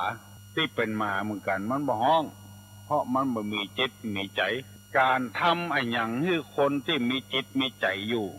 แม่ยิงไปเล่นจู้ต่อผัวบ่หันสำคัญความสำคัญกับผัวปอดใจก็วุ่นวายเดือดร้อนหิหาถึงวันนี้บ่มีความมั่นอกมั่นใจในครอบครัวเพราะว่าแม่ยิงไปแบ่งจิตแบ่งใจให้ผู้ชายอื่นเนี่ยแล้วบ่มีความอบอุ่นเหมือนผู้ก่อการความบ่สงบในภาคใต้ชีวิตถึงวันนี้แขวนไว้กับลูกปืนจะตายวันใดบ่ฮู้บ่มีความสุขไว้ใจกันบ่ได้ปอดใจไปเล่นจู้กับจากเมียไปเล่นเมียเปิ้นไปเล่นลูกเปิ้นแม่ยิงก็ตุกใจอย่างเดียวกันมันแบ่งใจไปให้คนอื่นนอกจากแบ่งใจแล้วยังบ่พอแบ่งเงินแบ่งทองที่หามาได้ถึงวันเอามาให้เมียพ่องเอามาเลี้ยงลูกพ่องเอาไปให้จู้แถมพ่องมันบ่มีความสุขในบ้านเพราะเอาไปทำมือคนที่มีลมหายใจเข้าออกอยู่จะยุบกว่าจะละก็เสียดายถ้าเมียจะหนีจากก็ยังเสียดายเมียอยู่เมื่อเขาเสียดายเมียเขาก็ต้องฮักเมียถนอมเมียอดอกอดใจเอาเรื่องการมาลมต่างๆนั้นจะไปเป็นขี้ข้าทาสของมันไม่ยิงกอดอย่างเดียวกันรู้ว่าเปิ้นมีเมียแล้วก็จะไปลอกหน้าลอกตาลอกลิ้นปิ้นปากใส่ผัวเปิ้นกินดูเปิ้นเหมือนกับแข่งกีฬาล่นปอยจะถึงลักชัยอยู่หั่นแล้วไปสะดุดเหียลากแข้งลากขาเหียลูกเปิ้นทำสัมปี้สัมป้อไปเล่นผัวเปิ้นกินดูเมียเปิ้นเพราะฉะนั้นที่ตู้ลุงว่าต้องฟังกำกันพ่องย่างเหียจะไปติดผันมันนำไปโบราณเปิ้นจึงว่าหิบ่มากาบ่ขึ้นเพราะเหตุว่ามันบ่ได้เก็บหอมรอมริบได้สตางค์มาเอาไปเล่นจู้เหียพ่องเอาไปกินเหล้ากินยาเหียพ่องกินมาแล้วก็สร้างความเดือดร้อนกับบ้านกับจองบ้านจองเปิ้นมีความสุขระหว่างลูกกับเมียลูกกับผัวบ้านจองของตัวอยู่เป็นปีเป็นเดือนก็บ่มีความสุขสักเตื้อเอาต้องการความสุขถึงวันเนี้ยไปเป็นสุขส่วนตัวเหียไปม่วนจะได้เพราะฉะนั้นขอให้ฟังกำกันพ่องเฮือนหลังใดบ่มีแมวหนูจังล่าบ้านใดเมืองใดบ่มีคนจ่าคนว่าจังชิบหายคือตั้งต้นชีวิตทำไมกินเหล้ากินยากินพอให้พอดีจะไปกินนักลำไปเผลอภัยก็ไล่ฆ่าลูกไล่ฆ่าเมียเพิ่นยังมีชีวิตอยู่ แล้วเฮาบ่ได้ซื้อมาเป็นขี้ข้ามาเป็นทาสอย่างโบราณเอาเปิ้นมาด้วยความฮักความแปลงเลี้ยงเปิ้นก็เลี้ยงด้วยน้ำบ่าน้ำแหงอย่าไปจอมเบ็ดเลี้ยงแขกอย่าไปแบกไม้แบกดำไม้เลี้ยงเมียมันบ่พอกินอันนี้เป็นกรรมบ่เก่าเปิ้นว่าไว้อย่าไปจอมเบ็ดเลี้ยงแขกจะไปแบกดำไม้เลี้ยงเมียมันบ่พอกินพยายามเมื่อเฮามีชีวิตอยู่จะไปหาความสุขมันบ่ใช่ความสุขนะคือบำบัดความไข้ของตัวที่ไปเล่นจู้ผัวเปิ้นไปเล่นจู้เมียเปิ้นต้องการปันใดก็อดเอาไว้ทนเอาไว้เฮายังมีผัวอยู่ถึงคนมีลูกด้วยแถมเฮายังมีเมียอยู่ถึงคนมีลูกด้วยแถมถ้ามันเดือดร้อนมาผัวเปิ้นฮู้เมียเปิ้นฮู้ลูกเต้าก็อย่าแตกจะแยกเป็นกระจองงอแงเอาใจตัวเองว่าหากบำบัดความไข้ของตัวเป็นวันเป็นวันเป็นวันพอถ้าทำไปย่างเพื่อจะให้ครอบครัวเรามีความสุขบานหวั่นใจตึงวันนี้เราแสวงหาความสุขจะอยู่ได้มีได้เพราะตัวเราคนเดียวเป็นต้นเหตุคนอื่นจะมาแย่ให้ครอบครัวเรามีความสุขก็บ่ได้ในหมู่บ้านก็เช่นเดียวกันในบ้านในเฮือนนี้มีพ่อเฮือนเป็นผู้ควบคุมดูแลแม่เฮือนลูกเต้าในหมู่บ้านก็มีผู้ใหญ่บ้านในตำบลก็มีกำนันเปิ้นตั้งไว้อยู่เป็นอย่างแกงน้อยก็ถ้วยน้อยถ้าเอาถ้วยใหญ่มามันน้อยเป็นการได้ล้างนักแกงใหญ่ก็แกงนักก็ถ้วยใหญ่เอาถ้วยน้อยมาใส่มันจะฟะฮื้อปอเนื้อปอตัวในบ้านในจองที่ตุลุงนำมาเสนอว่าคุณธรรมของผู้ครองเรือน1ตั้งอยู่สังฆะวัตถุ4ข้อ1คือเสียสละ2คืออู้ม่วนจาหวานจะไปเอกปัดก็ใส่กัน3คือบำเพ็ญตนให้เป็นประโยชน์ในครอบครัวในหมู่บ้านเพราะว่าเจ้าบ้านเลือกเอามา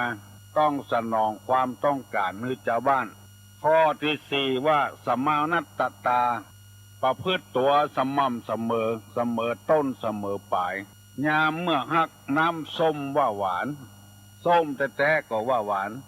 ใจบ่ใจบานน้ำตาลว่าส้มเป็นอย่างอั้นไปเหี่ยของดีเป็นของบดีไปเหี่ยเพราะเอาใจตัวเองว่าบ่เอาธรรมะว่าเพราะฉะนั้นฮักต้นเป็นจะได้ตั้งปลายก็เสมอฮักเธอปราณชีวิตฮักเหมือนชีวิตจีวาขนาดนั้นให้ได้เปิ้นวันหัวทีนี้ลองคิดใจพอเถอะอย่างได้บ่เตื้อกลัวเปิ้นมาฮักเมื่อได้อยู่กับกันสมใจแล้วก็ต้องรักษาความฮักนั้นไว้เสมอต้นเสมอปลายเจ้าบ้านเจ้าจองก็เช่นเดียวกันเปิ้นเลือกเข้ามาเมื่อปีแรกก็ดีปีต่อไปใกล้ๆเจ้าบ้านเจ้าจองแล้วเพราะตัวบ่สวามง่อนตัวเพราะตัวบ่พ่อตัวเก่าเป็นเจ้าใดเจ้าบ้านถึงบักให้ฟังกรรมพ่อหลวงก็เพราะเหตุว่าพฤติกรรมของตัวนั้นบ่ดีเป็นจะได้เมียถึงบ่ชอบเพราะพฤติกรรมตัวบ่ดีเป็นจะได้เมียบ่ชอบเพราะพฤติกรรมไม่ยิงบ่ดีกินง่ายใจโอ้ยบ่มีกำลังใจที่จะก่อร่างสร้างตัวเป็นต้นว่าเฮอเปิ้นเราต้องสามง่อนตัวเก่าแล้วมาถึงข้อที่2ว่าขอเฮอมีพรหมวิหารทั้ง4คือเอาธรรมะเนี่ยเป็นผู้พรหมนี่แปลว่าผู้ใหญ่ในบ้านจะเป็นพ่อก็ตามแม่ก็ตามพ่อเฮือนแม่เฮือนก็ตามจะเป็นแก่เป็นแคว้นก็ตามต้องมีเมตตาแปลว่าความปรารถนาจะให้คนอื่นเป็นสุขได้อธิบายไปแล้วเมื่อตะวามีคนโทรมาบอกว่าสะอกสะใจเต็มอกเต็มใจที่ตุลุงว่า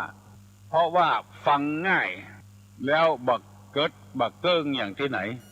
เสียงก็ฟังชัดเจนดีบอกออกงูดังบอกออกกัวลีกัวลิ้นกัวกลางอย่างเขาว่าเลข8ก็เป็นเลข8 5ก็เป็นแห่ไม่ใช่5สกรรมเป็นแห่ไปเหี้ย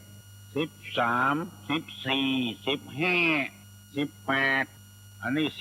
18เพราะฉะนั้นคนที่อู้ก็เช่นเดียวกันต้องระวัง ไว้อันใดเป็นอันนั้นห้าก็เป็นห้าแต่จะเป็นแห่เนี่ยแห่แว่นะหมู่นี้เป็นต้นคนที่ฟังชัดๆเจนๆว่าถูกต้องเพราะว่าตุลุงบอกว่าโวยแล้วก็ตุลุงว่าเป็นความชัดมันถูกใจวันนี้จะเอาคำว่ากรุณามาเสนอให้พี่น้องทั้งหลายฟังแถมเมตตาปรารถนาจะให้คนอื่นเป็นสุขกรุณาเปิ้นบอกว่าปรารถนาจะให้พ้นทุกข์เนี่ยจะใดจะให้ครอบครัวพ้นจากความทุกข์เนี่ยเชื้อใดจะให้หมู่บ้านพ้นจากความทุกข์เนี่ยเชื้อใดจะให้ในตำบลพ้นจากความทุกข์พ่อนายกรัฐมนตรีพยายามทุกวิถีทางแต่เป็นที่น่าเสียใจคนบหันความดีของคนเลยไปตอกแข้งตอกขาล้นพอจะเข้าเส้นชัยอยู่แล้วไปตอกแข้งตอกขาล้มลงอย่างเพราะความอิจฉาตาร้อนกันกรุณาความสงสารจะให้พ้นทุกข์อันหนึ่งให้มีความสุขสองให้พ้นจากทุกข์รัฐบาลพยายามทุกอย่างยาบ้าหายไปจัดดีแต่ก่อนนี้ต่ำบ้านต่ำจองซื้อที่ไหนก็ได้ขายที่ไหนก็ได้ละอ่อนปากันไปถูกคอกไปฟื้นฟูยาเสพติดกันมีกูบ้านมันบ่มีที่ซื้อกินแล้วมันก็ยังแควนน้อยหู้เสาะเวียกโซการ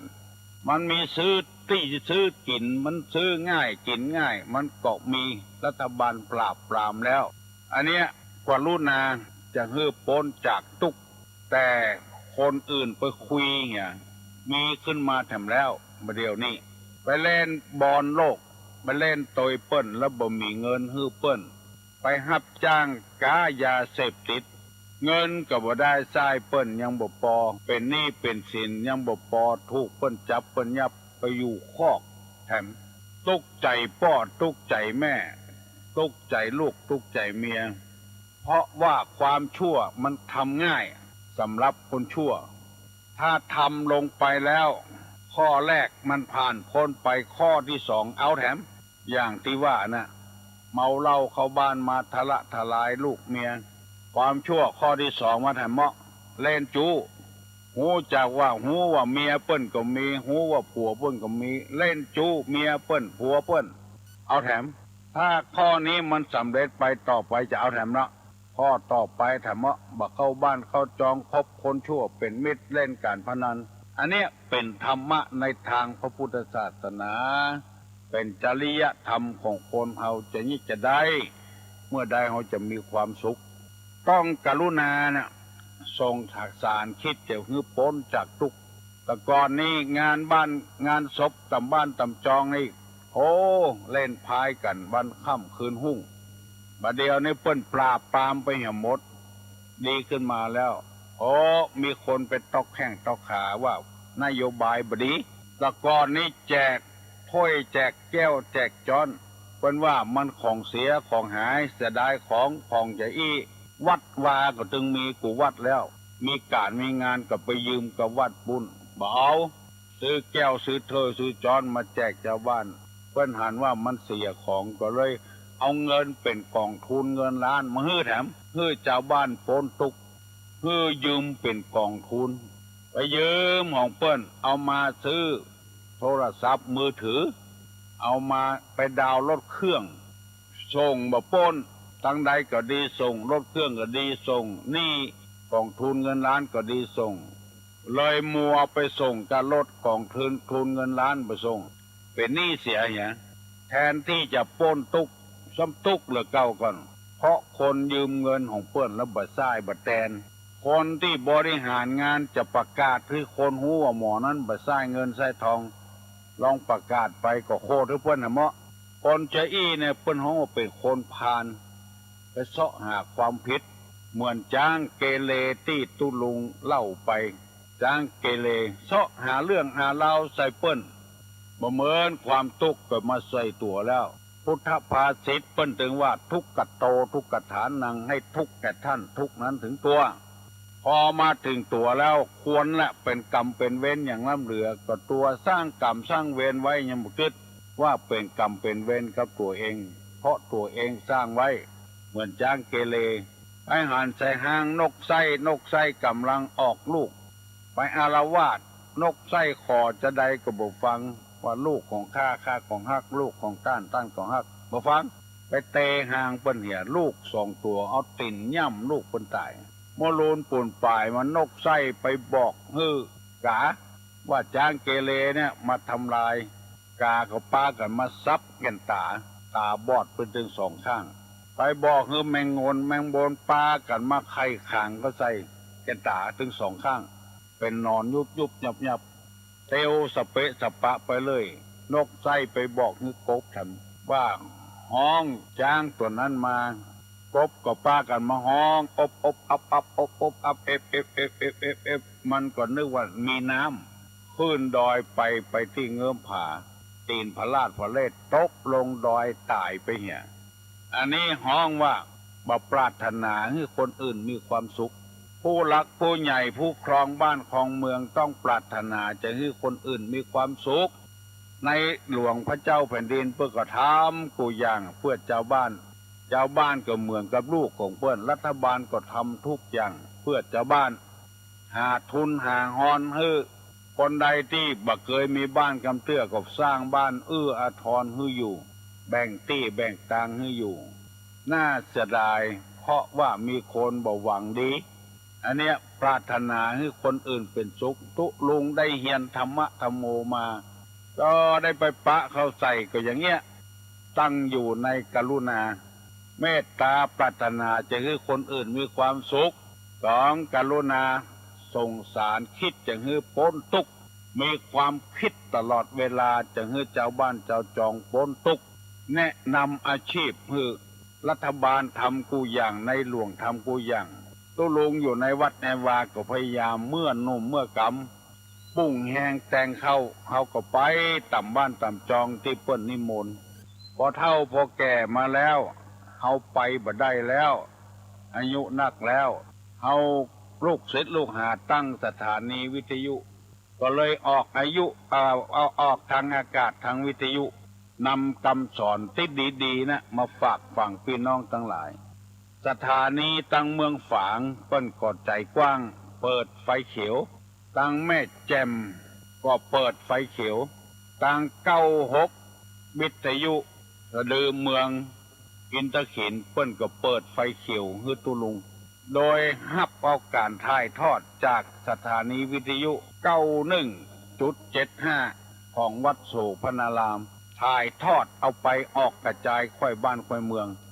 ตามวัดตามวาต่างๆก็ไฟเขียวให้ตุลุง6 โมงเปิดเสียงตามสายให้เจ้าบ้านฟังที่ได้ทราบได้ยินมานี่ก็มีวัดวังสิงคำกูเจ้าเมื่อหัวทีก็มีคนต่อต้านว่ารบกวนบ่ได้รับดีนอนดีบ่ได้รบกวนมันถึงเวลาแล้ว6 โมงแล้วเปิ้นลูกกันนกหนูเซาะว่าหากินแล้วคนเรายังมกมุ่นอยู่หั่นอยู่เป็นทาสของความขี้ค้านอยู่เปิ้นก็ปลุกระดมมือเฮาลูกเจ้าทำการทำงานและหลายวัดหลายวาได้ยินข่าวว่าจังวัดจอมแจ้งไม่วางปุ้นก็เปิดเสียงต่ำสายแต่ตั้งเมืองแก้วนี่วัดดอนตันวัดประไพได้ยินว่าจังนั้นเปิดเสียงต่ำสายที่วัดเพื่อให้ชาวบ้านได้อาบน้ำฟังธรรมด้วยกันใกล้จะเข้าวัดสามารเนอเก็มเนื้อเก็มตัวเฮเนอพี่นานพี่น้อยคนใดที่ศึกหาลาเพศไปมีความหูความรักกวัดกวานึกถึงวัดถึงวาเหี่ยพองเนอถ้าบ่ชอบทุเจ้าก็บัดทักบันบ่เกี่ยวกันวัดวากับทุเจ้ามันคนละอย่างคนละที่ไปเถอะวัดของเฮาว่าอวยไม่อวยสร้างเฮาไว้จะไปแตกตื่นพระเจ้าตัวบ่ไหวไปไหวพระเจ้าเปิ้นมันไปคานกับชาวบ้านปุ่นพอหมอนี่เหรอวัดเฮากินสลากบ่กินบัดทีวัดเหนือมีนี่ปดต้อ5 ปุ๋ยสลากไปตาลห่วมเปิ้นที่ข้างพอกดกงงยังจะกิ้มจะหืนกันอันเนี้ยมันเป็นที่พ่อของชาวบ้านอยู่บ้านใดก็เอาไฟบ้านนั้นเข้าเมืองตาเลียวตาโตยเฮาบ่พอใจในทุเจ้าแต่เฮาพอใจในวัดก็ทำบุญที่วัดนั่นนะแ จะไปแตกไปตื่นไปหนีที่ไหนประเดี๋ยวนี้ขอเงยอยู่ดีมีสุขอายุมั่นขวัญยืนหิมาก้าขึ้นมีโชคมีลาภผู้คน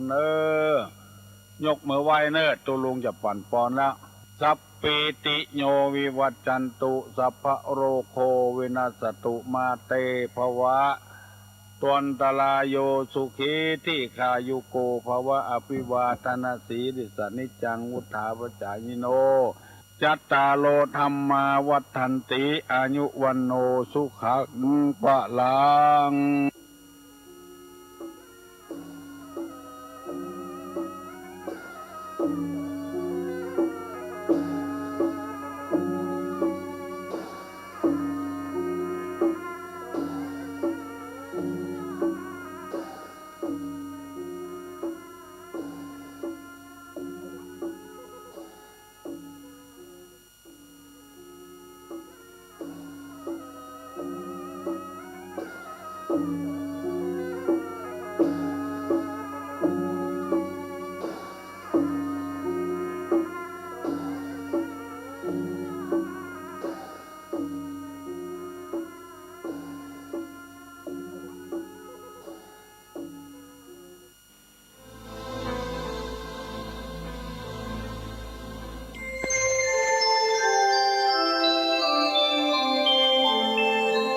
ขณะนี้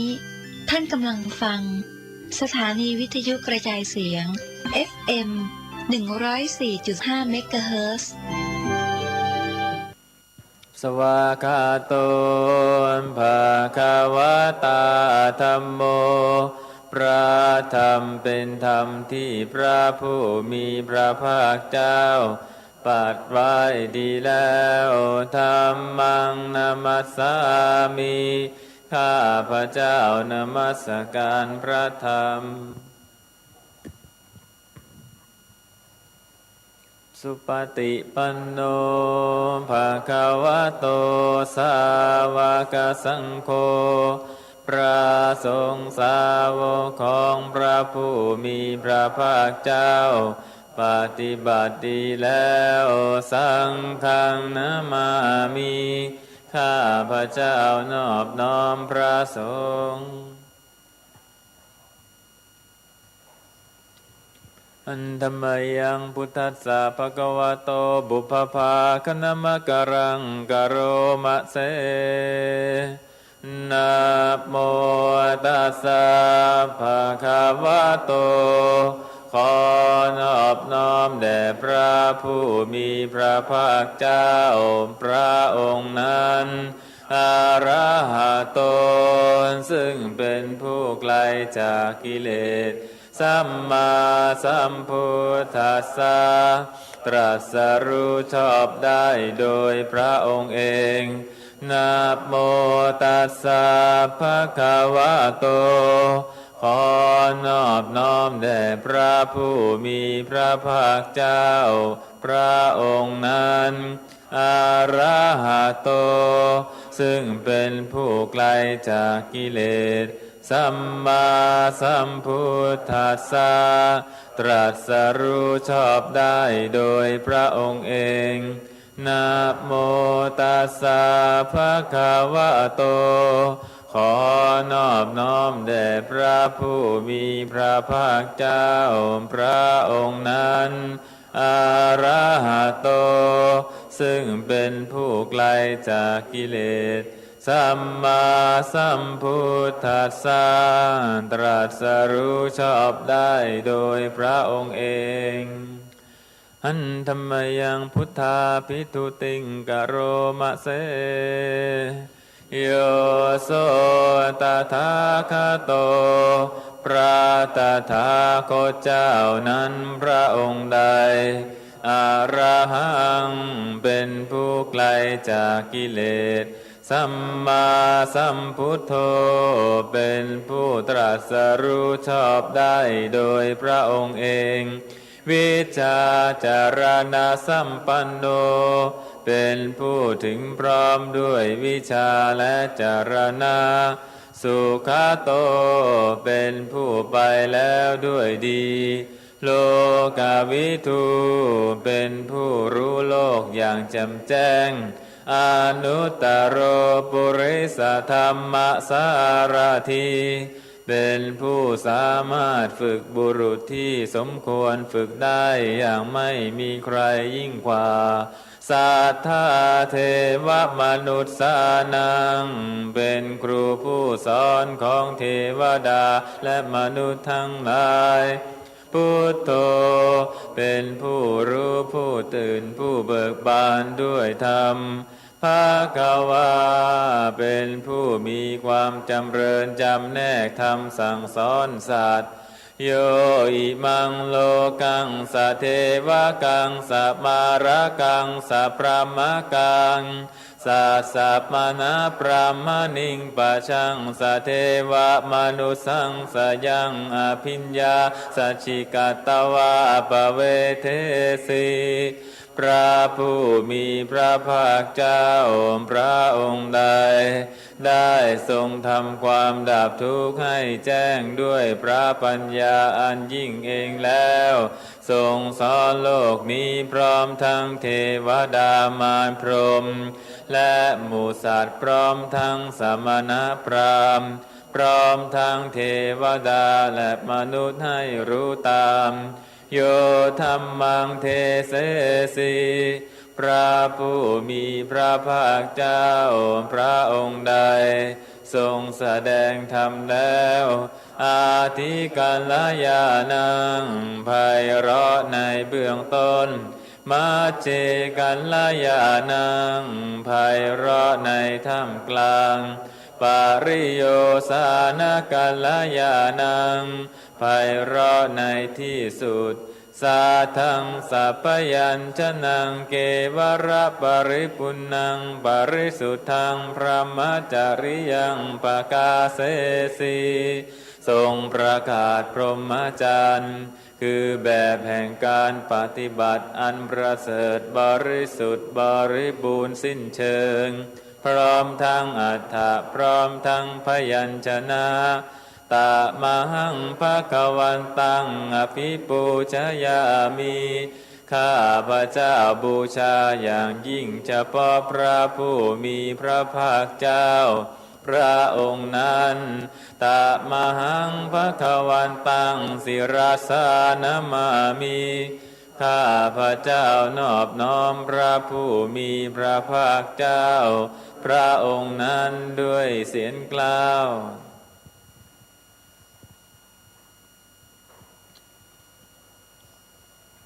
หันธรรมยังธรรมาภิทุติงกโรมะเสโยโสสวาคาโตภควตาธัมโมพระธรรมนั้นใดเป็นสิ่งที่พระผู้มีพระภาคเจ้าได้ตรัสไว้ดีแล้วสันทิฏฐิโกเป็นสิ่งที่ผู้ศึกษาและปฏิบัติพึงเห็นได้ด้วยตนเองอากาลิโกเป็นสิ่งที่ปฏิบัติได้และให้ผลได้ไม่จำกัดการเอหิปัสสิโกเป็นสิ่งที่ควรกล่าวกับผู้อื่นว่าท่านจงมาดูเถิดโอปนัยโกเป็นสิ่งที่ควรน้อมเข้ามาใส่ตัวปัจจตังเวทิตาโพวินยูหีเป็นสิ่งที่ผู้รู้ก็รู้ได้เฉพาะตนตมหังธัมมังอภิปูชยามิข้าพระเจ้าบูชาอย่างยิ่งเฉพาะพระธรรมนั้นตมหังธัมมังศิราสานมามิข้าพระเจ้านอบน้อมพระธรรมนั้นด้วยเสียงกล่าว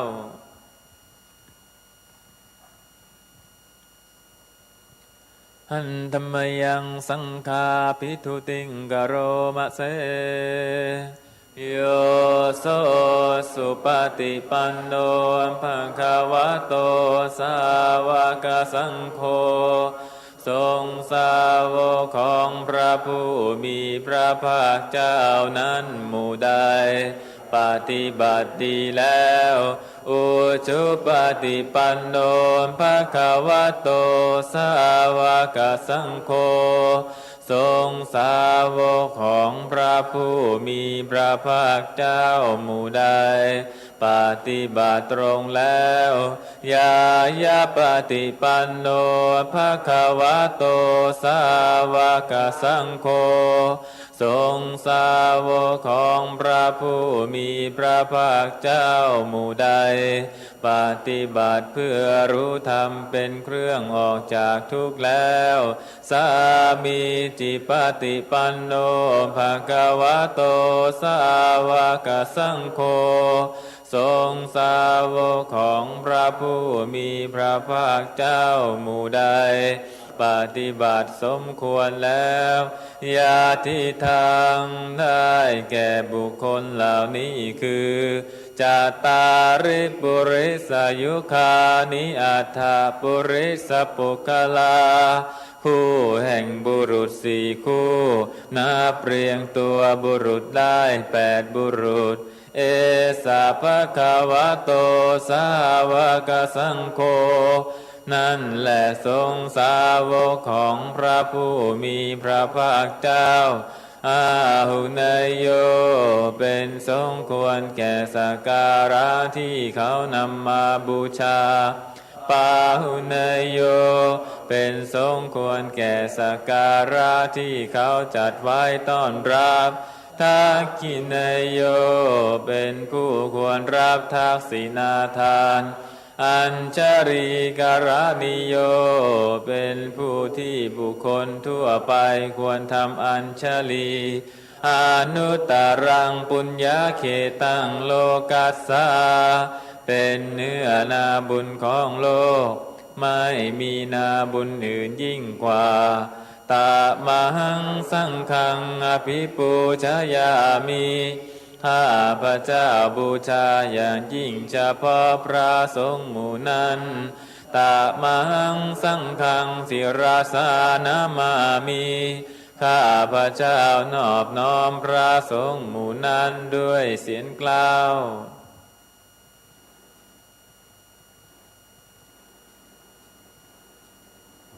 หันธรรมยังรัตนตยปนามกาทาโยเจวะสังเวขปริกิตานาปาทันจะพนามะเสพุทโธสุสุโธกรุณามหันนโวพระพุทธเจ้าผู้บริสุทธิ์มีพระกรุณาดุจห่วงมหันนบโยจันตสุทธาภรยานโรจโนพระองค์ใดมีตาคือญาณันประเสริฐหมดจดถึงที่สุดโล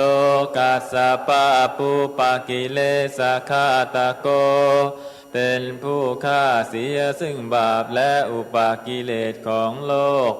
วันทามิพุทธังอหามาทะเรนตัง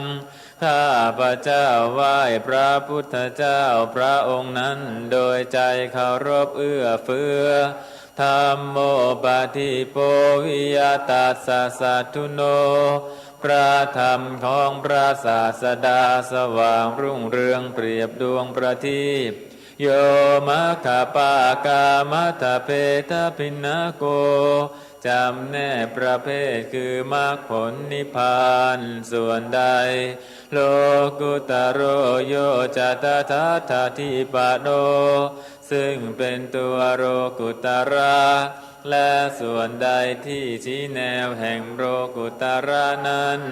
วันทามิธัมมังอหามาทะเรนตังข้าพระเจ้าไหว้พระธรรมนั้นโดยใจเคารพเอื้อเฟื้อสังโฆสุเขตาพยาติเขตาสัญญิโตพระสงฆ์เป็นนาบุญนั้นยิ่งใหญ่กว่านาบุญนั้นดีทั้งหลายโยทิทาสันโตสุขตานุโพธโกเป็นผู้เห็นพระนิพพาน ตรัสรู้ตามพระสุคตหมู่ใดโลลาปะหิโนอริโยสุเมธาโสเป็นผู้ละกิเลสเครื่องโรเรเป็นพระอริยเจ้ามีปัญญาดีวันทาภิสังฆังอหาบาทะเรนะตังข้าพระเจ้าไหว้พระสงฆ์หมู่นั้นโดยใจเคารพเอื้อเฟื้ออิเจวะเมกันตาภิปูชเนยกังวัตถุตยังวันทยตาภิสังฆตังปุญญังมายายังมะมะสัพพุปัทถวามาหุนตุเวตัสสะปะภาวะสิทธิยาบุญใดที่ข้าพระเจ้าผู้ไหวอยู่ซึ่งวัตถุสามคือพระรัตนตรัยอันควรบูชายิ่งโดยส่วนเดียวได้กระทำแล้วเป็นอย่างยิ่งเช่นนี้ขออุปัฏฐวะทั้งหลายจงอย่ามีแก่ข้าพระเจ้าเลยด้วยอำนาจความสำเร็จอันเกิดจากบุญนั้นอิทาตถาคโตโลเกอุปันโนพระตถาคตเจ้าเกิดขึ้นแล้วในโลกนี้อะระหังสัมมาสัมพุทโธเป็นผู้ไกลจากกิเลสตรัสรู้ชอบได้โดยพระองค์เองธัมโมจะเทสิโตนิยานิโกและพระธรรมที่ทรงแสดงเป็นธรรมเครื่องออกจากทุกข์อุปัสสมิโกปรินิพพานิโกเป็นเครื่องสงบกิเลสเป็นไปเพื่อปรินิพพานสัมโพธคามีสุขตาปเวทิโตเป็นไปเพื่อความรู้พร้อมเป็นธรรมที่พระสุคตประกาศมายันตังธัมมังสุตวาเอวังชานามาพวกเราเมื่อได้ฟังธรรมนั้นแล้วจึงได้รู้อย่างนี้ว่าชาติปิทุกขาแม้ความเกิดก็เป็นทุกข์ชาราปิทุกขาแม้ความแก่ก็เป็นทุกข์มรณะปิทุกขังแม้ความตายก็เป็นทุกข์โสกปริเทวทุกขโทมนัสสุปายาสาปิทุกขาแม้ความโศกความร่ำไรรำพันความไม่สบายกายความไม่สบายใจความคับแค้นใจก็เป็นทุกข์อาปิเยหิสัมปโยโคทุโกความประสบกับสิ่งไม่เป็นที่รักที่พอใจก็เป็นทุกข์ปิเยหิวิปโยโคทุโคความพลัดพรากจากสิ่งเป็นที่รักที่พอใจก็เป็นทุกข์ยัมปิชังนาลภติตัมปิทุกขังมีความปรารถนาสิ่งใดไม่ได้สิ่งนั้นก็เป็นทุกข์สังคิเตนะปัญจุปาทานขันธาทุกขาว่าโดยย่ออุปาทานขันธ์ทั้งห้าเป็นตัวทุกข์สยาทิทางได้แก่สิ่งเหล่านี้คือรูปุปาทานขันโธขันธ์นั้นเป็นที่ตั้งแห่งความยึดมั่นคือรูปเวทนุปาทานขันโธขันธ์นั้นเป็นที่ตั้งแห่งความยึดมั่นคือเวทนาสัญญูปาทานขันโธขันธ์นั้นเป็นที่ตั้งแห่งความยึดมั่นคือสัญญาสังขารูปาทานขันโธขันธ์นั้นเป็นที่ตั้งแห่งความยึดมั่นคือสังขารวิญญาณูปาทานขันโธขันธ์นั้นเป็นที่ตั้งแห่งความยึดมั่นคือวิญญาณเยสังปริญญาญาเพื่อให้สาวกกำหนดรอบรู้อุปาทานขันธ์เหล่านี้เองทารมโนโสภควาจึงพระผู้มีพระภาคเจ้านั้นเมื่อยังทรงพระชนอยู่เอวังพหุลังสาวเกวิเนติ แนะนำสาวกทั้งหลายเช่นนี้เป็นส่วนมากเอวังภาคาจาปนัสสะภะคะวะโตสาวะเกสุอนุสาสนีพหุลาภวตติอันหนึ่งคำสั่งสอนของพระผู้มีพระภาคเจ้านั้นย่อมเป็นไปในสาวกทั้งหลายส่วนมากมีส่วนคือการจำแนกอย่างนี้ว่ารูปังอนิจจังรูปไม่เที่ยงเวทนาอนิจจาเวทนาไม่เที่ยงสัญญาอนิจจาสัญญาไม่เที่ยงสังขารานิจจาสังขารไม่เที่ยงวิญญาณังอนิจจังวิญญาณไม่เที่ยงรูปังอนัตตารูปไม่ใช่ตัวตนเวทนาอนัตตาเวทนาไม่ใช่ตัวตนสัญญาอนัตตาสัญญาไม่ใช่ตัวตนสังขาราอนัตตาสังขารไม่ใช่ตัวตน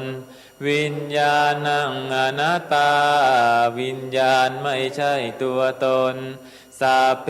สังขารานิจจาสังขารทั้งหลายทั้งปวงไม่เที่ยงสัพเพธัมมาอนัตตาติธรรมทั้งหลายทั้งปวงไม่ใช่ตัวตน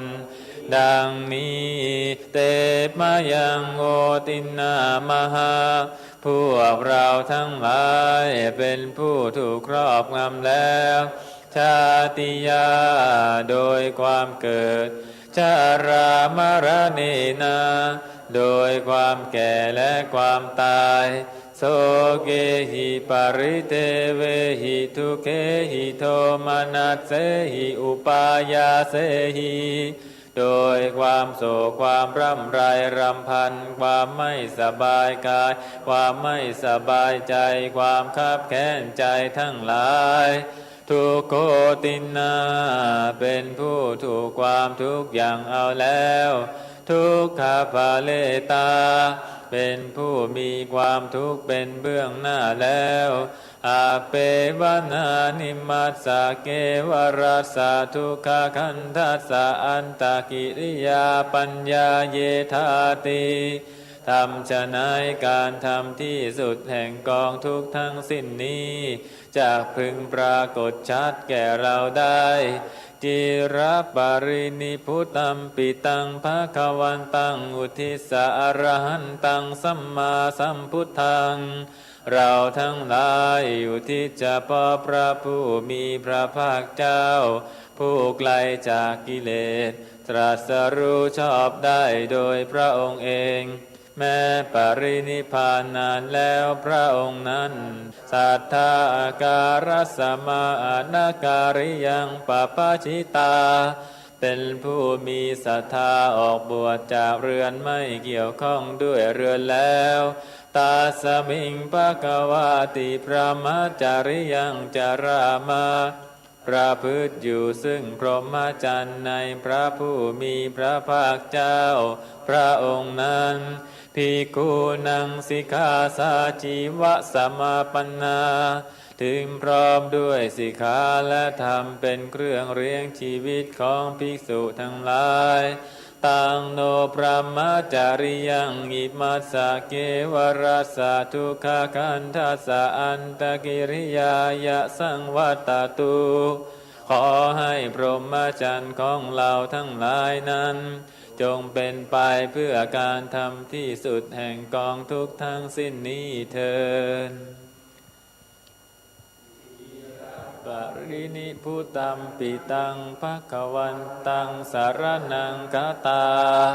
เราทั้งหลายพูดถึงแล้วซึ่งพระผู้มีพระภาคเจ้าแม้ปรินิพพานนานแล้วพระองค์นั้นเป็นสารณะธรรมันจะสังคัญจาถึงพระธรรมด้วยถึงพระสงฆ์ด้วย ตัสสะภะคะวะโตสาสนังยะถาสติยะถาพลังมนสิกะโรมะอนุปติปัจฉามะจากทำในใจอยู่ปฏิบัติตามอยู่ซึ่งคำสั่งสอนของพระผู้มีพระภาคเจ้านั้นตามสติกำลังสาสาโนปฏิปติขอให้ความปฏิบัตินั้นของเราทั้งหลายอิมัสสะเกวรัสสะทุกขคันทัสสะอันตกิริยายะสังวัตตุจงเป็นไปเพื่อการทำที่สุดแห่งกองทุกข์ทั้งสิ้นนี้เถิดหันธรรมยังทวติงสาการะปะทังพนามเสอายังโคเมกายโยกายของเรานี่แลอุทังปาทาตาลาเบื้องบนแต่พื้นเท้าขึ้นมาอาโทเกสมัทธกาเบื้องต่ำแต่ปลายผมลงไปตาจาปริยันโตมีนางหุ้มอยู่เป็นที่สุดรอบปุโรนานาปการัสสะอสุจิโนเต็มไปด้วยของไม่สะอาดมีประการต่างๆอาทิอิมัตสมิงกาเยมีอยู่ในกายนี้เกสาคือผมทั้งหลายโลมาคือขนทั้งหลายนาคาคือเล็บทั้งหลายทันตาคือฟันทั้งหลายตาโจ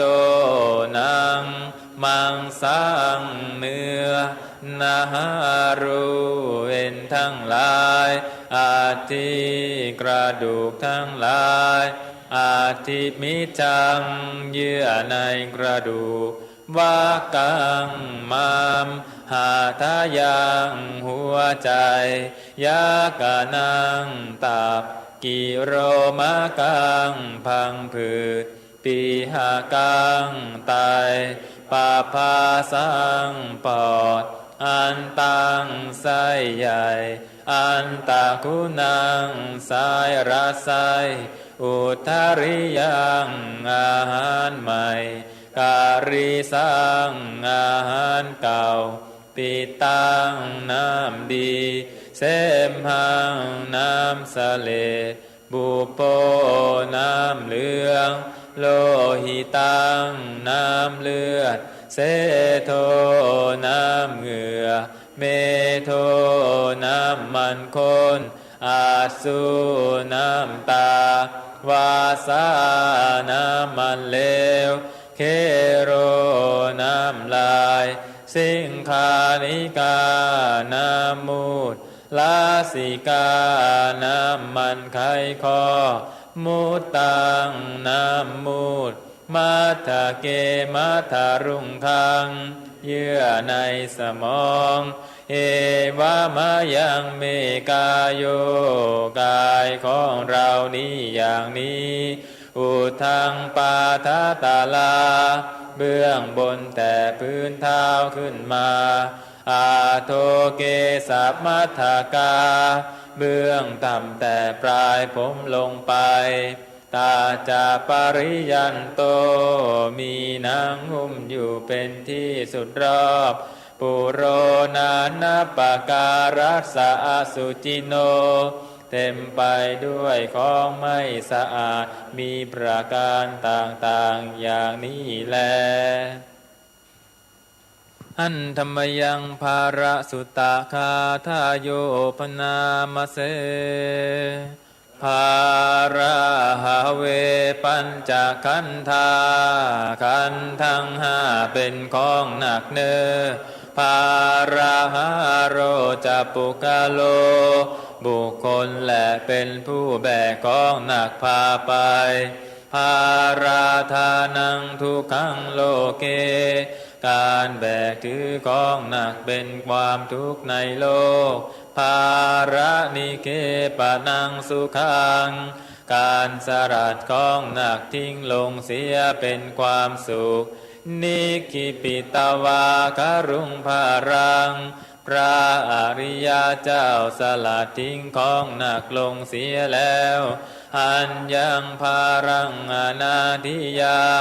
ทางไม่หยิบช่วยเอาของหนักอันอื่นขึ้นมาอีกสะมูลังตันนังอปุยหา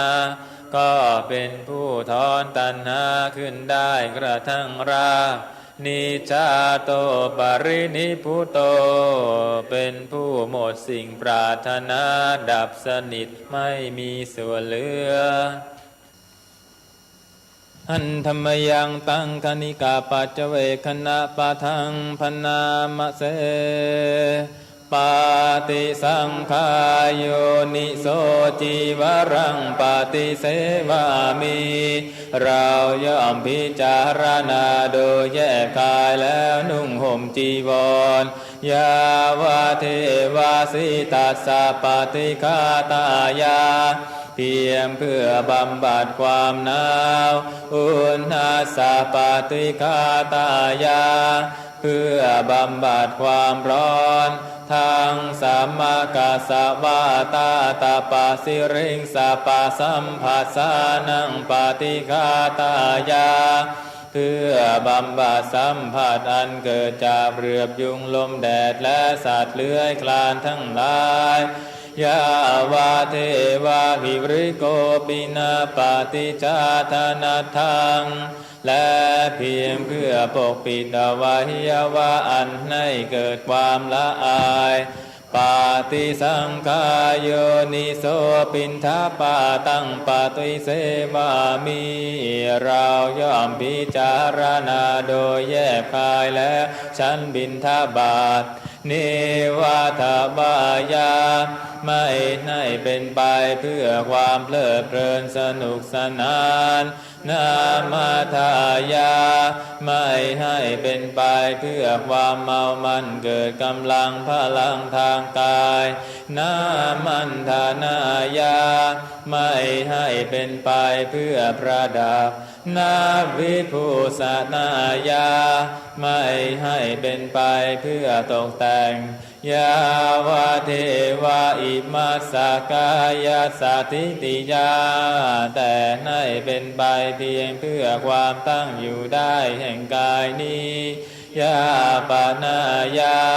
เพื่อความเป็นไปได้ของอัตภาพวิหิงสุปราติยา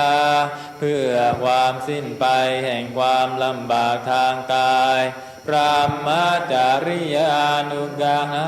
ยาเพื่ออนุเคราะห์แก่การประพฤติพรหมจรรย์อิติปุรานันจะเวทนังปาฏิหังคามิด้วยการทำอย่างนี้เราย่อมระงับเสียได้ซึ่งทุกขเวทนาเก่าคือความหิวนาวันจะเวทนังนาอุปาเทสามิและไม่ทำทุกขเวทนาไม่ให้เกิดขึ้นยาตาราจะเปภาวิสติอนวัจจตาจะภาสุวิหารโรจติ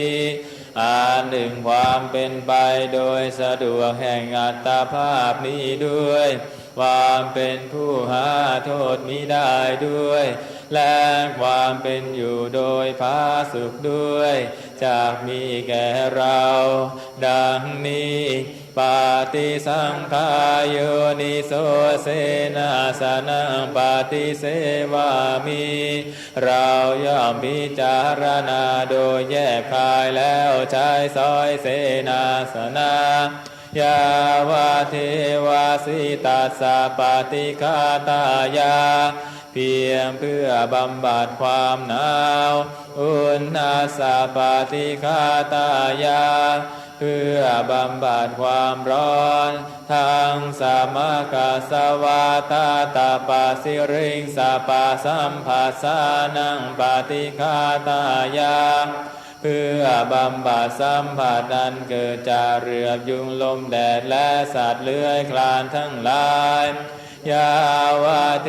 วะอุตุปริสยะวิโนทนังปฏิสัลลานารามัทธังเพียงเพื่อบรรเทาอันตรายอันจะพึงมีจากดินฟ้าอากาศและเพื่อความเป็นผู้ยินดีอยู่ได้ในที่หลีกเร้นสำหรับภาวนาปาติสังขายโยนิโสภิลานะปัจจยะเภสัชฌะปริคารังปฏิเสวามิเราย่อมพิจารณาโดยแยบคายแล้วบริโภคเภสัชบริคารนั้นเกื้อกูลแก่คนไข้ยาวะเทวะอุปันนานังเวยาภาธิกานังเวทนานังปฏิฆาตายา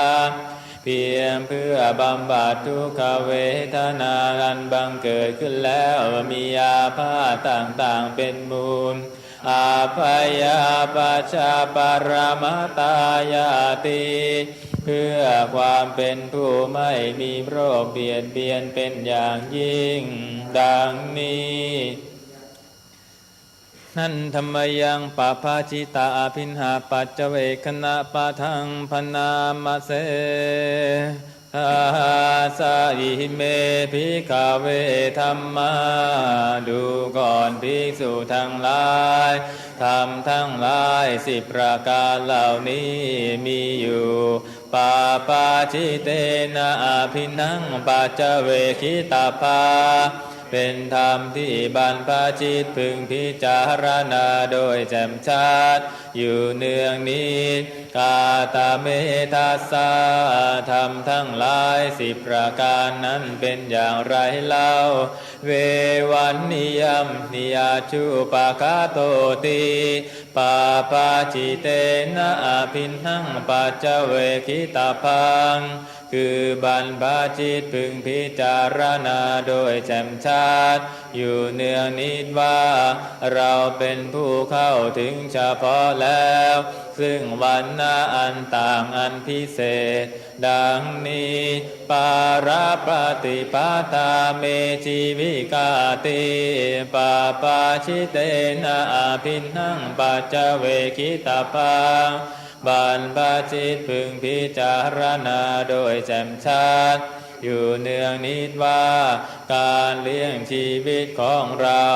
เนื่องเฉพาะแล้วด้วยผู้อื่นดังนี้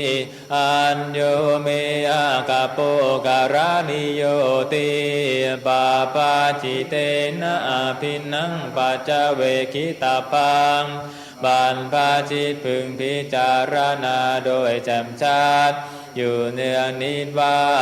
ระเบียบการปฏิบัติอย่างอื่นที่เราจะต้องทำมีอยู่ดังนี้กาจินุโคเมอตาสีลตุนะอุปวัฏติติปาปาชิเตนะอภินังปัจเจเวคิตาภัง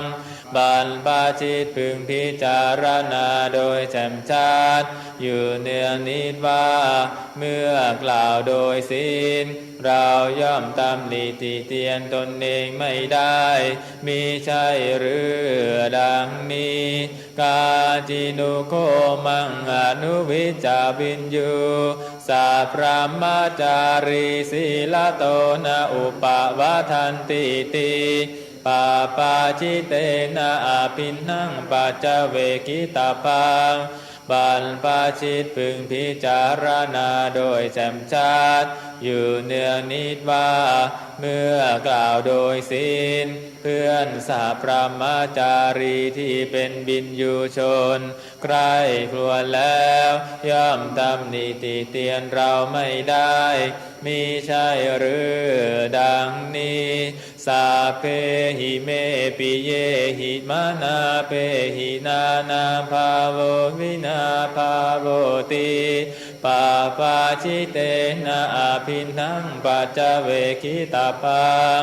บรรพชิตพึงพิจารณาโดยแจ่มชัด อยู่เนืองนิดว่า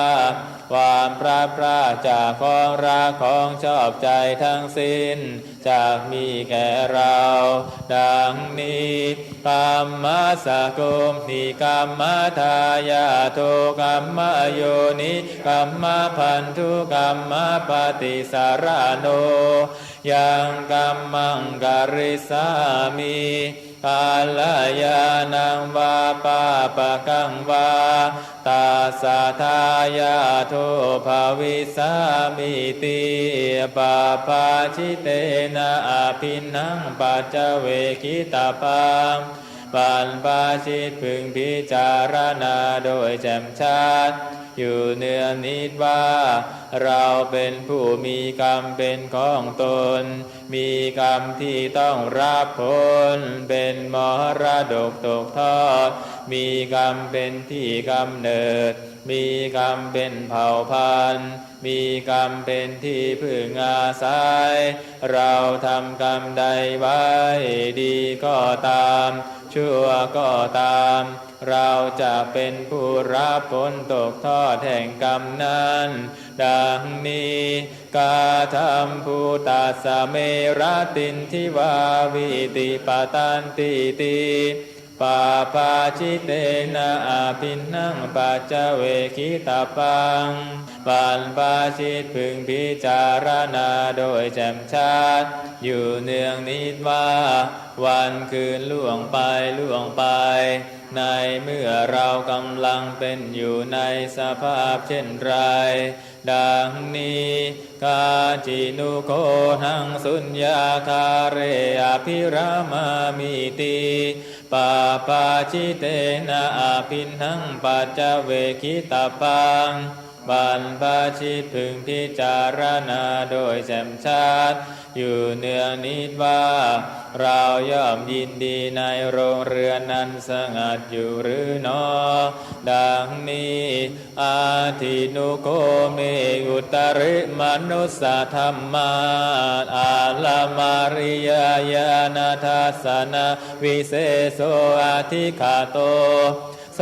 นังปัจฉิเมกาเลสัพพมาจาริหิปุถโธนะมังกุภาวิสามิติปาปาชิเตนะอาภินังปัจเจเวคิตาปังบัลปาชิตพึงพิจารณาโดยแจ่มชัดอยู่เนืองนิดว่าญาณทัสสนะอันวิเศษควรแก่พระอริยเจ้าอันยิ่งกว่าวิสัยธรรมดาของมนุษย์ที่เราได้บรรลุแล้วเพื่อเราจะไม่เป็นผู้เก้อเขินเมื่อถูกเพื่อนสัพพมาจารีด้วยการถามในภายหลังมีอยู่แก่เราหรือไม่ดังนี้หิเมโกภิกขเวทัสสะธัมมาดูก่อนภิกษุทั้งหลายธรรมทั้งหลาย10ประการเหล่านี้แลปาปาชิเตนะอาภินังปัจเจเวคิตาปาเป็นธรรมที่บรรพชิตพึงพิจารณาโดยแจ่มชัดอยู่เนืองนิดอิติด้วยอาการอย่างนี้แล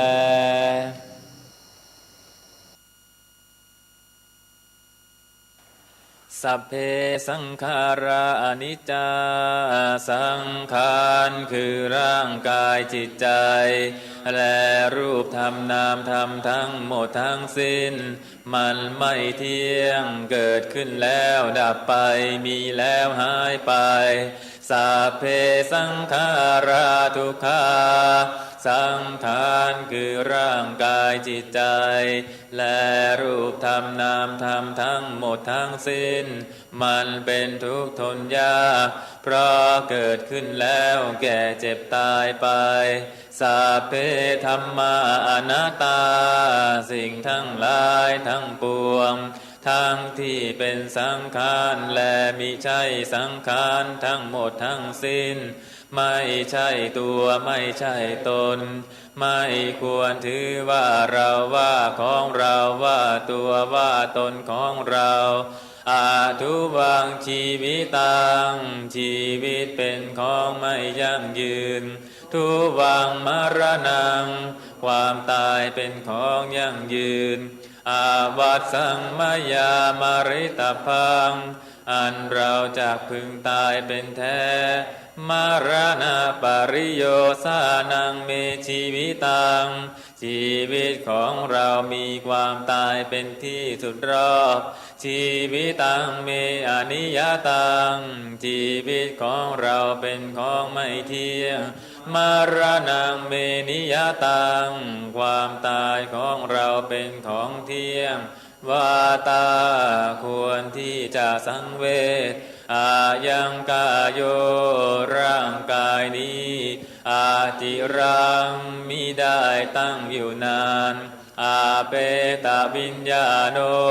ครั้นปราศจากวิญญาณชุดโทอันเขาทิ้งเสียแล้วอาทิเสสติจากนอนทับปาทวิงซึ่งแผ่นดินการิงการังอีวาประดุจดังว่าท่อนไม้และท่อนฟืนนิรัตถังหาประโยชน์มิได้เดิม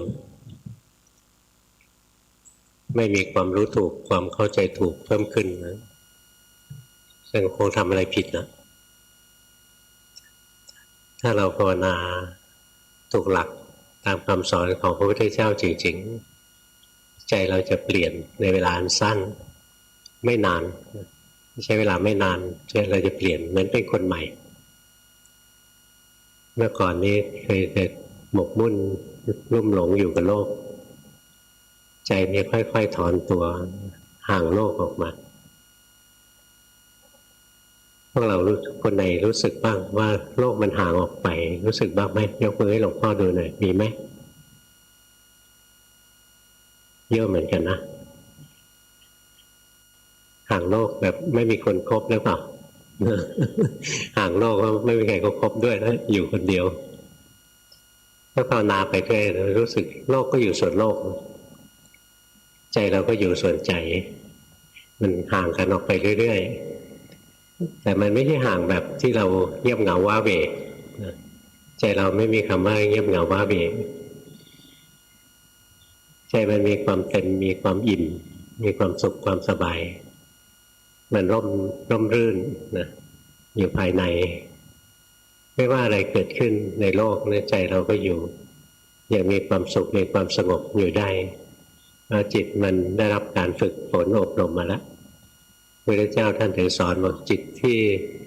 ฝึกดีแล้วอบรมดีแล้วนำความสุขมาให้พวกเราก็มาฝึกจิตฝึกใจของเราถ้าไม่เรียนเรื่องจิตใจก็ไม่ได้เรื่องศาสนาพุทธแล้วแล้วก็ศาสนาพุทธเป็นเรื่องของจิตใจเป็นหลักเลยส่วนเรื่องศีลธรรมจริยธรรมอะไรท่านก็สอนเป็นอีกระดับหนึ่งเป็นธรรมะอีกระดับหนึ่งส่วนธรรมะสำคัญนึงคือเรื่องการพัฒนาจิตใจตัวเองจิตใจนั้นมันเป็นอนัตตาอนัตตาแปลว่าไม่อยู่ในอำนาจบังคับถ้าฟังแค่นี้มันก็เหมือนกับว่าเราไม่มีทางที่จะพัฒนาได้เลยเพราะจิตใจเราบังคับไม่ได้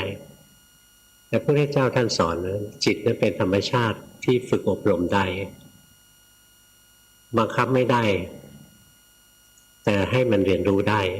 นะแล้วมันเปลี่ยนของมันเองเราไปเปลี่ยนแปลงจิตไม่ได้แต่เราให้จิตได้เรียนรู้ความจริงของรูปนามกายใจไปแล้วจิตก็จะเปลี่ยนของจิตเองเป็นธรรมชาติที่แปลกจิตนี่เป็นธรรมชาติที่วิจิตรพิสดารกว้างขวางทำงานได้ตั้งมากมายทำหน้าที่ไปดูก็ได้อย่างคนมีตามีรูปมีแสงสว่างอะไรแค่นี้ยังมองไม่เห็นต้องมีจิตคือมีความรับรู้ทางตาเกิดขึ้นถึงจะมองเห็นอย่างเวลาเรานอนหลับจิตไม่เกิดที่ตาแต่บางคนนอนลืมตาเคยเห็นไหมคนนอนลืมตามองเห็นไหมไม่เห็นนะเพราะไม่มีจิตงั้นที่มองเห็นได้เพราะจิตมันเห็นจิตทำหน้าที่ได้ยินเสียงทำหน้าที่รู้กลิ่นทำหน้าที่รู้รส ทำหน้าที่รู้สัมผัสทางกายทำหน้าที่รู้เรื่องราวทางใจและจิตทำงานได้หลายอย่าง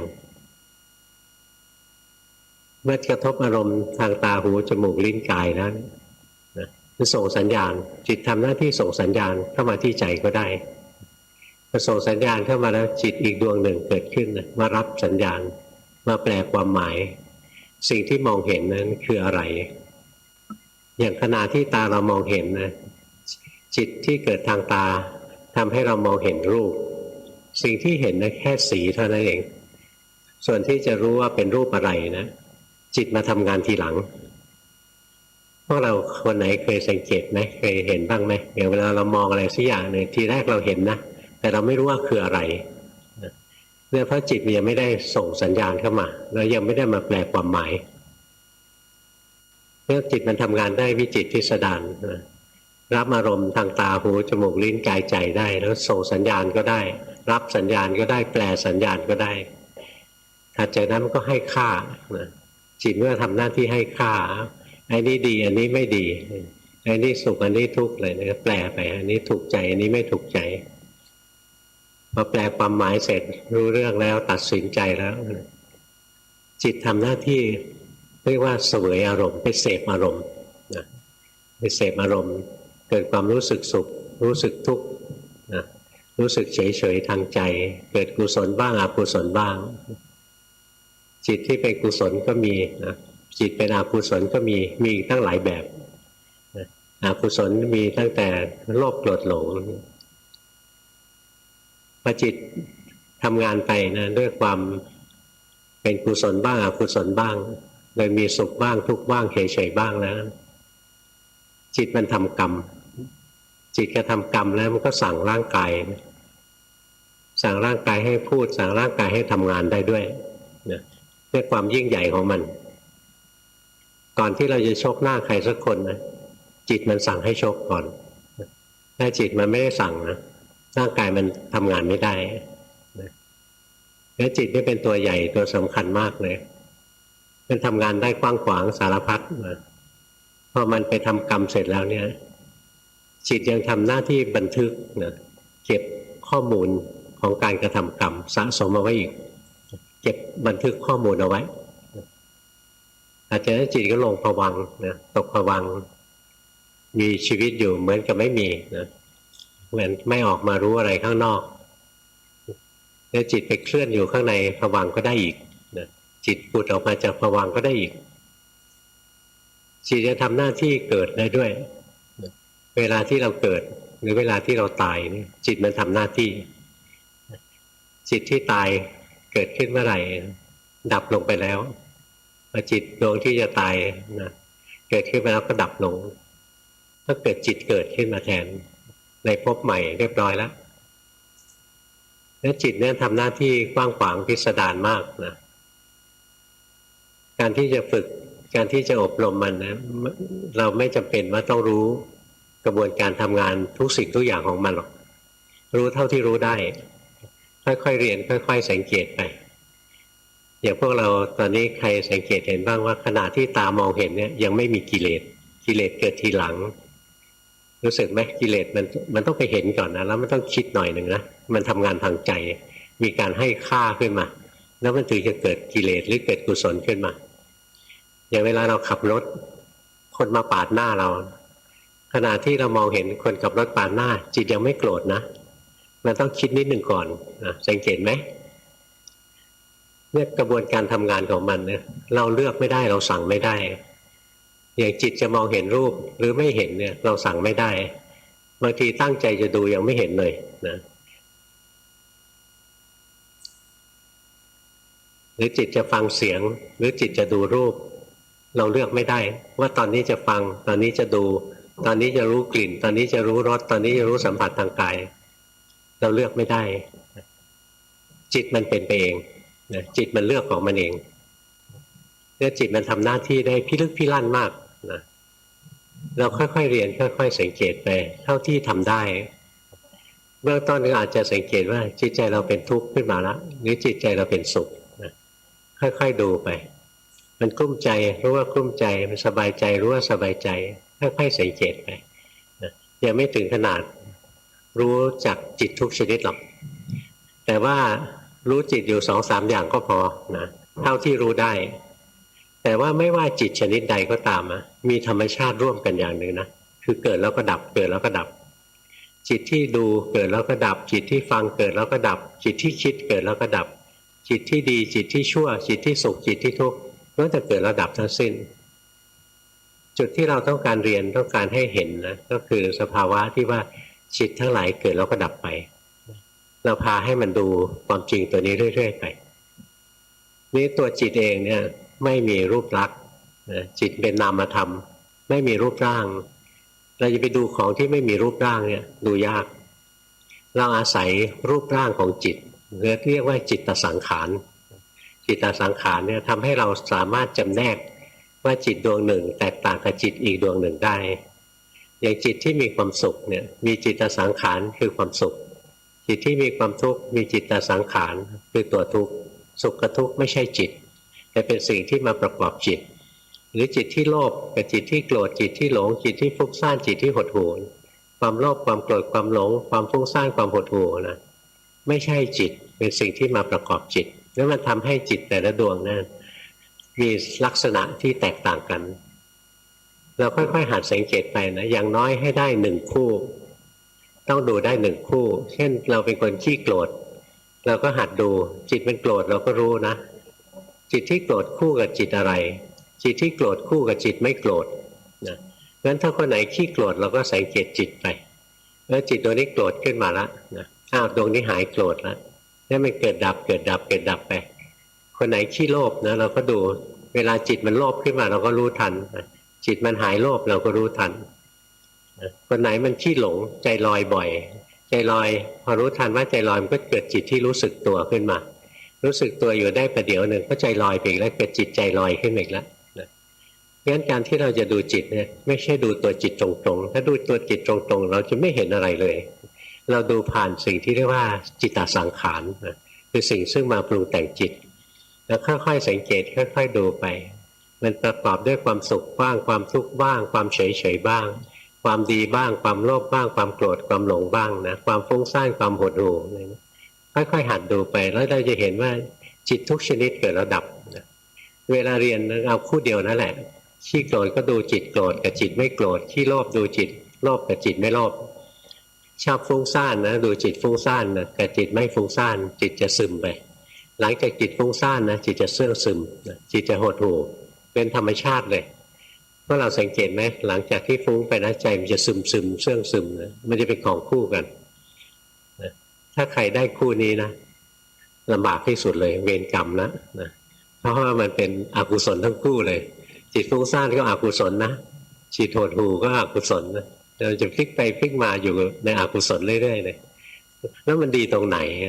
มันดีตรงที่ว่ามีอกุศลรู้ว่าเป็นอกุศลขณะที่รู้ว่าเป็นอกุศลนะกุศลเกิดแล้วนะสติเกิดแล้วเป็นกุศลแล้ว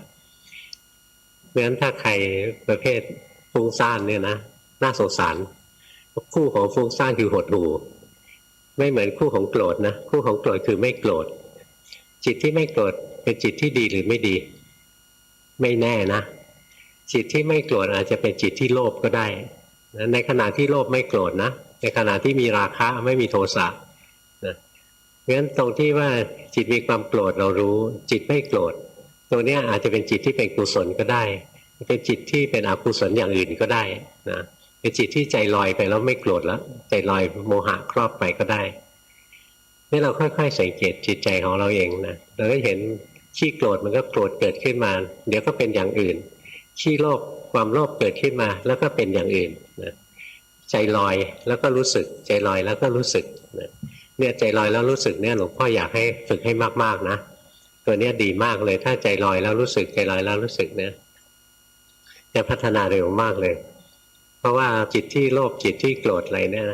อาศัยจิตที่หลงเป็นฐานถ้าจิตไม่หลงตัวเดียวนะจิตโลภจิตโกรธไม่ได้จะโกรธได้ต้องหลงนะจะโลภได้ต้องหลงอย่างเราจะรักใครสักคนหนึ่งก็ต้องหลงเขาเรียกหลงรักเนี่ยหลงเกลียดคนโบราณเก่งนะมีคำว่าหลงรักหลงเกลียดอะไรเงี้ยขณะที่เกลียดเขาก็หลงอีกแหละนี่เราค่อยๆฝึกค่อยๆสังเกตไป พื่อให้เห็นว่าจิตทุกชนิดเกิดแล้วก็ดับจิตทุกชนิดเกิดแล้วก็ดับไม่ใช่ฝึกให้จิตดีจิตสุขจิตสงบเพราะดีไม่เที่ยงสุขก็ไม่เที่ยงสงบก็ไม่เที่ยงถ้าฝึกแล้วตั้งเป้าหมายเอาของไม่เที่ยงนะเราก็ได้ของจำปลอมเดี๋ยวก็ดีใจเดี๋ยวก็เสียใจพอมันดีมันสุขมันสงบก็ดีใจนะพอมันไม่ดีนะมันเป็นทุกข์ขึ้นมามันฟุ้งซ่านขึ้นมาก็เสียใจใจก็ยังแกว่งขึ้นแกว่งลงแกว่งขึ้นแกว่งลงหาสาระไม่ได้งั้นที่เรามาฝึกเรียนรู้จิตใจนะค่อยๆพาจิตมันเรียนรู้ไปให้เห็นว่าจิตชนิดใดเกิดขึ้นจิตชนิดนั้นก็ดับไปนะแล้วจิตทุกชนิดที่เกิดเนี่ยเราสั่งไม่ได้จิตจะสุขหรือจิตจะทุกข์เราเลือกไม่ได้จิตจะดีหรือจิตจะชั่วเราเลือกไม่ได้นะจิตทุกชนิดเลือกไม่ได้แล้วค่อยๆสังเกตนี่แหละคือการที่เราอยากค่อยๆฝึกมันนะพามันเรียนรู้ความจริงไปในที่สุดจิตจะค่อยๆเกิดปัญญานะเกิดจิตเกิดปัญญาคือจิตมันเข้าใจมันเกิดความรู้ถูกความเข้าใจถูกนะว่าจิตทุกชนิดเกิดแล้วดับถ้าเมื่อไหร่ที่เราเห็นว่าจิตทุกชนิดเกิดแล้วดับเนี่ยเราจะรู้ว่าโลกธาตุทั้งหมดเนี่ยเกิดแล้วดับเพราะอะไรโลกนี้ปรากฏกับเรานะโดยอาศัยจิตเป็นคนไปรับรู้อย่างโลกที่เรามองเห็นสิ่งที่เรามองเห็นเนี่ยโลกภายนอกตาเราไปเห็นเข้าเมื่อกี้หลวงพ่อก็บอกแล้วว่าตาเราเห็นได้เพราะจิตมันเข้าไปเห็นใช่ไหมอย่างถ้าเรามีตาเราลืมตาอยู่แต่เราหลับอยู่หลับในนะตามองไม่เห็นงั้นโลกนี้ปรากฏขึ้นมาแก่เราได้นะเพราะจิตมันไปรู้เข้าถ้าตัวจิตเองนะก็ไม่เที่ยงแล้วนะมันจะเห็นว่าจิตเกิดดับเกิดดับเนี่ยรูปที่จิตไปเห็นมันจะเที่ยงได้ยังไงมันก็ไม่เที่ยงสังเกตดูนะหน้าหลวงพ่อพวกเราสังเกตไหมหลวงพ่อแสดงปาฏิหาริย์ลองมองหน้าหลวงพ่อนะพยายามมองให้ชัดที่สุดเลยนะตั้งใจมองดูออกไหมว่ามันชัดแวบเดียวมันชัดชั่วขณะเดียวแล้วก็เบลอๆใช่ไหมต้องตั้งใจดูอีกชัดขึ้นไปอีกแวบหนึ่งแล้วก็เบลอๆไปอีกนะเพราะอะไรเพราะจิตเนี่ยเกิดดับอยู่ตลอดเวลาจิตที่เกิดที่ตาก็เกิดดับนะงั้นเราเห็นรูปเนี่ยชัดเป็นขณะเท่านั้นเองแล้วมันจะเบลอไปมองไม่ชัดหรอกนะต้องดูใหม่ก็ชัดขึ้นมาอีกแวบหนึ่งแล้วก็หายไปอีกแล้วนะดูออกหรือยังใครดูไม่ออกยกมือสิมีไหมยังดูไม่ออกมีไหมไม่ต้องเกรงใจนะไม่ต้องทำเก่งว่าดูออกนะนี่เริ่มยกมือมากขึ้นแล้วต้องซื่อๆนะเรียนซื่อตรงไม่เห็นก็คือไม่เห็นนะค่อยๆหัดไปเวลาที่เราดูรูปหูเราจะไม่ได้ยินเสียงเวลาได้ยินเสียงนะจะไม่เห็นรูปเวลาที่ใจคิดก็มองไม่เห็นรูปนะไม่ได้ยินเสียงสังเกตไหมขณะที่นั่งฟังหลวงพ่อพูดเนี่ยเดี๋ยวก็ดูหลวงพ่อเดี๋ยวก็ตั้งใจฟังเดี๋ยวสลับไปคิดดูไปคิดไปดูไปคิดไปสังเกตไหมค่อยๆหัดดูขณะที่คิดเนี่ยจะไม่รู้เรื่องที่หลวงพ่อเทศละเราฟังประโยคที่หลวงพ่อเทศนะแล้วอาศัยความจำคือสัญญาจำไว้เสร็จแล้วเราก็มาคิดในขณะที่คิดเนี่ยเราเก็บข้อมูลจากความจำนะเอามาคิดเราไม่สามารถรับข้อมูลในปัจจุบันในขณะที่คิดได้นะเพราะฉะนั้นพวกนักคิดทั้งหลายเนี่ยนะจะไม่รู้คือไม่สามารถเห็นสภาวะในปัจจุบันนั้นได้สภาวะธรรมในปัจจุบันนั้นหายไปแต่จิตจะไปรู้เรื่องราวที่คิดเมื่อเราสังเกตดูขณะที่เราคิดนะบางครั้งร่างกายเราก็หายไปรู้สึกไหมเวลาเราคิดอะไรเพลินๆนะมีร่างกายก็เหมือนไม่มีนะมีความรู้สึกสุขทุกข์ดีชั่วอะไรก็ไม่รู้เลยเพราะเวลาจิตมันไปรู้เรื่องราวที่คิดแล้วเนี่ยธรรมชาติของจิตนะคือรู้อารมณ์ได้ครั้งละอย่างเดียวนะ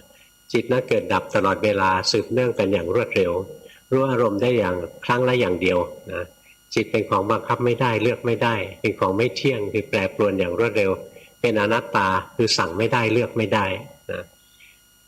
เนี่ยเราพามันเรียนรู้ความจริงของตัวมันไปเรื่อยๆนะจะมองในแง่ที่ว่า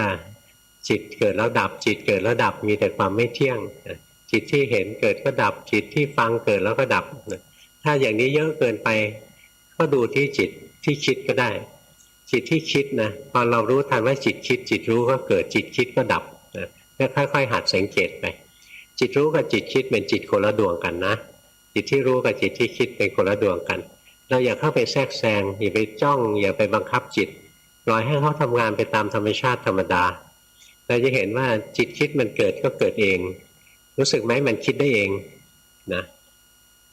เอาละหลวงพ่อหยุดพูดแป๊บหนึ่งนะให้พวกเราดูจิตของตัวเอง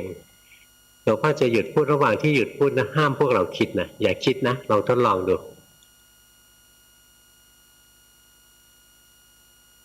คิดไหมเห็นอย่างว่าคิดได้เองนะเนี่ยหัดดูไปนะหัดดูมันทำงานไปตอนที่มันคิดไปเนี่ยจิตมันหลงไปจิตมันมีโมหะนะใจมันไหลไปอยู่ในโลกของความคิดมันลืมรูปนามกายใจของตัวเองแล้วจิตมันหลงไปคิดไปแล้วคิดในเรื่องนี้นะเกิดสุขคิดไปเรื่องนี้เกิดทุกข์คิดไปเรื่องนี้โลภคิดเรื่องนี้โกรธคิดเรื่องนี้หลงนะค่อยๆหัดรู้หัดดูเรื่อยๆนะดูไปบ่อยๆต่อไปปัญญามันจะเกิดนะจะเข้าใจความเป็นจริงของจิตว่าจิตนี้เต็มไปด้วยความไม่เที่ยงเกิดแล้วก็ดับทั้งสิ้นไม่ว่าจิตจะสุขหรือจิตจะทุกข์จิตจะดีหรือจิตจะชั่วจิตจะดูรูปหรือจิตฟังเสียงได้กลิ่นได้รสได้สัมผัสหรือจิตจะรู้เรื่องราวที่คิดเนี่ยล้วนแต่เกิดแล้วดับเกิดแล้วดับทั้งสิ้นนะค่อยๆหัดดูไม่ต้องดูทีเดียวทั้งหมดนี้หรอกดูเท่าที่ดูได้นะดูเท่าที่ดูได้อย่างถ้าดูอะไรไม่ได้มากนะดูแค่ว่าจิตขณะนี้สุขหรือจิตขณะนี้ทุกข์หรือจิตเฉยๆ3อย่างนี้พอแล้วขณะนี้ใครมีความสุขบ้างใครมีจิตสุขบ้างยกมือซิใครมีจิตทุกข์บ้างยกมือซิ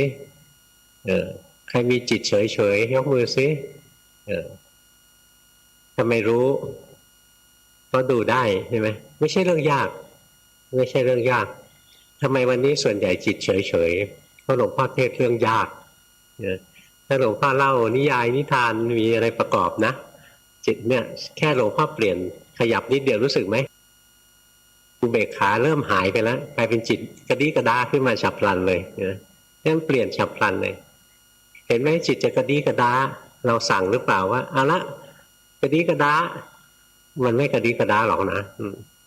เราสั่งจิตให้โกรธสิสั่งโกรธยิ่งหน้าทะเลนหนักกว่าเก่าอีก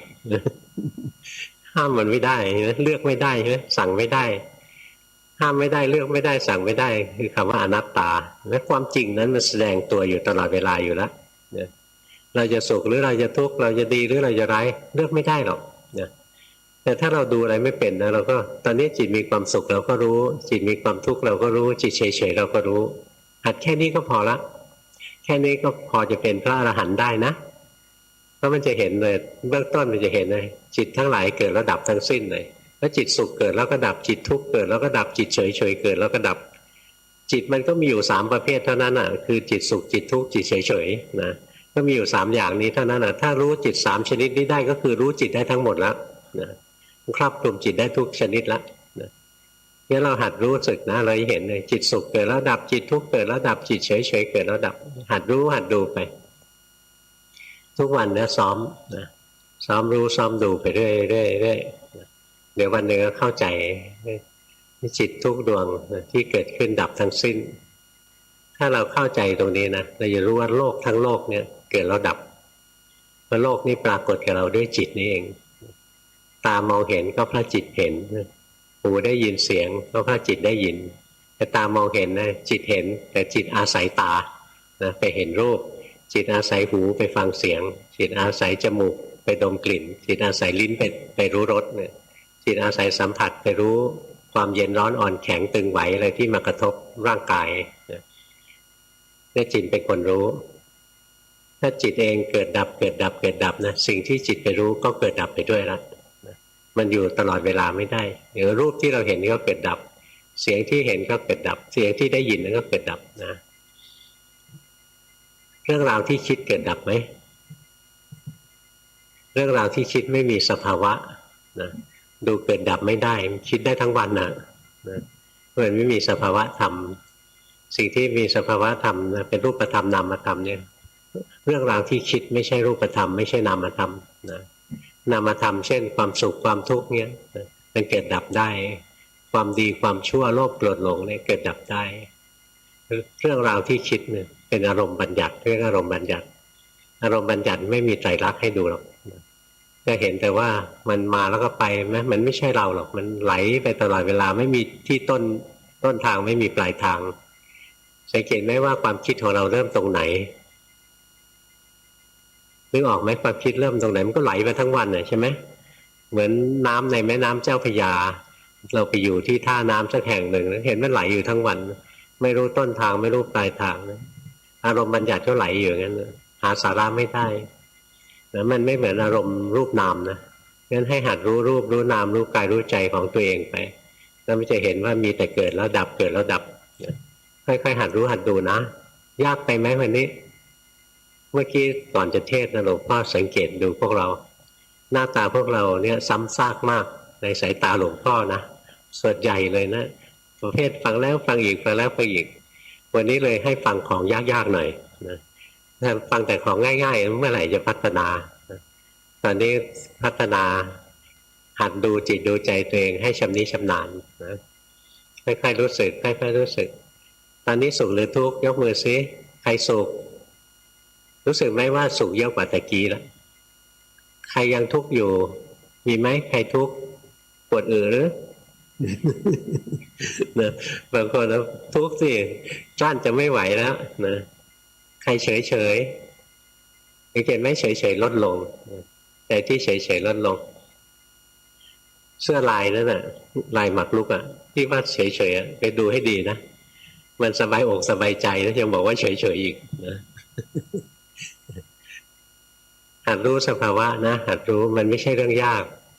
จิตใจเป็นสุขเราก็รู้จิตใจเป็นทุกข์เราก็รู้จิตใจเฉยๆเราก็รู้แล้วเราจะเห็นเลยจิตใจที่มีความสุขก็แปรปรวนนะเดี๋ยวสุขมากเดี๋ยวสุขน้อยเดี๋ยวสุขก็หายไปอย่างขณะนี้เริ่มรู้สึกไหมที่พวกที่มีสุขตะเกียบความสุขเริ่มปรับตัวเองอีกแล้วเห็นไหมเริ่มนิ่งๆขึ้นรู้สึกไหมเนี่ยหัดดูอย่างนี้มันมีแต่ของไม่เที่ยงนะเรียนรู้ตรงนี้แหละไม่ต้องไปเรียนที่ไหนเลยของง่ายๆแค่นี้เองถ้าเราเรียนรู้ต่อไปเราก็เข้าใจเบื้องต้นก็เข้าใจเลยจิตทั้งหลายเกิดแล้วดับเข้าใจตัวนี้ตัวเดียวนะโลกนี้ไม่มีตัวตนนะเพราะจิตไม่ใช่ตัวใช่ตนนะมีแต่ของที่เกิดแล้วดับไม่ใช่ตัวใช่ตนแล้ววันหนึ่งข้างหน้านะปัญญาเราแก่กล้าแก่รอบขึ้นจริงๆนะเราจะเห็นว่าจิตคือตัวทุกข์ตัวนี้เห็นยากนะแต่ถ้าวันใดที่เราเห็นว่าจิตคือตัวทุกข์นะไม่ใช่จิตมีความทุกข์นะตัวจิตที่ไม่มีความทุกข์นี่แหละตัวจิตผู้รู้ผู้ตื่นผู้เบิกบานนี่แหละมันคือตัวทุกข์ถ้าเห็นได้อย่างนี้เนี่ยโลกทั้งโลกจะเป็นตัวทุกข์เลยจะไม่มีที่ให้เกิดอีกต่อไปแล้วไม่มีที่จะหยั่งเท้าลงไปตรงจุดใดใน3โลกธาตุนี้นะที่จะมีความสุขให้อาศัยอยู่ได้เลยงั้นอยู่ที่จิตดวงเดียวนี่เองนะรู้ที่จิตละที่จิตนะพ้นลงไปที่จิตนี่เองให้ค่อยๆฝึกนะไม่ใช่เรื่องยากอะไรหรอกต่อไปก็ฝึกจิตของเราหายใจไปรู้สึกตัวไปหายใจออกรู้สึกตัวหายใจเข้ารู้สึกตัวแล้วก็รู้ทันจิตหายใจไปจิตเป็นสุขก็รู้จิตเป็นทุกข์ก็รู้จิตเฉยๆก็รู้ลองทำดูสักแป๊บหนึ่ง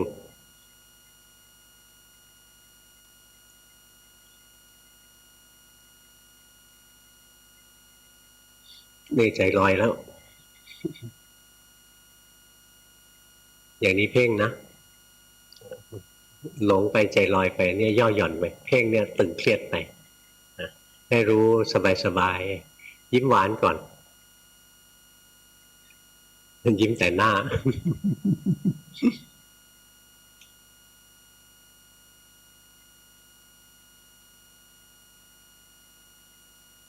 สังเกตไหมใจของเราก็เปลี่ยนไปเรื่อยๆเห็นไหมบางช่วงก็มีความสุขนะบางช่วงก็สงบบางช่วงก็ฟุ้งซ่านเห็นไหมเปลี่ยนไปเรื่อยๆเนี่ยหายใจไปนะแล้วก็รู้ความเปลี่ยนแปลงของใจไปอันนี้ได้ทั้งสมาธิได้ทั้งปัญญานะเวลาที่เราหายใจจิตจับอยู่ที่ลมหายใจเราได้สมาธินะในขณะที่เราเห็นว่าจิตมันเคลื่อนไหวเปลี่ยนแปลงไปได้เป็นไปเองเราได้ปัญญานี่เป็นวิธีที่เราจะใช้สมาธิกับปัญญาควบกันสำหรับคนที่ไม่ได้ฌานนะ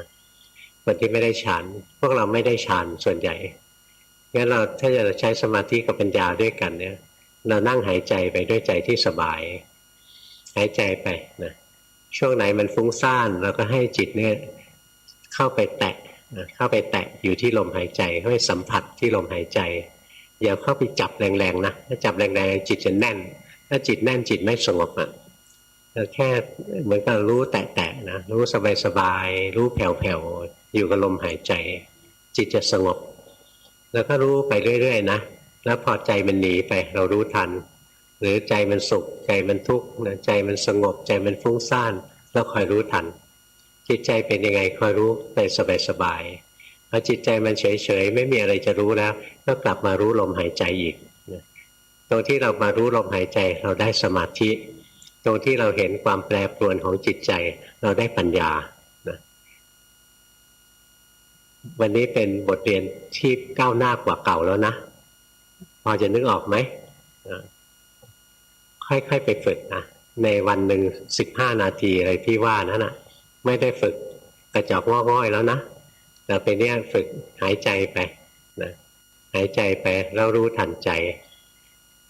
ช่วงไหนจิตฟุ้งซ่านก็รู้ลมหายใจไปด้วยใจที่สบายๆอย่าไปห่วงว่ามันฟุ้งซ่านมันดูอะไรไม่รู้เรื่องแล้วมารู้ลมหายใจอย่างสบายใจอย่าลืมคำว่าสบายใจนะเคล็ดลับอยู่ที่ตัวนี้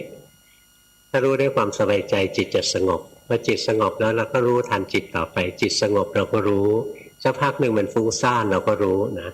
ตอนที่มันสงบมันมีความสุขเราก็รู้มันฟุ้งซ่านไปจิตชักจะทุกข์แล้วเราก็รู้นะจิตจะดีจิตจะชั่วคอยรู้เรื่อยๆถ้าฝึกอย่างนี้เรื่อยๆไปนะไม่นานก็เก่ง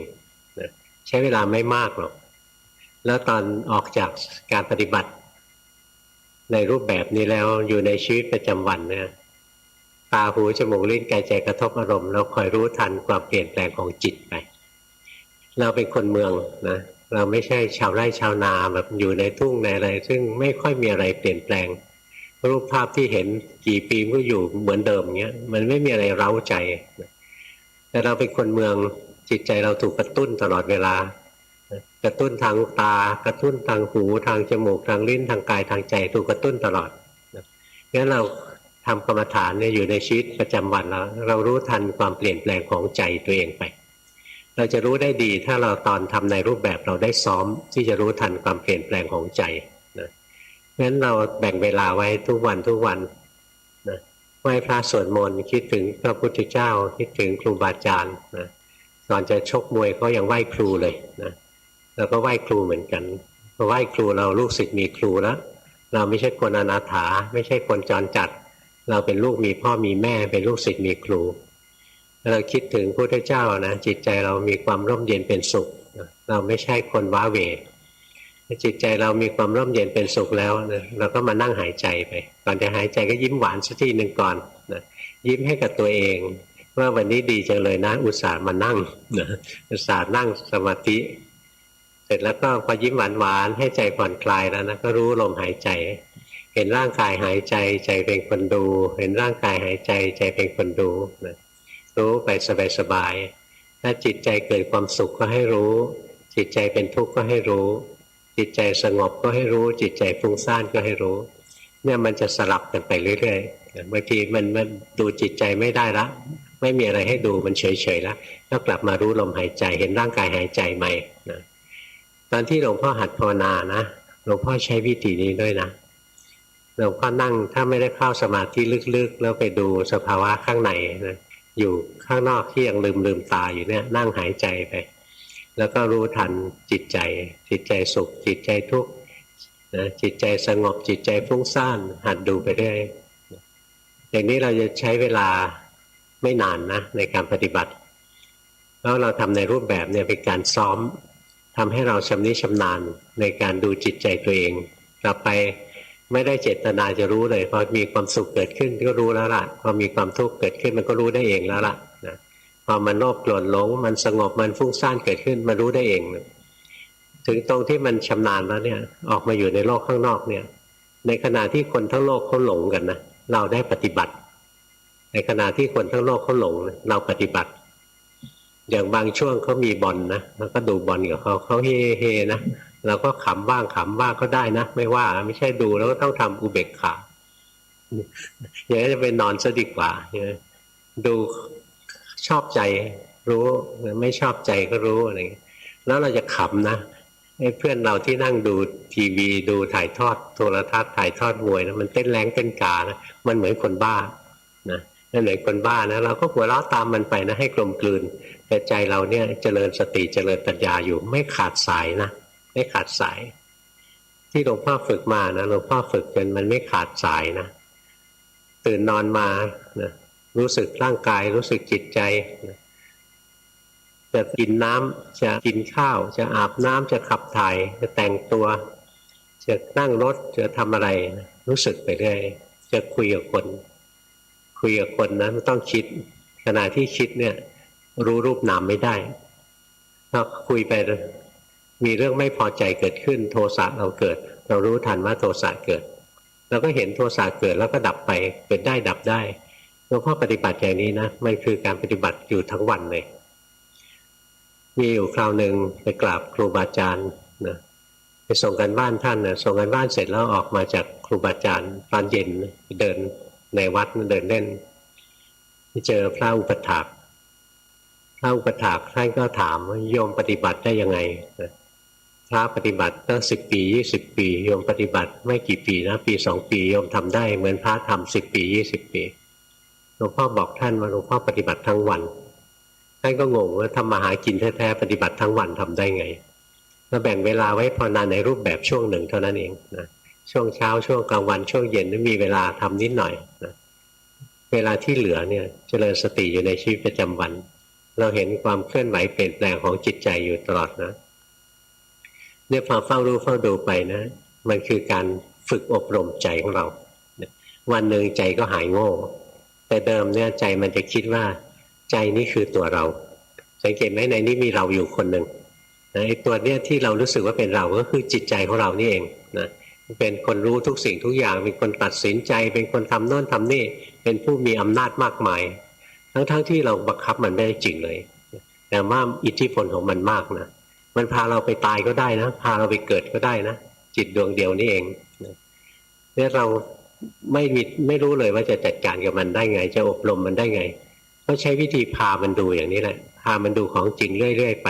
นะพอมันเห็นความจริงซ้ำแล้วซ้ำอีกนะมันจะเห็นว่าจิตสุขจิตทุกข์จิตดีจิตชั่วเกิดแล้วดับหมดเลยนะจิตดูจิตฟังจิตได้กลิ่นจิตได้รสจิตได้สัมผัสทางกายจิต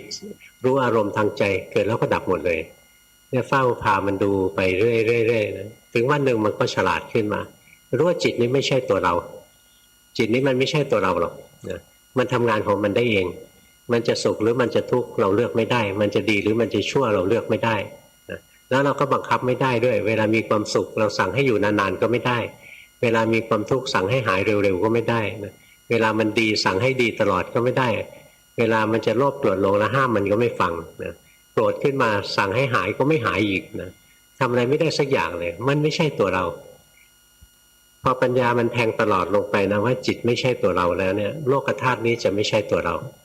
ทุกสิ่งทุกอย่างจะไม่เป็นตัวเราอีกแล้วเพราะศูนย์กลางของโลกก็คือจิตดวงเดียวนี้เองงั้นถ้าตัวตรงกลางนี้นะไม่ใช่เรานะทั้งหมดนี้จะไม่ใช่เราอีกต่อไปแล้วมันแตกหักกันลงตรงนี้เองนะแล้ววันหนึ่งภาวนาไปเรื่อยนะจะเห็นว่าจิตนี่คือตัวทุกข์ถ้าจิตเป็นตัวทุกข์สักตัวเดียวนะโลกธาตุทั้งหมดคือตัวทุกข์นะจิตปล่อยวางจิตสักตัวเดียวนะก็คือปล่อยโลกทั้งโลกเลยนะจะไม่ยึดอะไรอีกเลยงั้นถ้าเราภาวนานะสติปัญญาเรามากพอเราเรียนรู้จิตของตัวเองไปนะเรียนรู้หายใจไปรู้ทันจิตไปหายใจไปรู้ทันจิตไปช่วงไหนดูจิตได้ก็ดูจิตไม่รู้เรื่องก็เห็นร่างกายหายใจไปฝึกอย่างนี้มากๆนะเบสิกเลยก็ถือศีล 5ไว้แล้วก็ฝึกในรูปแบบหายใจไปรู้ทันจิตไปถ้ารู้ไม่ได้ก็รู้ลมหายใจเห็นร่างกายหายใจแล้วในชีวิตประจำวันรู้ทันจิตไปถ้าฝึกได้อย่างนี้นะใช้เวลาไม่นานเราก็จะเข้าใจสิ่งที่พระพุทธเจ้าสอนจริงๆแล้วขันธ์ 5ไม่ใช่ตัวเราร่างกายนี้ไม่ใช่ตัวเราหรอกมันเหมือนเปลือกเหมือนถ้ำที่จิตอาศัยอยู่เท่านั้นเองเป็นเปลือกเป็นถ้ำเป็นโพรงนะแล้วก็คลอนแคลนตายง่ายแตกดับง่ายร้อนไปก็ตายหนาวไปก็ตายหิวไปก็ตายอิ่มไปก็ตายนะหายใจไม่ออกก็ตายหายใจไม่เข้าก็ตายกินไม่ได้ก็ตายถ่ายไม่ออกก็ตายนะ เนี่ยดูไปนะไม่มีสาระเลยในร่างกายมีแต่ความทุกข์บีบคั้นอยู่ตลอดเวลาเลยความรู้สึกสุขทุกข์นะก็ไม่ใช่ตัวเรามันจะมีหรือมันจะไม่มีมันจะสุขหรือมันจะทุกข์นะเลือกไม่ได้ความจำได้หมายรู้ไม่ใช่ตัวเราตั้งใจจะจำก็ลืมไปแล้วก็จำขึ้นมาอีกนะเคยไหมของที่ลืมไปนานแล้วอยู่ๆก็จำขึ้นมาได้นะแปรปรวนไปเรื่อยๆบังคับไม่ได้ไม่ใช่ตัวเรานะหรือจะดีหรือจะชั่วเนี่ยสั่งไม่ได้เลือกไม่ได้ไม่ใช่ตัวเรานะตัวจิตเองนะจะวิ่งไปรู้ว่ารูปหรือได้ยินเสียงหรือจะวิ่งไปคิดเลือกไม่ได้ไม่ใช่ตัวเราเมื่อเรียนรู้ลงมาสุดท้ายมันก็แจ้งนะขันธ์ห้าไม่ใช่ตัวเราแต่ถ้าแจ้งจิตตัวเดียวว่าจิตไม่ใช่เรานะขันธ์ห้าจะไม่เป็นเราอัตโนมัติไปเลยเพราะอะไรส่วนที่เหลือนั้นเป็นสิ่งที่จิตไปรู้เข้าทั้งสิ้นเลยนะถ้ากระทั่งไอ้จิตที่เป็นคนรู้ไม่ใช่เราเลยของที่ถูกรู้มันจะเป็นเราได้ไงนะขาดกันง่ายๆนี่เองเพราะฉะนั้นจิตนะเป็นอนัตตาแปรปรวนโดยที่เราบังคับไม่ได้แต่จิตเป็นธรรมชาติที่ฝึกอบรมได้ฝึกอบรมโดยการพามันเรียนรู้ความจริงไปพอมารู้ความจริงซ้ำแล้วซ้ำอีกซ้ำแล้วซ้ำอีกนะเพียงวันหนึ่งมันเข้าใจแจ่มแจ้ง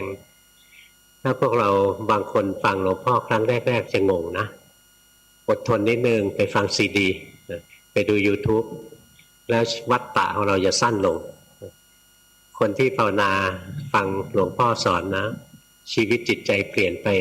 มากมายอย่านับไม่ถ้วนแล้วนะเราคงไม่โง่ถึงขนาดเปลี่ยนตัวเองไม่ได้หรอกเราพัฒนาได้จิตมันเป็นของพัฒนาได้ถ้ารู้วิธีที่จะพัฒนา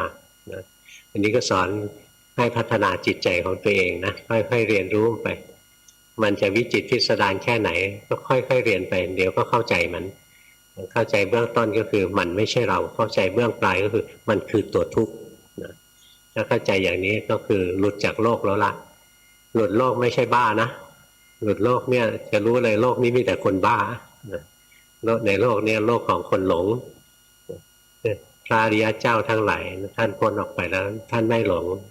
ท่านไม่ถูกโลกนี้เสียดแทงอีกต่อไปแล้วมีความสุขสิ่งที่เราจะได้มานะคือสันติสุขที่ไม่มีอะไรเหมือนเลยสภาวะที่สันติคือตัวพระนิพพานนั่นเองสันติสงบจากกิเลสสงบจากความปรุงแต่งสงบจากทุกข์สงบจากการยึดถือหยิบฉวยสิ่งต่างๆเป็นอิสระอย่างแท้จริงมีความสุขอยู่ในตัวของตัวเองอย่างแท้จริงและนิพพาน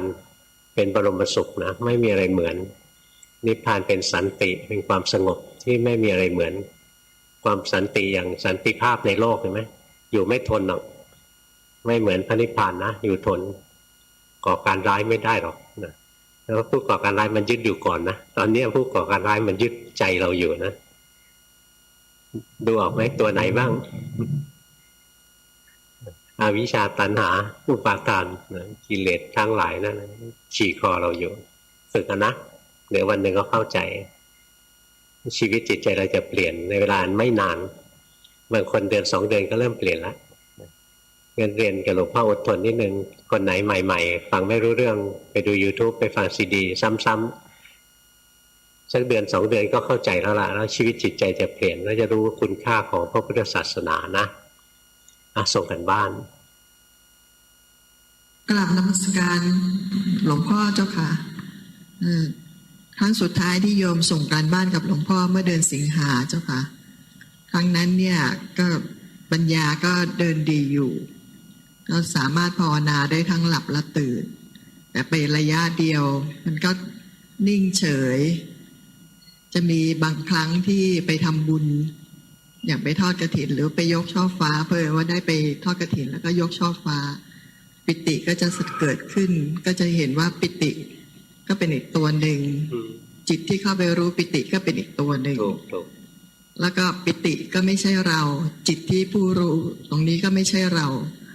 แต่ก็คือหมายถึงว่าต้องมีอารมณ์แรงๆอันนี้เกิดขึ้นมาแต่หลังจากนั้นเนี่ยเขาก็นิ่งเฉยอย่าให้ติดนิ่งติดเฉยนะมันนิ่งไปใช่ไหมคะนิ่งไปประคองตัวรู้เอาไว้ประคองไว้นิ่มๆประคองไว้เงี้ยอยู่อย่างนี้มันเดินปัญญาน้อยไป มันจะเฉยๆอย่าให้ติดเฉยหน้าถ้ามันเฉยเนี่ยพิจารณาร่างกายเลยผมขนเล็บฟันหนังเนื้อเอ็นกระดูกนะแต่ละส่วนไม่เที่ยงเป็นทุกข์ไม่ใช่ตัวเราอะไรก็ว่าไปจิตจะเคลื่อนออกมาถ้าจิตมันเคลื่อนออกมามันจะมาเดินปัญญาต่อปกติเวลาจิตมันเดินปัญญามันจะเดินเป็นช่วงๆแล้วก็วกกลับเข้าไปทำสมาธินี่พอมันวกเข้ามาเราไปติดสมาธิซะแล้วอย่างนี้จิตติดสมาธินะจะเป็นเพราะว่าโยมไปเคร่งเอากับในรูปแบบมากไปหรือเปล่าคะจงใจมากไปทำในรูปแบบไม่ได้ทำให้ติดหรอก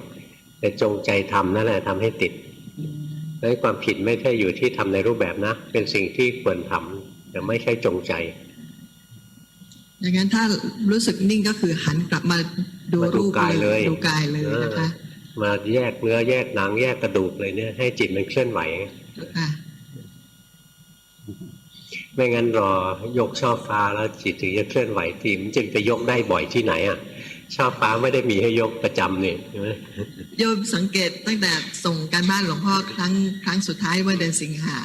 ไปสักเดือนกว่าๆผ่านไปเนี่ยค่ะจิตมันก็เริ่มเฉยติดนิ่งติดเฉยนะมันจงใจปฏิบัติเยอะไปมันก็เป็นติดเฉยคืออยากมากเกินไปใช่ใช่ใช่ต่อไปการเจ้าค่ะครับนมัสการหลวงพ่อครับผมก็ปกติก็ฟังซีดีบ้างแล้วก็ระหว่างวันจะรู้สึกตัวก็จะดูลมหายใจแล้วก็พุทโธตามไปเงี้ยก็รู้หลงสลับกันนะแต่มันเหมือนกับว่าวันหนึ่งอ่ะมันก็อยู่แค่นี้ครับแบบรู้ตัวแล้วก็หลงแล้วก็หมดวันไปไม่ค่อยมีอะไรเพิ่มมาครับมีอะไรเป็นวิหารธรรมล่ะก็ส่วนใหญ่ก็หายใจฮะเราทำซิหายใจ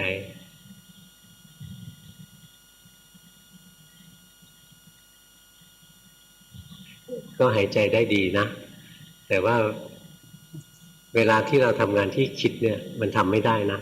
เนี่ยเวลาเราทำงานที่ต้องใช้ความคิดวันหนึ่งหลายๆชั่วโมงช่วงนี้ต้องตัดออกเลยแต่ถ้าทำงานไปแล้วเกิดกิเลสนี่ขี้เกียจขึ้นมานี้ให้รู้เอางั้นอย่างบอกว่าวันหนึ่งไม่ค่อยจะรู้สึกต้องดูก่อนว่าเพราะอะไรถ้าเพราะไปคิดเรื่องงานเนี่ยอันนี้เป็นปกติแต่ถ้าลักษณะที่ว่าใจไม่มีกำลังนี่เป็นอีกแบบหนึ่งนะรู้สึกไหมใจไม่ค่อยมีแรงครับเพราะผมไม่ค่อยได้ทำเต็มรูปต้องทำไม่งั้นไม่มีแรงพอแรงตกเนี่ยมันดูไม่ได้จริงแล้วที่ว่าดูจิตนะก็ต้องใช้สมาธินะจิตต้องตั้งมั่นถึงจะดูจิตได้ถ้าไม่มีความตั้งมั่นดูกายก็ไม่ได้ดูจิตก็ไม่ได้นะทำในรูปแบบนะใส่ใจให้เยอะขึ้นหน่อยแต่จะได้เข้มแข็งมีแรงการปฏิบัตินั้นในภาพรวมใช้ได้นะขันธ์แยกเป็นธรรมชาติรู้สึกตามก็รู้สึกตัวแต่ไม่รู้ว่าอย่างนี้มันแยกหรือเปล่ามันโคละอันกันอยู่แล้วร่างกายกับใจมันก็โคละอันกันความรู้สึกกับใจมันก็โคละอันกันมันก็ใหญ่แล้วก็เรียกว่าแยกแล้วเห็นไหมจิตวิ่งมาอยู่ที่หลวงพ่อใช่ฮะเห็นไหมวิ่งมาที่หลวงพ่อแล้วก็ฟังแล้วก็คิดสลับไปสลับมาแต่ตัวนี้ดูยากนะต้องสมาธิดีๆหน่อยถึงจะเห็นนะงั้นทำในรูปแบบแล้วก็รู้ทันจิตใจไปถ้าไม่ทำเลยไม่มีแรง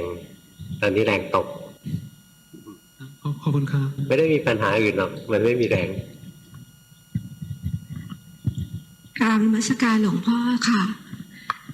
หนูทำสมาธิไม่เป็นแล้วก็เมื่ออาทิตย์ที่แล้วหนูลองทำหนูลองลอกหนังตั้งแต่ศีรษะไปลอกกระโหลกไปจนถึงปลายเท้าแล้วเห็นกระดูกมันใสแล้วก็ไล่จิตลงมาเรื่อยๆจนถึงปลายเท้าค่ะแล้วหนูก็สับแขนขาผ่าซีกตัดคอออกแล้วก็ลองไล่ให้เข้ามารวมเหมือนเดิมอีกครั้งหนึ่งเป็นโครงกระดูกก็เห็นลมหายใจมันไหลเข้าไหลออกฟู่ๆจากโครงกระดูกเป็นแสงสีขาวแล้วก็มองว่ามันกายมันไม่มีอะไรเลยหนูก็ลองเผาไฟค่ะเผาตั้งแต่หัวลงไปถึงปลายเท้าแล้วมันก็ลงเป็นขี้เถ้าไปกองกับพื้นมันไม่มีเราไม่มีกายเลยแต่ใจอะนะมันอ่อนแอไปนะ อสลายกายไปแล้วเข้ามาที่จิตนะมารู้ทันจิตใจของเราอย่าให้จิตมันเคลิ้มไปของหนูที่ผ่านมาเนี่ยจิตมันชอบอินนะชอบอินชอบเคลิ้มชอบอะไรกันแต่อย่าปล่อยพอไล่สลายกายไปหมดแล้วใจเด่นดวงขึ้นมารู้สึกตัวอยู่นะพอกลับมามีร่างกายแล้วเห็นว่ากายกับใจคนละรู้สึกไหมว่าสมาธิเราดีขึ้นเยอะเลยค่ะหลวงพ่อนั่นแหละที่หลวงพ่อให้แยกกายให้ฉีกเนื้อฉีกหนังนั่นคือหลักของสมาธิอย่างหนึ่งนะมันเหมาะกับหนูไปทำอีกแล้วพอร่างกายหมดนะเผาไปเลยเพียงขี้เถ้าลมพัดขี้เถ้าปลิวไปหมดอีกเหลือแต่จิตอันเดียวนะพอออกจากสมาธิมาแล้วเห็นเลยกายกับใจมันโคละอันกันกายมันก็ทำงานของมันไปใจมันก็ทำงานของมันไปนะเดินปัญญาต่อหนูเห็นจิตอยู่แต่กายมันแตกออกไปแล้วก็มันไม่มีอะไรแล้วหนูก็เลยถอยออกมาพอถอยออกมาปุ๊บลุกขึ้นเดินไม่มีเรากายไม่มีแล้วมันก็แปลกกายไม่มีเราหรอกนะแต่ว่าจิตเป็นเราอยู่ใช่ค่ะยังดีที่รู้นะบางคนเผาไปหมดแล้วนึกว่าเป็นพระโสดาไม่ได้เกี่ยวกับโสดาเลยเป็นเรื่องของสมาธิรู้ตัวตลอดเลยค่ะหลวงพ่อดีอย่างนี้ดีขึ้นนะแล้วเราอย่าไปสร้างภพขึ้นมาภพหนึ่งที่ผ่านมาเราชอบสร้างภพของนักปฏิบัติภพที่ทำให้ดูดีๆรู้สึกเปล่าต้องทลายภพนี้ออกไปเลยอย่าไปเชื่อมันอย่าไปสร้างมันขึ้นมาใจแข็งๆไว้ทำต่อไปเรื่อยๆนะคะใช่แต่อย่าให้จิตไปติดอยู่ในภพที่เพลินๆสบายๆหน่อยๆอะไรเงี้ยที่เคยทำขณะที่เรากำลังเผาอยู่นี่หรือว่าขณะที่ดูกระดูกนี่ก็ให้รู้สติตรงนั้นไม่ขาดสตินะว่ารู้สึกตัวไปนะแต่ว่าตอนที่เลิกปฏิบัติแล้วออกมาอยู่กับโลกข้างนอกเนี่ยให้สังเกตเลยจิตชอบไปสร้างภพที่ทำให้ดูดีๆเป็นนักปฏิบัติอ่ะไปสังเกตตัวนี้นะตัวนี้เกะกะขวางทางเราถ้าตัวนี้หลุดเราจะภาวนาสบายกว่านี้อยู่ข้างนอกเนี่ยเราภาวนาได้รู้สึกว่ามีกำลังเยอะขึ้นมากค่ะดีสอนให้ทำก็ทำหน้าไม่ดื้อมันก็เจริญเองแหละกราบเจ้าค่ะหลวงพ่อหลวงพ่อก็เคยเล่นแยกกายแยกอะไรจนมันระเบิดหมดเลยนะเสร็จแล้วมันกลายเป็นแสงกระดูกมันแตกเป็นเม็ดเล็กๆดูต่อไปมันกลายเป็นแสงเป็นคลื่นนะคลื่นปุ๊บเป็นจุดเล็กๆเล็กๆเลยสลายไปเหลือได้จิตดวงเดียวพอมีจิตดวงเดียวแล้วพอถอยออกมาเนี่ยกายทำงานก็มองเห็นนะจิตทำงานก็มองเห็นนะคนละอันกันรู้สึกไหมใจมันโล่งๆแปลกไปใช่ค่ะใช่สิสนุกออกสนุกแต่อย่าไปติดนะค่ะถ้าเราขาดสติทีเดียวผิดมนุษย์มนาไปเลยหนูเลยมากราบเรียนหลวงพ่อว่าหนูจะทำต่อไปได้ไหมกลัวผิดอย่าให้จิตไปติดในภพก็แล้วกันภพที่เราสร้างขึ้นเองเพราะว่าเราเป็นนักปฏิบัติดีภาวนาเก่งขอบพระคุณค่ะกราบนมัสการหลวงพ่อแล้วก็ขอเข้ามาหลวงพ่อด้วยครับทุกวันนี้อยู่กับลมหายใจครับแล้วก็คือเห็นโทสะเห็นราคะบ่อยมากครับใช่ได้ครับแต่ไม่แน่ใจว่าไปกดไว้หรือเปล่าครับเพราะว่าบางทีเห็นแล้วไม่รู้จะทำอะไรรู้สึกว่าไปกดไม่ต้องทำอะไรนะกดหรือไม่กดเราสังเกตง่ายๆเลยถ้าเรากดเมื่อไหร่ใจมันจะอึดอัดใจมันจะแน่นๆแล้วถ้ารู้มันเป็นสบายเห็นราคะโทสะโมหะสักเลยว่ารู้ว่าเห็นนะใจมันจะไม่อึดอัดครับแล้วก็จะเห็นมานะอัตตาตัวตนบ่อยมากครับหลวงพ่อแค่เดินสวนกันหรือว่าแค่ขับรถสวนกันก็ขึ้นแล้วครับโอ้เก่งครับก็ดูต่อไปใช่ไหมครับใช่สังเกตไหมมันขึ้นได้เองครับนะมันเกิดดับมันขึ้นได้เองเนี่ยเรียนรู้มันไปเรื่อยๆภาวนาใช้ได้นะครับแล้วมีอีกเรื่องหนึ่งที่สงสัยครับหลวงพ่อก็คือเคยฟังที่หลวงพ่อเทศว่าบางคนผมเองด้วยครับก็คือมีจิตนะครับชอบปรุงเรื่องที่ไม่ชอบครับหรือปรุงให้ตัวเองกลัวหรือว่าปรุงอกุศลบ่อยมากครับแล้วก็เคยได้ยินหลวงพ่อเคยเจอปัญหานี้เดียวกันนะครับกับคนอื่นที่เคยส่งกันบ้านหลวงพ่อว่าเป็นกรรมเล็กๆหรือกรรมเบาๆครับแต่ว่าเมื่อกี้หลวงพ่อเทศว่าความคิดมันดูเป็นสภาวะธรรมไม่ได้หรือเปล่าครับ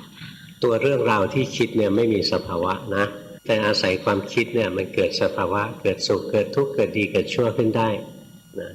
เราก็รู้ทันมีสุขมีทุกข์โลภโกรธหลงอะไรคอยรู้เอาตัวนี้เป็นสภาวะ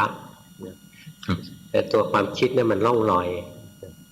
มันจับไปไม่ถูกเลยครับถ้าอย่างนั้นตัวอกุศลนั้นมาก็แค่รู้ว่าเผลอไปใช่ไหมใช่ใช่นะโกรธขึ้นมารู้ว่าโกรธหลงรู้ว่าหลงฝึกใช้ได้นะฝึกดีพื้นน่ะขี้โมโหอยู่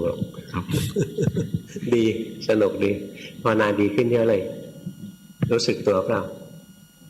ถ้าดีกว่าเมื่อ 3-4 ปีก่อนนะครับรู้สึกครับถูกแล้วล่ะธรรมะของพระเจ้าอัศจรรย์นะเราเปลี่ยนตัวเราได้อย่างอัศจรรย์เลยโดยที่เราไม่ได้บังคับมันเพราะเราบังคับไม่ได้เรารู้อย่างที่มันเป็นเราเปลี่ยนต่อไปเอางี้นะเดี๋ยวหลวงพ่อบอกว่า3 คนนี้ก็ภาวนาดีขึ้นนะจะได้ไม่เครียดรอส่งกันบ้านเครียด2 คนนั้นด้วยหรือว่ามา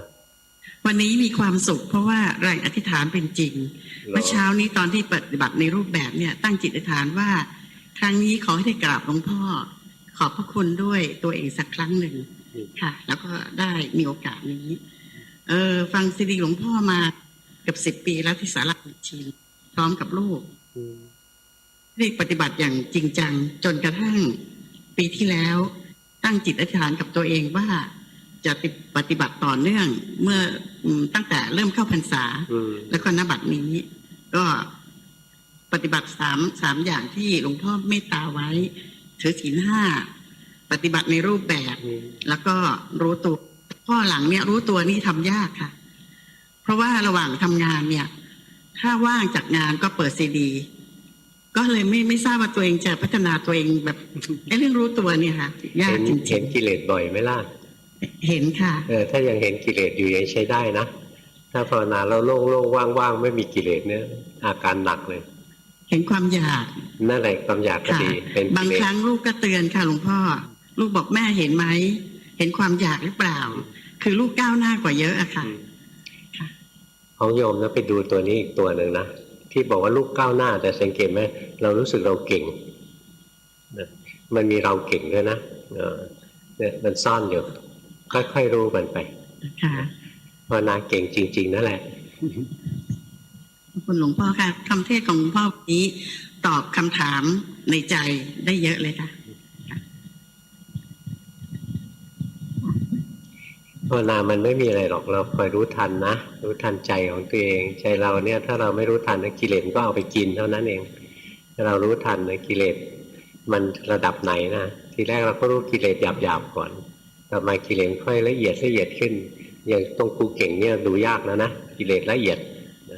มันจะแอบแฝงอยู่ในทุกๆการกระทำของเราเวลาคิดมันก็คิดมีกูนะเวลาจะทำอะไรก็เซิร์ฟสนองความมีตัวเราอยู่เรื่อยๆกระทั่งเวลาภาวนานะยังสนองความมีตัวเราเลยนะเวลาจะค่อยๆเรียนค่อยๆเข้าใจมันไปสุดท้ายเราก็จะเป็นอิสระจากมันนมัสการหลวงพ่อค่ะส่งกันบ้านครั้งที่2ค่ะครั้งแรกพฤษภาปีที่แล้วหลวงพ่อบอกว่ามันค่อยพัฒนาขึ้นแล้วเริ่มเป็นขึ้นแล้วค่ะแล้วก็หลวงพ่อเตือนเรื่องนิมิตแต่ช่วงนั้นก็ไม่ค่อยรู้จักนะคะว่านิมิตคืออะไรแล้วพอสักพักมันก็เริ่มเห็นขึ้นมาแต่ก็คำที่หลวงพ่อเตือนเอาไว้มันก็ผุดขึ้นมาสอนอยู่เรื่อยๆค่ะก็เลยไม่ได้ไปสนใจอะไรดีแล้วล่ะนะค่ะแล้วช่วงที่ผ่านมามันเห็นตัวสับไพ่อยู่ตัวหนึ่งมันเกิดดับจนมันทุกข์มากเลยค่ะแล้วตัวอะไรนะมันเหมือนมันเข้าไปติดเกิดดับอยู่ตลอดเวลาแล้วตอนแรกมันวางไม่ได้นะคะสักพักก็ช่างมันก็อนัตตาแล้วก็ปล่อยเขาไปค่ะก็รู้ว่าเขาเป็นอนัตตาแล้วก็หายไปแล้วก็ที่ผ่านมาสิ่งที่มันแสวงหาอิสรภาพค่ะแล้วมันหาไม่ค่อยเจอแต่ตอนนี้มันเริ่มรู้แล้วไม่ว่าจะทำได้หรือไม่ทำไม่ได้ก็ขอให้เป็นอิสระจากทำให้กิเลสตัณหาอุปาทานเบาบางลงคิดแค่นี้ค่ะแค่นี้ดีแล้วล่ะนะแล้วถึงเวลามันก็ทลายกรงขังออกไปเองได้มองเห็นไหมว่าจิตถูกขังอยู่ถูกค่ะดูออกใช่ไหมดูออกค่ะแล้วกรงขังนี่นะแข็งแรงมากเลย ไม่มีอะไรทำลายมันได้นะหลวงปู่ดูลเคยสอนหลวงพ่อบอกว่าตัวที่ทำลายได้มีแต่ตัวอริยมรรคนะอริยมรรคครั้งแรกทลายมันแตกออกไปแล้วมันก็กลับมาอีกครั้งที่สองก็แตกแล้วก็กลับมาครั้งที่สามก็กลับมาถึง4 ครั้งนะถึงจะสลายไปแต่อยู่ๆไปสั่งให้มันแตกมันไม่แตกมันแข็งแรงมากเลยทำไม่ได้ค่ะทำไม่ได้จนรู้ว่าทำไม่ได้นั่นแหละถึงจะทำได้ถ้ายังคิดว่าจะทำให้ได้นะทำไม่ได้หรอกไปทำอีกไหมภาวนาดีแต่ว่าถ้าเราภาวนาแล้วมันเหนื่อยนะก็ทำความสงบนะสงบไม่เป็นก็ไหว้พระสวดมนต์เลยคิดถึงพระพุทธเจ้าไปนะมันมีความไม่น่ารักของตัวเองคือบางทีมันรู้ว่ามันเข้าสมาธิได้มันแอบเข้าไปนอนเลยค่ะไม่เป็นไรถ้าให้มันเข้าไปพักเป็นช่วงๆใช้ได้นะมีประโยชน์ไม่ใช่ไม่มีประโยชน์แต่เข้าไปแล้วติดอกติดใจไม่ยอมเดินปัญญาอย่างนี้ให้รู้ทันเลยว่าติดแล้วจิตก็จะไม่ติดสมาธิก็เดินปัญญาต่อการเดินปัญญารวดเดียวเลยไม่ทำสมาธิเลยเนี่ยเหนื่อยเกินไปมันรู้ว่าเผาอยู่ข้างในค่ะได้แหละมันจะทุกข์อย่างเดียวนะมันแห้งแล้งไปงั้นเราให้จิตมันเข้าสมาธิเป็นระยะด้วยถ้าเข้าได้ก็เข้าสมาธิแต่ว่าไม่ให้ติดมันเท่านั้นแหละรู้หรือยังว่าจิตเวลาจิตที่เข้าสมาธิก็เป็นภพหนึ่งเห็นไหมเนี่ยพอปัญญามันแก่กล้านะมันรู้ว่าสมาธิจิตไปทรงฌานทรงอะไรอยู่ก็เป็นภพหนึ่งนะเนี่ยพอปัญญามันล้ำหน้านะมันไม่ยอมเอาภพนี้เลยเนี่ยปัญญามันมากไปนะมันไม่ยอมพักนะเราก็น้อมใจเป็นภพก็ไม่เป็นไรมันแต่ว่าเหมือนอย่างเราทำงานเนี่ยร่างกายมันเหน็ดเหนื่อยเราก็ต้องพักจิตเมื่อเดินปัญญาไปมันเหน็ดเหนื่อยมันก็ต้องพักเหมือนกันนะถ้าไปฝืนมันมากไปมันแห้งแล้งไปมันมีสภาวะเดี๋ยวนี้เขารัดหัวมากอะไรนะมันรัดที่หัวมากอะค่ะแต่ก็ดูเขาไปเฉยๆก็ไม่ได้ตกใจไม่ได้มันรัดค่ะเดี๋ยวไปถามคุณมาลีนะวันนี้รู้จักคุณมาลีไหมเคยพบคุณมาลีครั้งนึงค่ะมันแก้ได้ไม่ยากเลยหรอกเวลาเราภาวนาดีๆมารมันแกล้งไม่ต้องตกใจนะมันมีเศษกรรมของเราเล็กๆน้อยๆบางคนนั่งสมาธิพอจิตจะรวมเหมือนมดมาไต่อะไรเงี้ยไม่มีมดจริงสักตัวหนึ่งบางทีเหมือนถูกเสียบถูกแทงอะไรเงี้ยมีวิบากนิดๆหน่อยๆนะทีหัวถูกรัดปวดหัวไปเลยนะไม่ยากหรอกนะขอบคุณหลวงพ่อค่ะขอบพระคุณค่ะกราบนมัสการหลวงพ่อครับเมื่อก่อนปีใหม่นี้ได้เห็นจิตไหลไปในร่างกายแล้วก็มันก็รู้สึกตื่นเบิกบานขึ้นมาเลยครับแล้วก็แต่ว่าระยะหลังนี้เห็นแต่จิตไหลไปคิดมากกว่าใช้ได้แล้วล่ะให้รู้ทันจิตที่ไหลอะนะแต่ไม่ใช่ไปรู้เรื่องที่คิดนะแต่รู้ทันว่าจิตไหลไปคิดนะแล้วจิตรู้มันจะเกิดแต่ว่าจิตไหลก็ไม่เที่ยงนะจิตรู้ก็ไม่เที่ยงจิตไหลก็ห้ามไม่ได้จิตรู้ก็รักษาไม่ได้แต่เกิดแล้วดับครับอย่างนั้นดีก็แต่เห็นจิตไหลไปคิดนี่มันจะไม่ชัดเท่ากับตอนที่เห็นไหลไปในร่างกายนี่อันนั้นจิตมันมีสมาธิเยอะหน่อยครับอันนี้จิตไหลไปคิดเนี่ยสมาธิตอนนี้มันอ่อนไปใช่ครับครับสมาธิไม่พอมันไม่ชัดครับผมแล้วช่วงอาทิตย์นี้ครับจิตใจมันเปลี่ยนนะครับคือจากอารมณ์ดีแล้วก็ที่เห็นอะไรผ่านมาผ่านไปกลายเป็นขี้โมโหขึ้นมาห้ามไม่ได้นะครับห้ามไม่ได้ถ้ามันโมโหมากเราก็ใช้สมถะเจริญเมตตาห้ามมันไม่ได้บางทีกระแสอันนั้นมาจากข้างนอกก็มีนะเวลาเราภาวนาดีๆนะส่วนใหญ่จะเป็นมันแทรกเข้ามาแล้วมันมาบิ้วเราเจริญเมตตาไว้ครับมารนะไม่ปล่อยให้ใครหลุดมือง่ายๆนะครับผมมันต้องขวางถ้าเราทำผิดเนี่ยมันไม่ยุ่งกับเราอะถ้าเราทำถูกแล้วมันแกล้งโน่นแกล้งนี่พีมัดหัวเราก็มีนะแล้วแต่จะแกล้งครับแล้ววันนี้ดีมากเลยครับที่หลวงพ่อได้พาหัดดูสภาวะ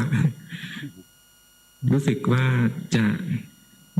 เข้าใจมากขึ้นครับก็ขอกราบขอบพระคุณหลวงพ่อครับกราบนมัสการหลวงพ่อค่ะพอดีหนูมีคำถามอยู่ในใจมานานแล้วค่ะแล้วก็วันนี้อยากจะมาถาม หลวงพ่อนะคะคือเมื่อนานมาแล้วเนี่ยมีโอกาสได้ปฏิบัติธรรมคราวนี้เนี่ยปฏิบัติธรรมก็สั้นๆแค่7 วันนะคะหลวงพ่อคราวนี้วันที่3อะค่ะก็เริ่มที่จะรู้สึกว่านิ่งขึ้นวิธีการภาวนาของครูบาอาจารย์เมื่อสมัยนั้นที่ท่านสอนมาก็จะเป็นลักษณะยุบหนอพองหนอค่ะแล้วก็ทำไปก็ตามดูจนมันนิ่งมันละเอียดแล้วก็มันนิ่งกึ้งไปพอนิ่งปุ๊บมันก็รู้สึกว่างเบาเฉยแล้วมันก็แอบรู้สึกแบบดีที่ไม่เคยดีมาก่อนเลยประมาณนี้ค่ะแล้วคราวนี้พอไปอยู่ไปก็รู้สึกว่าหลังจากนั้น7 วันปุ๊บก็ออกวัดมาคราวนี้พยายามที่จะนั่งปฏิบัติอีกหลังจากนั้นปุ๊บมันก็กลับไปเป็นจุดนั้นนะคะมาสัก5 นาทีหรืออะไรเงี้ยก็จะไปเป็นจุดนั้นหลังๆมาเริ่มหงุดหงิดค่ะว่านี่แล้วนิ่งมันก็ดีว่างมันก็ดีเฉยๆมันก็ดีแต่ครูบาอาจารย์ได้ปัญญาจากตรงไหนพระพุทธเจ้ารู้อะไรนะคะตรงไหนมันคือปัญญาแล้วก็พยายามจะนั่งไปแล้วก็มันหายไปแล้วคำภาวนาหายไปแล้วแล้วจะทำยังไงต่อตรงไหนทำยังไงอย่างเงี้ยค่ะพระอาจารย์ค่ะอันนั้นเป็นเรื่องของสมาธินะจุดสำคัญก็คือเรารู้สึกตัวอยู่ในปัจจุบันเนี่ยเราเห็นร่างกายมันทำงานไม่ใช่เราทำงานเราเห็นความสุขความทุกข์เกิดขึ้นไม่ใช่เราสุขเราทุกข์นะเราเห็นความดีความชั่วเกิดขึ้นไม่ใช่เราดีเราชั่วเราดูกายเหมือนดูคนอื่นดูใจเหมือนดูคนอื่นนะดูอยู่อย่างนี้เรื่อยๆอยู่ในชีวิตธรรมดานี่แหละนะส่วนสภาวะทั้งหลายที่เกิดขึ้นนะเกิดแล้วก็ดับผ่านไปหมดแล้วก็ช่างมันจุดสำคัญที่เราจะเจริญปัญญานะคือรู้กายรู้ใจลงปัจจุบันตัวนี้นะอย่างตอนเนี้ยสังเกตไหมใจว้าวุ่นเนี่ยใจว้าวุ่นเห็นไหมมันว้าวุ่นได้เองเนี่ยพามันดูนะให้มันดูรู้ทันมันไปอย่างตอนเนี้ยใจไหลไปคิดทราบไหมเนี่ยก็รู้ทันเนี่ยใจไหลไปคิดทีแรกเราก็แค่เห็นสภาวะใจมันไหลไปคิดแล้วใจรู้สึกแล้วใจไหลไปคิดแล้วรู้สึกแล้วต่อมาปัญญามันเกิดมันไหลได้เองเนี่ยมันไหลไปได้เองเนี่ยรู้สึกก็รักษาไว้ไม่ได้มีแต่ของที่เปลี่ยนแปลงมีแต่ของบังคับไม่ได้เลือกไม่ได้นะนี่คือปัญญาละเราจะเห็นว่ารูปนามขันธ์5เนี่ยตกอยู่ใต้ไตรลักษณ์นั่นคือตัวปัญญาส่วนที่ไปนั่งไปอะไรนะทำมากๆเดี๋ยวจิตติดสมาธินะระวังก็แล้วกันค่ะคือพอเนี่ยแหละค่ะคิดว่าแบบพยายามจะบอกตัวเองว่านั่งนิ่งได้แล้วอะไรแล้วต้องทำยังไงต่อค่ะลืมมันไปแล้วมาอยู่ในชีวิตประจำวันนี้แหละแล้วเวลานั่งสมาธิทำยังไงก็อยู่อย่างแค่นั้นเหรอคะไม่ต้องนั่นเอาไว้พักผ่อนนะเอาไว้พักผ่อนค่ะขอบพระคุณค่ะลองนั่งให้หลวงพ่อดูสิรู้สึกไหมว่าเราบังคับจิตเราบีมเข้าไปรู้สึกไหมถอยออกมาอย่าให้จิตเข้าไปติดอย่างนั้นติดสมาธิอย่างนั้นไม่ค่อยดีเท่าไหร่เป็นสมาธิที่ไม่ค่อยมีความสุขเท่าไหร่หรอกให้ใจผ่อนคลายความสุขเป็นเหตุใกล้ให้เกิดสมาธินะไม่ใช่การบีบจิตเข้าไปถ้าบีบจนชำนาญมันจะเพ่งแรงๆมันจะอึดอัดนะ